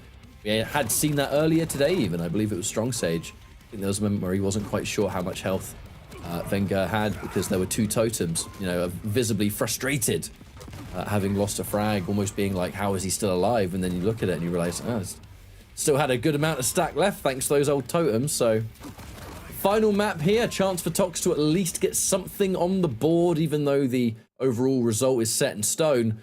Map counter is not. No, it's going to be an interesting one. We just saw Sirius at 60% LG against a Doom, so let's see what he can do against the Scale Bearer. Tox definitely needs to be careful. Yes, he has the stack, but we all know how vulnerable such a champion can be against that hitbox. It's going to be tough for Tox, and the rail was not connecting. I think it was 29% on that map. It was such a pivotal weapon to go toe-to-toe with someone like Sirius. You need to be whittling him down and using that effectively. It just wasn't his day. So a few things to consider going into this map. Yes, he needs to take at least one of the items. He needs to be more careful in these mid-range fights. And he has to hit more rail.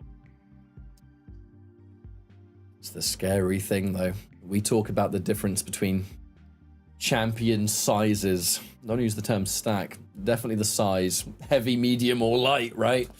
You look at someone like Sirius, who is now going up against a Scale Bearer. I see a high likelihood that the accuracy we just saw in Awoken is going to be even stronger, let alone on the LG, maybe even other weapons too, like the rail, for instance. So there's a lot of pressure on Tox now. You're going to have the stack to tank, and yeah, we saw the difference work out quite well for players like Rafa earlier today. In our first match of the day, we saw the Sorlag stack be really good with a strong game plan sort of coupled behind it.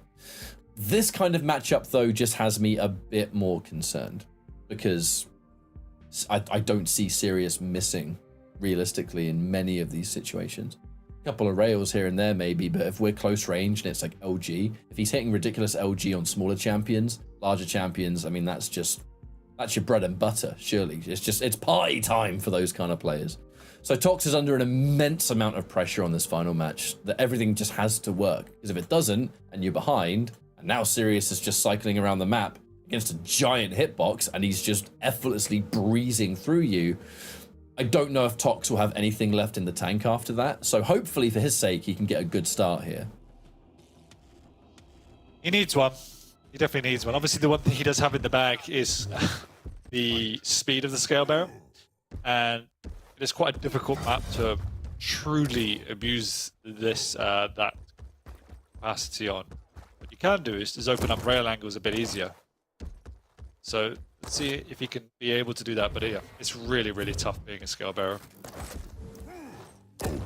Yeah, we've had a wonderful demonstration today on the pros and cons of those large champions. The clutch to start the day looking real broke, and then really not broke in the blink of an eye. Surprise attack from that Scale Bearer, but not enough to challenge. A rail miss. 2 rail misses from Sirius, both of which could have been a kill shot. Tox taking that opportunity to retreat and escape with his life, but in so many different universes, this was a 1-0 for Sirius. But now finally, worse timing as well though, Dan, right as the item spawns. That is unfortunate. Yeah, I'm not entirely sure why he used the rail over the LG in the first fight, but anyway, he does get the frag and a second follow-up and a lovely third rail. This is where things get kind of scary though, because oh, the turnaround rail! Clutch moment there from Tox, and he needed to nail that shot, and you bet your ass he did, but needs a lot more than that if he's going to pull off the success here. That rail was a delicious little last-minute shot. Sirius now, slightly on the back foot. These are the moments that Tox has to maintain. This execution's got to be on point. Those shots, they need to land. Horrible being caught in a situation where you're getting rushed down by someone who's just doing tons and buckets of damage to you. You miss a rail and that's it. It's over. You just sit there thinking, man, I should have hit that. Needs to be slightly more careful on his exit pathing for the major items. Why are you there, Toxic? It's almost like he assumed maybe Sirius was up there ready to take it, but it hadn't spawned. The way he was hovering around Mega when we look at the clock, and it was about 23 seconds. A bit confusing. Yeah, this is what I mean. Just the lack of basics sometimes just costs him. Because he stays in these fights, but there's zero reason why you just stroll across the Mega area unless you have no idea when the timing is. And even then, don't do it. So it's just these mistakes, obviously, can't afford to make. Going in aggressive, just going to get absolutely kited there. And this could get ugly. Catch up, this could get really ugly. Just how comfortable Sirius was with that encounter, and how Tox used it in felt like a rather predictable moment as well. I think when you encounter a scale bearer at close range in that kind of part of the map, I must have been like Sirius knew that was happening 5 seconds before it even happened, right? So it's no wonder he had his positioning ready to go just to lead him around. It didn't even connect, and he's doing damage the whole time. Ooh. Yeah, I think probably he's a little bit angry. Even just see him there, just peeking over the edge, trying to fight a rail from distance with rockets. Type of the fights you just don't want to take. So just needs to calm himself. He's still in this game at 4-1, but needs to get that timing sorted. These rails are not going to help either. Sirius always in the better position. Lovely opening shot there from Tox. A second shot. Green lit by the push up there with the bull rush. Not necessarily there used to be aggressive and attack, I think, just to safely get up close. But Sirius with the read. He just knew he was going to be there. Yeah, this is the type of moment where Tox ends up descending into plus forward mode, where he just doesn't take his finger off of the forward button. He hasn't taken his finger off the trigger for the last 10 seconds. He's run out of all of his machine gun ammo. Pick up the Mega nonetheless. Oh, sorry, the Heavy. But straight into Sirius, who is just playing Kovacs with Toxic's body. At this point, though, it's just play defensive, look for a defensive angle. Well, you know what your opponent's doing. Bolting around the corner. Yeah. You know your opponent's just mad and going to run at you, so you just use that to your advantage and you kite him. Even that bull rush, that bull rush wasn't going to accomplish a huge amount. Use the bull rush simply to reach the Mega while it was in the process of being taken, so there was nothing left. There's no backup. Oh no, that one's gonna hurt. Oh, that one's gonna hurt. I saw that through Tox's point of view. That didn't feel good. That didn't feel good. He knows it's coming. It's unfortunately GG's. He's just very mad. And hey, we're gonna see a high scoreline. It's that's the element that gets you a bit more nervous. Is we're now entering the type. Look at the health just go. Where did it go? That's not a magic trick. Oh dear. The information was gathered there. The defensive totem used just to say, I know where you are, sir. You just went through that teleporter. Thank you. Let me come over here and hit you with some more LG. Speaking of which, here it is. Lovely rails there from Tox, though. Just needs to get 8 more of those. All right. Opens up. Looks for a second. Sirius is going to have a little bit of stack to recharge from that. Oh, but the kill shot didn't hit its mark, and with it goes a frag. Gauntlet versus the bull rush. Oh my. It's a mechanic you don't see very often. No, not if I tried that, I'd just get turned to paste, mate. Surprised the engine didn't implode. Crash the game. Yeah. We're out. See you later. That's the end of the show. But all in all, though, it is unfortunate to see things sort of end in this way. I don't want to talk like it's completely set in stone, but 9 frags in 4 minutes. I mean, Tox is not playing this properly right now, so No. I guarantee you it's over. This is a matter of I'm gonna hold forward and just shoot. Yeah. But it did lead to Sirius doing what many of us, I think, expected. He just played a bit of a smarter game. He played stronger around those items. I think a lot of his defensive plays were where it all came down to, because Tox with his accuracy and his shots in general are very akin to starting aggression. Whereas a lot of what Sirius has done in this series, especially on maps like Molten, for instance, the accuracy would lend itself so much more to defensive play. Yeah. So much of these maps, Sirius was the one that was kind of in control of things, with Tox being the aggressor all the time and Sirius ready to simply answer back. Yeah. And so many of those fights he won where most players wouldn't, just due to accuracy alone. That is going to annoy you so much on the other end of it. Ball rush. Let's also give credit to Sirius, right? Because remember, think back to the finals and where we saw the potential, yet he was so raw in his play style that Sirius would just hold angles and look for damage and just completely forget he was playing a game of duel. Yeah. Whereas in the last few months of being in the QPL, he's done everything we knew he needed to do, but he's focused on developing that mindset. And it's been something we've been saying about Tox since day one as well. If he could do what Sirius is doing and play this more mature style, he could be doing and pulling up the same results, and yet, fortunately, Tox hasn't been able to string that together in the same way Sirius has. So, Sirius is definitely going to continue to get better, and nobody in the QPL is going to want to play against Sirius. You almost get worried to think what kind of shape is he going to be in when it comes to those all-important finals.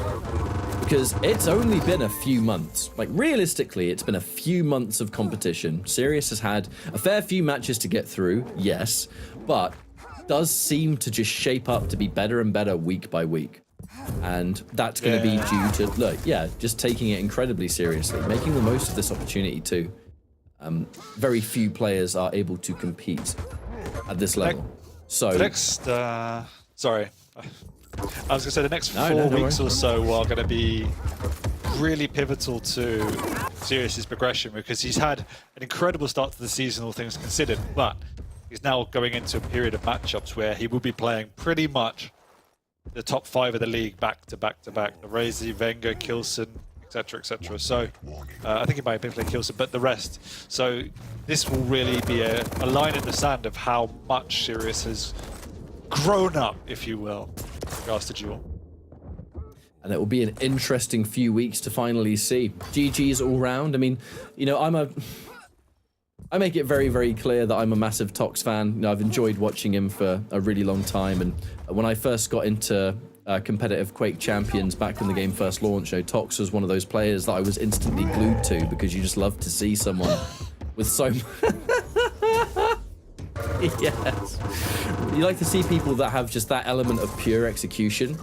It's really fun and interesting to watch, but with a matchup like this with 2 players that are known for aim, Sirius, he just had a stronger game of fundamentals here, right? Yep. He just had a better head screwed on. And just like that, takes away a 3-0. Your prediction comes to pass, Dan. So well done there. And that'll be Sirius taking first featured matchup of the day. Well deserved. He played the basics extremely well. He aimed as well as we knew he would, and he kept stable and consistent and played around the way Tox was playing. So we'll credit to him. Another 3-0. He moves up the leaderboard into a difficult period in the next couple of weeks, but he has been progressing week on week. So it's going to be really interesting to watch that. It's nice to see players make it into Pro League and they dedicate. You know, this is an opportunity. You don't know how often an opportunity like this will come back, ever. So the fullest amount of respect and care is taken to using this opportunity to grow as much as you can. And so many players in Pro League have been able to do that. Sirius is yet another one of those. But he's a player that I think people have always wanted to see have this progression.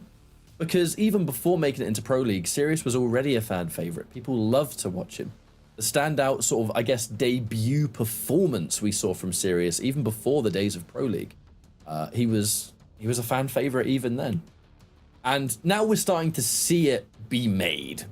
You know, an opportunity for Sirius to grow and grind, regularly compete against the world's best, and in turn become a far better duel player than he ever was before. And this is only the beginning. This is not the end of it. You know, we have the finals to get through. We have the final weeks, where, as you quite rightly pointed out, those matchups are going to get brutal as the higher end of the leaderboard lie in line. But overall, Sirius is doing pretty damn good. He is indeed. And unfortunately for Tox, it was another week of erratic and inconsistent play. And it's just a shame, because we saw, particularly on Lane Map 2, when it all comes together, obviously there's still some errors hidden in there. He still remains a very, very scary player. But as we saw, it's just too few and far between for him to make a mark on this Pro League. And I'm sure everyone in chat are still fans of Tox and would love to see it progress further. He's struggling at the moment, so it is what it is. One of our featured matchups done and dusted. We have one more left to go, and it's a doozy. We'll see you in about 5 minutes time or so, maybe a couple minutes longer, you never know. And we'll see you in our second featured match. See you in a bit. Thank you.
Hi everybody, and it's time for the home stretch, our final matchup of the day, Avec versus Razy, here for our latest week of the Quake Pro League. Thank you very much. I want to extend a final thank you for your patience today. Much appreciated, and I'm sure the games have more than made up for it. It has been a wild day of unusual matches, really close matches, great storylines, and players that are getting that one step closer towards their final standings, right, as we lead up to the finals. Yeah, I think the matchups today I would have expected to be fairly set in stone have been the ones that have been the most erratic, to say the least. So it's been confusing, but entertaining all at the same time. And we end on an absolute banger, which is, two of the most informed players in the league today playing hyper-aggressive Quake. So couldn't ask for anything better. It's like the almost new generation of aggression versus the innovators of the technique, the whole play style. Yeah. I remember when Razy first started in competitive Quake Champions and was obviously coined for the aggression. Comments upon comments upon comments saying, well, hang on a minute. There's a player that wrote the book on that, and his name is Avec. And how fitting now that he would be here, going up against the likes of, well, all of the players here that you can see before you. And has kind of been back and forth, but at the same time has had respectable amount of maps conquered. And going up against someone like Razy here would be one hell of an opponent to add to the list of success, I suppose. But I guess the same could be said for Razy, couldn't it? Exactly. Yeah, obviously a slow start to the season. Avec normally seems to have those, but then has brought it back really strongly in recent weeks. Then he goes up against Razy, who hasn't been as dominating as a couple of seasons ago. I think the last few stages, in fact, definitely mixed up his play style to try and be a little bit more consistent and just less commanding. But you can see the results speak for themselves. Obviously losing Kilson 2-1 in the first week, but then has brought it back to been stellar throughout. And then that Strong Sage blip. When I say blip, I mean it was phenomenal by Strong Sage, but given the progression of Razy, it was out of the blue a little bit. However, still had an incredible season so far, and he's always going to be one of the favourites to take the top of the leaderboard. Now, on the opposite end of that, though, I'm looking forward to seeing those picks and bans, because I do wonder if there's going to be any little extras just kind of thrown in there, because Razy is the kind of player that, on his own merits, I suppose, and whether that comes down to trying to come up with various stream ideas or whatever it is, sometimes can find little bits and bobs that just gives him a bit of an edge. Doesn't look like we're getting a lot of that here, as the clutch was removed immediately. Totally makes sense. Ranger taken away, and then the BJ taken away on Corrupted Keep. Everything else is pretty standard. Anarchy versus Slash on Ruins. You can expect absolute focus on those light armors when you have a battle of two light champions on that map. If one person can take away the two lights, it is a nightmare for the opponent to get back up on the horse, I suppose. And then Veil of Nath afterwards, the Ison versus the Strog. Corrupted Keep Doomslayer on the Corrupted Keep going up against the Galena from the side of Avec here. Prediction-wise, I imagine this one to be a bit close from the people at home. I'm not like DJ Wee. I don't sort of check the stream as and when it happens, so I don't have the same information that Wheat would normally bring forward here, but I would imagine it's pretty close, right? We is the stream. I would imagine so. I don't think anyone's going to predict this to be massively one way or the other. I feel that if Razy turns up and can play Razy's game, he has a good handle on Avic's aggression, and we've seen in the past he can punish that. Nevertheless, Avec is always Avec, and has been on a bit of a tear recently.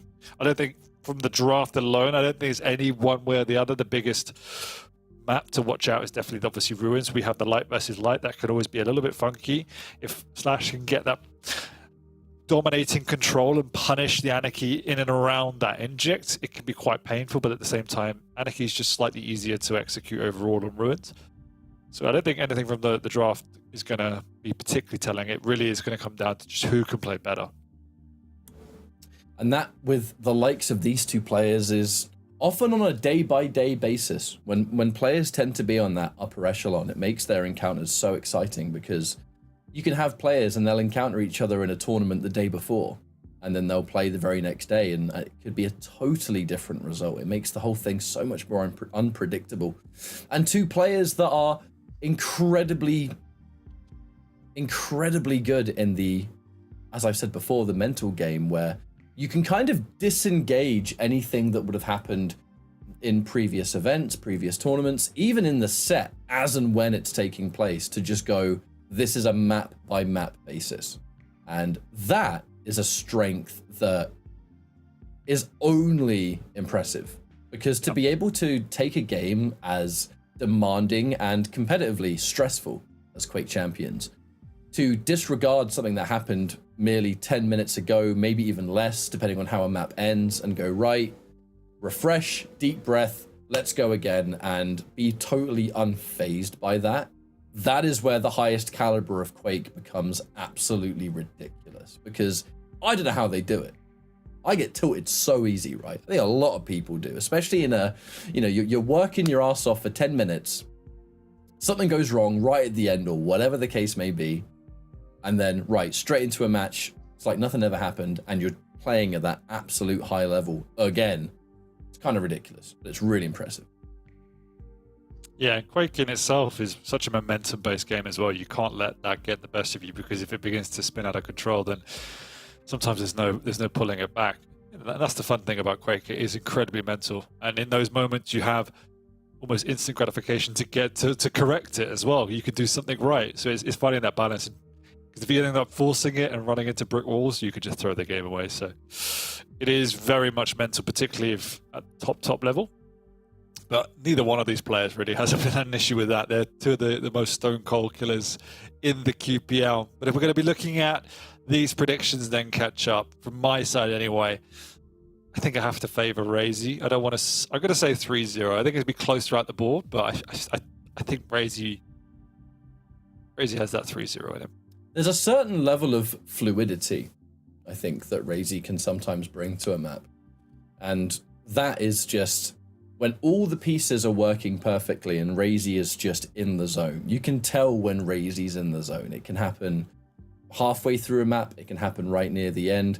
It's when Razy starts to, quote unquote, have fun when these matches take place. Sometimes it's when you get the occasional gauntlet kill or whatever it is. The second Razy is having the most fun, it just feels like he's playing the loosest, which just means that everything is just working up here, everything's working with your hands. And that is something that I have rarely seen a player break once that happens. Now, Avec, on the other hand, is the kind of player that could definitely have a fantastic start and stop that from even happening.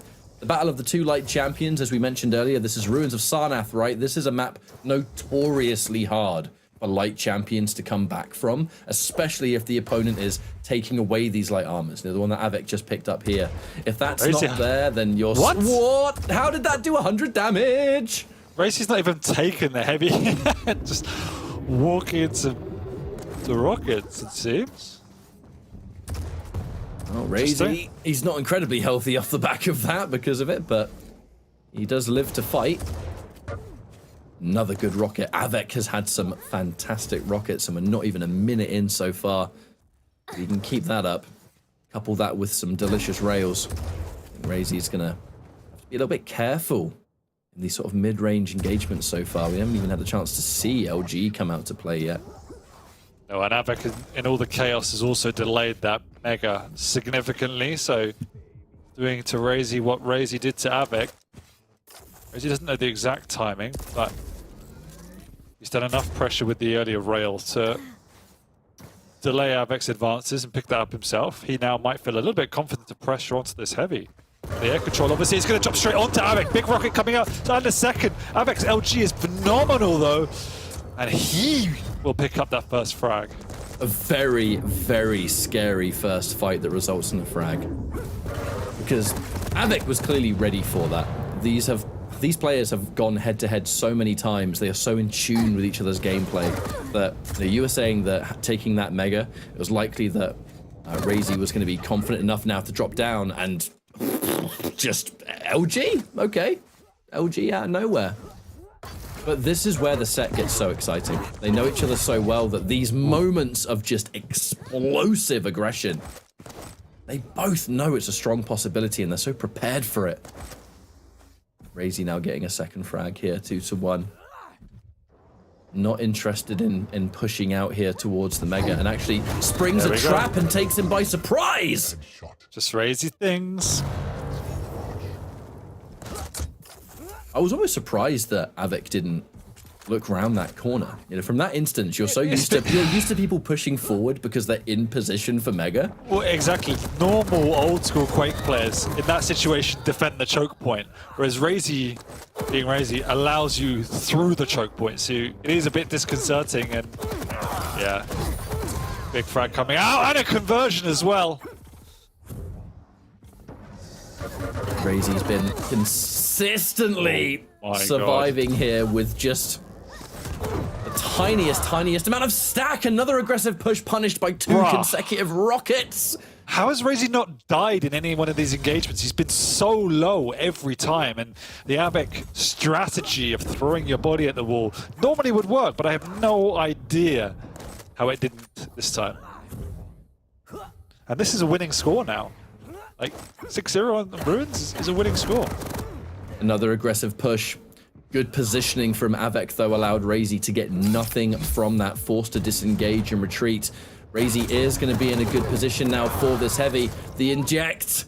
And another frag, 7-0. And another situation, ZSX, where man's alive. Again!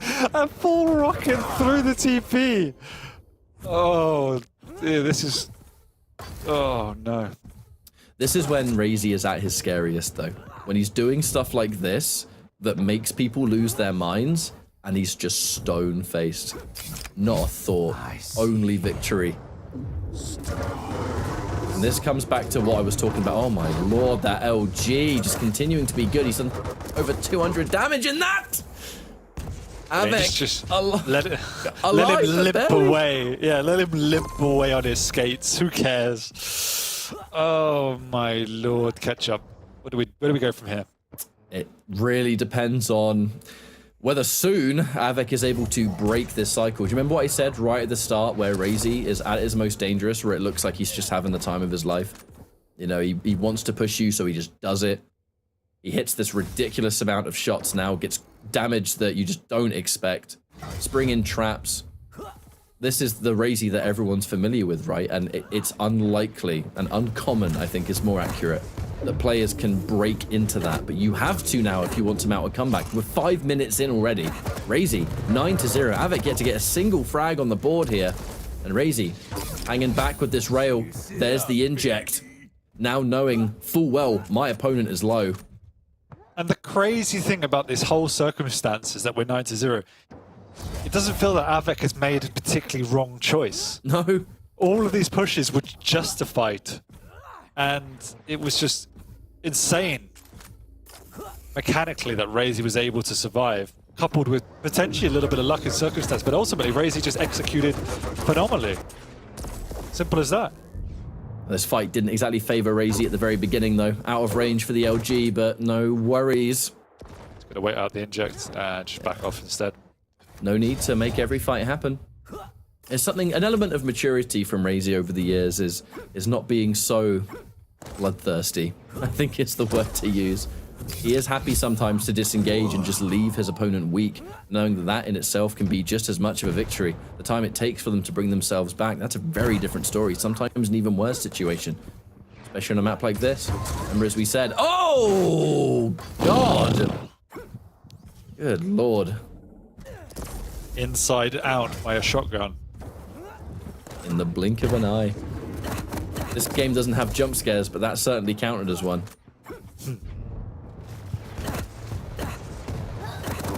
More of this aggressive play. 100 flat damage on that super shotgun. That hurts. Yeah, this is why Anarchy can be really scary against a Slash. It can go both ways. If Slash gets the same progression, it can go that way. But if not, the inject alone, coupled with the air control, the speed, the Anarchy can just do this in part. The ultimate best friend's betrayal. You saw it here first. Oh! Alright. Starting to fight back with a few rails, but nothing that Razy's going to shy away from just yet. Knowing that... Oh...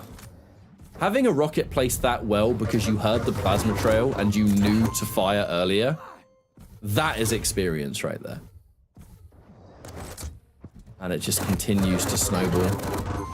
A drop down, and this LG from Razy, I've got to look at it. Razy's LG has only been 37% statistically, but in some of these fights, it just looks so much worse. It looks so much scarier. I don't mean worse as in bad. I mean worse as in more dangerous. Oh, come on. At least give him one. Oh, my lord. Razy surviving, hanging on by a thread for what feels like at least 10 of the 15 frags so far, Dan. If anything's going to annoy a player, that is the one, because how many times have you fragged someone in this game, or you've been fragged and you've been like, how low are you? They type in the chat and they go, HP, question mark? It's like, I've got to know. Oh, and there's the gauntlet! The gauntlet's come out. It's called min-maxing catch-up, I think is the technical term. But yeah, the gauntlet comes out and so does the close range. Looks like Avec should be able to secure one here, but I mean, look, don't matter. The damage and the work has been done. Razy now 16-1 here, a minute and a half on Ruins. That ain't happening. But what is going to happen is Razy feeling pretty good about that as we go into our second map. It's not very common that Avec has to suffer a scoreline like this, you know? And when any player of this caliber goes head-to-head, but just Razy, when he's having a day where he's just on it, these maps can happen. And this is just also circumstance around Avic's playstyle, that he will just throw his body at you to break that barrier. And if the barrier doesn't break, these type of scorelines happen. We've seen it. It doesn't happen very often because usually he can execute, get in control, and then build his lead. But in moments where he doesn't get through, this is exactly what can happen. And we have seen it a number of times, both in Quake Champions, in Quake Live, and Quake 4. It's just part of Avic's playstyle. So today was one of those days. However, you know, we're talking as if the series is done and dusted, and it's far from. This is only going to be one map here, and we have 2 left to go, so always a chance that Avec can turn this around and maybe things just work out a little bit better. It was a combination of various things, one of which being Razy hanging on by a thread in countless occasions where that's not particularly consistent. You know, you very rarely see a game with fights that happen here and someone just consistently lives with what feels like 1 HP. That is not a common occurrence. So truth be told, I don't see this hindering Avic's playstyles in the maps to come, because if you were to look at how this went and go, well, Razy was able to somewhat fortify here, and there was an element of a brick wall where he pushes or is getting pushed on and survives with no health. That ain't gonna happen every single match. I mean, look at the damage, actually. 3,861 for Avec, 3,862 for Razy. They had one damage's worth in between, but it was a 4-16 scoreline.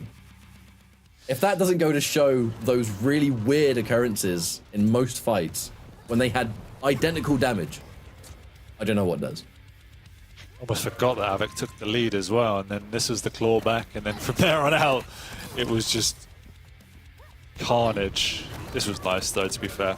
Well played indeed. And a very Razy maneuver, as you quite rightly pointed out there, right? Happy to let you push forward rather than defending the choke point, which I certainly thought he was going to do. And then the second I saw him hang around that corner, I'm like, oh, I understand now. It's Razy.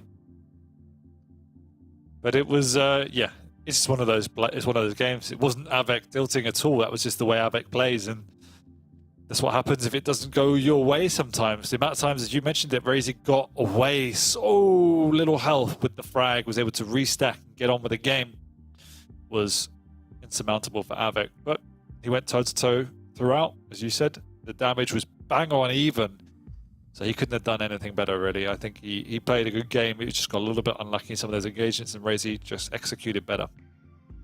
But it'll be Vale of Nath as our next destination here. Medium champions, right? So a little bit more bulk to work with.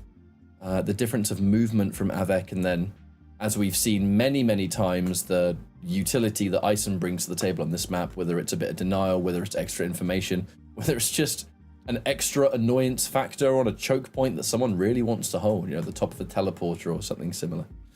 Something that Razy could once again take full advantage of if these fights go his way. The difference could be in that maneuverability, which might become a little bit more important later down the line. You know, it really depends on who gets an early start here. Again, similar to Ruins. It just happened on Ruins that Razy was able to start running away with it. Not as likely on Veil, with the exception of early domination, which Razy kind of seems more capable of than most. It's just the way he plays in general. Obviously, Avec needs to try and avoid the situation where he's in that same scenario where he's running at Razy, trying to whittle him down and get through, because Veil is a map you can have that lockdown on. You can control both major items and you can fall into that trap of trying to break through. There's a lot in between now and that happening, but it could very much happen as well. It'll be Avic's point of view that we have a look through as we start this map. Standard start, looking for a potential rail angle here. You know, the heavy's already been snapped up. And it's LG time now. Opening rail. Absolutely lovely shot that he was able to find there. And no need to push. No, we've put Razy a little bit behind with that rail that he couldn't contest. Maybe we can build towards the next objective. In this case, it did take so long for the Mega to be taken that heavy is ripe for the taking. And it looks like an item that's going to be conceded as well, as Razy steps back and opts to take some important weapons instead. You know, we'll take a bit of a trade there. Oh, there's a rail though. Avec forced to that teleporter. Not going to care too much about that rail, as the Mega is up here, so he's able to stop the bleeding, but Razy taking a fair old trade there for the weapon. Just delaying as well as Razy sneaking around in the catacombs down below. Slowing it down as well. Both being very cautious. Razy has been very respectful. There's almost an element of a Wenger here, where he's happy to let Avec take these items because he has the weapons in hand that he can stop what they're trying to do. You know, he can take away the value of that item with one well-timed rail if he's able to find a slippery little angle, which it looks like he had been able to do, at least there.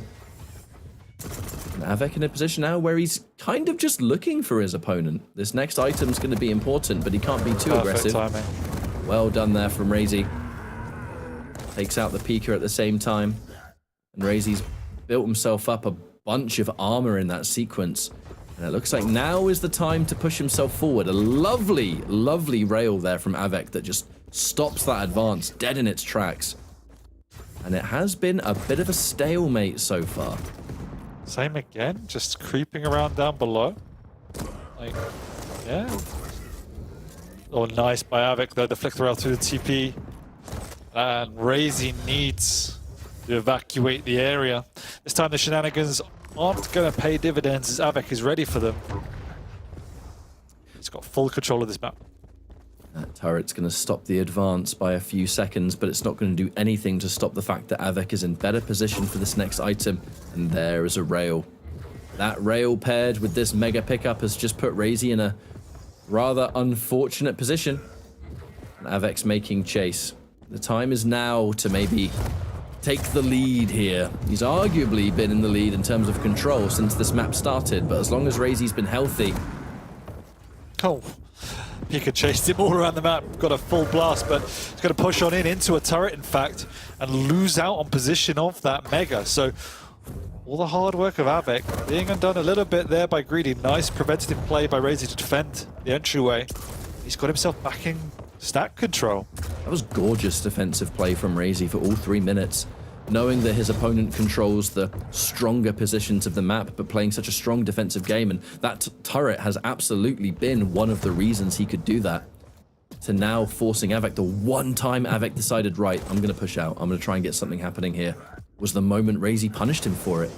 And that momentum has flipped on its head. It's now Razy controlling the high ground here, and the question's going to be, can Razy defend the high ground as well as Avec could? Because now the push out is real. The damage is fantastic too. That Pika certainly didn't tickle, but it's going to be the major item in the hand of Razy.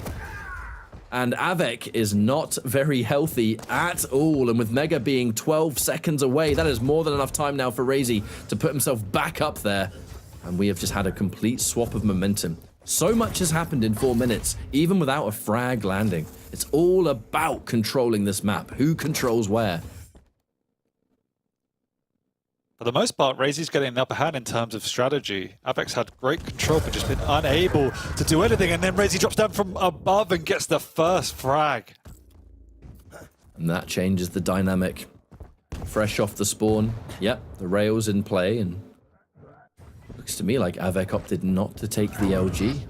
Wanted to push out a little bit first, but with only a rail in hand and a nail gun, that shotgun, that was a pretty scary weapon to get caught by. They trade the rails, but that trade's only going to benefit Razy, who has significantly more stack. The read! The read! Are you kidding me? Boy.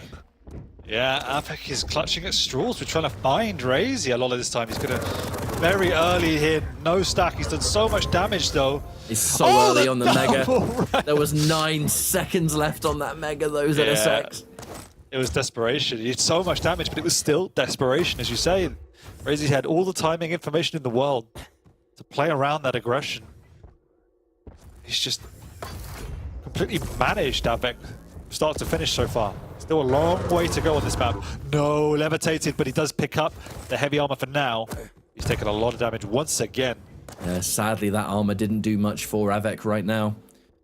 Sitting on 90 at the moment, and that's not going to be enough to make Razy give a damn. The defensive rockets to say, keep out of my domain, please, and thank you. I'm going to take this Mega, and I'm going to make your life a living hell.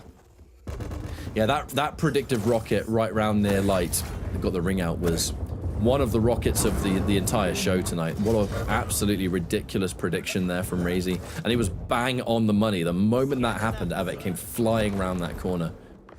The ring out was definitely just a bonus of that, but I guess we'll call that a happy little accident. Oh, these rockets.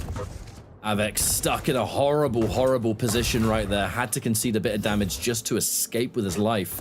But escaping with your life is only one part of this struggle. You need to get 3 frags just to equalize on an opponent that had comfortably swapped the momentum and controls far more of the map. And there he is around the corner. Razy hears the peeker and decides, hello, now it's my time to push out. Lovely rail from Avec. Lovely rail. Doesn't get as much good fortune with that rocket, though, as it's not going to stop Razy from collecting the heavy. And things go from bad to worse. A major push. Avec relegated again, Dan, to the rail room. And Razy's doing an incredible job of being a Pac-Man at the moment. He's taken all of the resources away from Avec, so he can't do anything. And it was such a smart drop to delay that heavy drop into Avic's path, because he was expecting Razy to try and swoop away with that heavy armor. He's done it again, just dropping down nice and early to punish picking up that light. He knows exactly the timing, got the read on the angles. Avec is forced to try and take these aggressive maneuvers to try and stay in this game, but look how low he is. No way, Avec! Let's go! What a combo!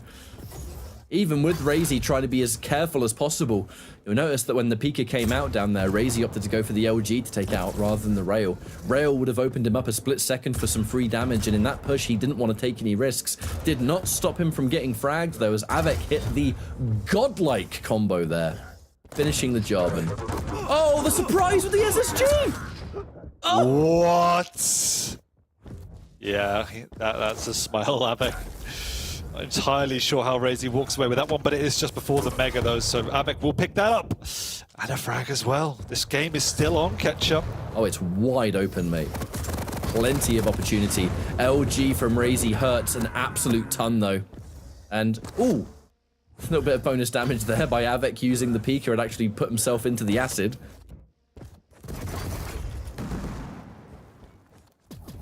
Yeah, you're completely right. There is absolutely time for this win to still go to Avec. As difficult as it will be, though, if he can pull off nice little combos like that and just continue that momentum and make the most of it, there is a chance. Razy will not make it easy. A minute and a half, he's now going to be able to, if he wishes, change that gameplay, become a lot more, put up a brick wall, become hyper defensive. Avec The play around this heavy is so important. Gets 2 rails, but it's not going to be enough as he takes one unreturned. And even though he hit 2, that is not going to help him. Razy secures another frag here, and he gets the rail off the spawn. That is the worst thing that could have happened to Avec right there. And it's bad to worse. Ring out. Melts the feet. That first 3-4 minutes where Razy just played slow, tricky, must have been so frustrating for Avec. And then only to come away with nothing off all of that pressure. It's demoralizing at that point. So incredible performance by Razy. As you said, virtually no action really going on during that period, but still an incredible game because of all of that strategy. And now the gauntlet comes out just to rub a little bit of salt into the wounds. It was a hard-fought match, though. And it's not every day that you see a map be totally flipped on its head without a frag being the catalyst. It was all about that struggle for power, the struggle for positioning. The absolute moment Avec, it was that moment within about 3 minutes or so where Avec had such a control over the entire map. He had all the items, he had all the weapons, he had the timing on the 2 major items, and it was that one moment you went, right, let's make something happen from this. Whatever it was, didn't quite go to plan, and it just resulted in Razy slipping by, and just like that was the one that controlled that higher ground. And the moment that happened, Avec was just totally unable to bring that back, to get that control back, and then it ultimately leads to frags, Razy being unbelievable with some of those traps that he lays too. That's now 2 times back-to-back on 2 different maps that he's caught Avec totally by surprise, jump scares you. On the first map, it was with a rocket. In this map, it was with a super shotgun. But really smart play from Razy on that second map. And he's looking fantastic today. Absolutely. 2 polar opposites in terms of game style. Obviously, map 1, all about the execution, constant aggression and fighting from both fronts. This time, he allowed Avec to have that advantage because he respected it. He respected the pressure Avec had. He respected the positioning, the control, and just decided to play smart. And he takes up these fantastic positions and approaches that nobody else in the Pro League does. The way he thinks about the game is totally different to any other players, which is why it looks so simple, yet it's so difficult to read all at the same time. And we saw Avec there getting caught out a number of times, and this time the damage was way different because he just was unable to track down Razy for large portions of that map despite the control he had. So that was a great game by Razy. Overall, a series win for Razy, but that doesn't mean that Avec can't get at least 1 map on the board here. Just to remind everyone, you know, we're not at the end of our weeklies yet, but we're definitely in a position where we're going to start to consider later results. You know, players are going to be fighting out of relegations. Players of this caliber are more so going to be looking for, you know, the rewards that a higher positioning on the leaderboard will provide. So that's still something to consider. Any map is going to matter, especially if it's a series like this where it's Razy versus Avec, 2 gods going head to head. Not every single player in Pro League is Razy, right? So if you can get a map on someone who, yeah, he's dominantly and comfortably taken the first 2 maps here. If you can end the series by at least getting 1, look, better than nothing. And who knows how much it's going to help you a few weeks down the line when things start to get tallied up and then we start to look at the shape of the finals, right? So anything versus Razy here will be a small victory nonetheless. But with how Razy's currently playing, this could be a 3-0. It could be. Could be, but you know, we're going up to Corrupted Keep now where they will have to go toe-to-toe, man-to-man, and will be more even than we saw, particularly on map 1. So this should be the best map of the lot. It was called Razy's Keep for a reason, though. I remember the first year, it felt like absolutely nobody could touch him on this map. And there's one thing that's always been so scary about Razy, and it's weapon choice. Like, as optimal gets. If there's a weapon needed for even a split second of a situation, you bet he's going to be the one to swap to it. And on a map like this, where every single weapon can be in perfect harmony, especially because there's no rail, it's a really, really, really scary strength to have. And even that, He jumped down towards that light armor, and he at that point had already turned around expecting Avec to go for it at the same time. Like, bro, come on. And that's what's been most impressive so far across these two maps. It's just the way he's reading Avec has been so impressive. Two players known for tactical aggression. They do say that great minds think alike. There's got to be an element of Razy here thinking, what would I do in that situation?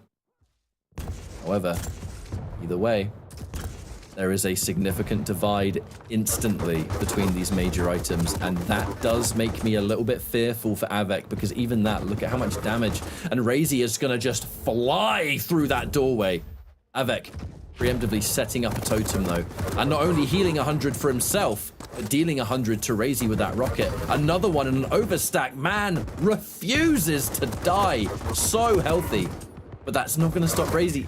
How has Razy done that much damage? Like, yes, Avec secured that frag, but it took 2 separate full heals from a totem to do it, and still Razy almost took him out.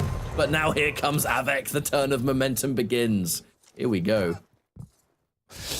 Yeah, brute force right there, but the second pickup from Avec was perhaps a little bit too greedy from Razy to push on in there with just the rocket launcher. So Avec does punish him for that to take the lead here. Pretty much for the first time since the beginning of map 1, so now just needs to continue that momentum. Razy though has whittled down his opponent and has got better position for this next heavy. Wonder if Razy is going to have to analyze on the fly about the aggressive approach. Has not been as successful, and that's in no small part to Avic's totem placement, being able to keep himself alive. In instances where he absolutely would have gone down, he had that totem in his back pocket to just drop down, keep himself healthy, and then it becomes a major risk if Razy wants to stick around and keep that pressure on. And the management, the amount of health that he's picking up, let's not forget, Galena, cooldown reduced whenever you pick up a health item on a map like this. You're going to have a lot more totems than you might expect. The pressure's mounting now. Razy's going to be here once again, this time with a heavy machine gun, not wanting to maintain his stack and just get back that high ground position. You can just see the range that Avec is playing. He's not looking for these close range encounters at all, I think. He's gone up against a Doomslayer as well. Doomslayer against an LG has got to be so careful with that double jump. Doomslayer and LG are not exactly the best of friends, but with a vertical one like that... How did Razy do so much damage to kill him before the pickup? That was nuts. I think I blinked and missed it, mate. There's the aggressive push, double jump to put himself even higher up. The LG from Razy! Razy's LG all series long has been exceptionally... Like, when he needs to get a good string of damage, he has consistently been able to do it. Razy now in the lead, but marginally.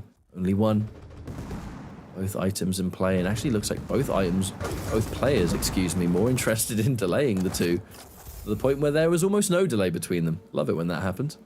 Right. This map is by far the closest we've seen in terms of just overall gameplay. Razy going in aggressively. They're missing the shotgun though. Avic's healthy, got the totem as well, and Razy makes an error. It all came down to picking up that armor as well. Avec heard that armor, and almost frame 1 had turned around and set himself up in position. That audio cue was all he needed to know that something wasn't quite right. Turn around and get some damage on deck. 2 frags in the lead now as Avec looks to continue that lead. Doesn't look particularly healthy, but in 3 seconds, here comes another totem. And oh, that tri-bolt. A nice little drift away that says, I'm still here, and I still know where you are, mate. Yeah, but look at the snowball right there. Big error to push on in so aggressively with the shotgun. And now Avic's taken a healthy lead, all things considered. More of that setup. A second totem is in play. Looks like one of them's going to go down to Razy right there, though. Being able to manage those hourglasses and stay control of the Mega. 13 seconds. He's only just dropped one, and Avic's going to be able to drop a second. If he controls that LG room, it's going to be so much harder for Razy to push, and he's going to be aggressive with these rockets and secure one, but he has to watch out for these totems. He is in kill territory even now. And he starts to stop the bleeding with a few of these small pickups. He is going to be in position for that heavy, but it looks like Avic's going to use that downtime to pick up some rather key weapons of his own and control Mega at the same time. And Mega's so good for Galena.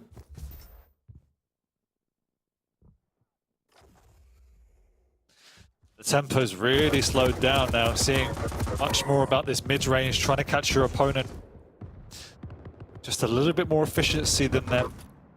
Yeah, Avec was prepared and is incredibly healthy, and the Galena has been used to great effect, as you pointed out. These totems are constant. Yes, I think we've only seen the overstack once, but it feels like virtually every totem has had maximum efficiency. They're not just laid down to wait to build an overstack. It's all about maintaining that health. But at the same time, it's no wonder that Razy has started to, I think, shift the gear down a notch, because the hyper-aggressive approach that he took at the very beginning was being matched instantly by that totem use that Avec brought forward. In 2 seconds, he's going to have access to another one. He's just dropped down to get heals, so now he has access to even more heals if he wants it. Yeah, Razy has just taken the Mega, but with the health that Galena has on deck, coupled with the fact that the heavy just went into the favor of Avec, that is not a bad situation at all, and I think it's why Razy's had to slow down things a bit. He's been way too aggressive at the very beginning. Understandably, you'd think it would work because of the last 2 maps, but here, that sustain has been far too prominent. Oh, Razy's taking a big risk. I was about to say, neither player willing to step outside their comfort zone. They're both quite happy just to play around the major items that they have been consolidating. Looked like Razy was making a maneuver over to the heavy, but instead doesn't. But he has now delayed this Mega. He realizes he needs to put a change onto this map. And a huge rockets from Avec. The risk from Razy doesn't pay off. And another totem to drop down to make the fight even worse. Razy, you are done in that situation. It was good that he was at least able to take the Mega, I suppose, but at the same time, again, those totems have been so irritating for Razy, who just wants to get damage on deck. And here comes Avec with that Galena saying, nope, you have to do so much more work. Masterful use of the champion and perfectly executed by Avec right now. And it has been a flawless answer for Razy's almost counter-aggression. Yeah, he's built a sizable lead now. It's difficult to see how Razy gets back into this one. Avic's control has just been too good. He's been just playing a lot safer than in maps 1 and 2 as well. Playing around the mid ground, letting Razy come to him. We saw, as you said, Razy trying to step change it, but it just wasn't to be. And he took a big risk delaying that Mega, and Avec punished him for it. This goes back to what we discussed at the beginning with players of a certain caliber that are just absolute masters of disregarding previous results and just playing fresh every single map. Avec has had far from the most successful experience in this entire series, but has been so rock solid and on it. I mean, here come the GGs. Razy with a GG, understanding that just really didn't believe there was a chance to come back now. The headset comes off and the final map rolls out with a success for Avec. And just like that, it will become a 2-1. So a last laugh here for Avec, and played, got to be said, really, really well. That is some of the scariest use of Galena totems I think I've seen in a while, because it just felt like he was never even close to going down in so many of those engagements. The management was wonderful. Helped that his LG was on fire throughout this series. We saw a little bit of it in map 2, but map 3, it came to fruition right there. He was able to just punish Razy. So amazing series. I think it was the best series of the day. Yes, probably not the most amount of action in maps 2 and 3, but the strategy and everything was just flawless. So incredible series. Well, I think overall a great display from both of them. Razy will be feeling no doubt good just after having a series win overall. I think a lot of players of this caliber are never going to be satisfied unless they get a 3-0, let's be real, but that's why players of this level can strive for perfection, because they are the best of the best. So when any single map counts, you never really want to give one to your opponent. But with 2 players like this and how scary Razy was able to look on those first 2 maps, always able to remind us like why he's here and why he's been considered one of the best for so long, and just continues to improve in various areas. Sometimes it can feel a bit like Razy can have some off moments, maybe an off tournament, maybe an off series. So not the world's most consistent player, but when Razy is like online, definitely one of the scariest players in the world. Exactly. And just that mix-up in strategy, the variation in his play now, that puts him at another level. Just the way in which we talked about it in map 2, some of the pathing he takes, the decisions he makes, it's just so uncharacteristic of what we see from other players, and it's disconcerting to play against him. And he catches you off guard, which is a really unique trait and obviously highly valuable. So that was amazing. And what I said is that playstyle is not entirely possible on a map like Corrupted Keep. And we saw him struggle a little bit there because Avec played so well and adjusted his game style accordingly. He could have gone more aggressive and Razy would have punished him, but played slow and steady, played around the items nicely, and made Razy come to him, and Razy was losing out. It's a nice reminder that Avec can still step up no matter what.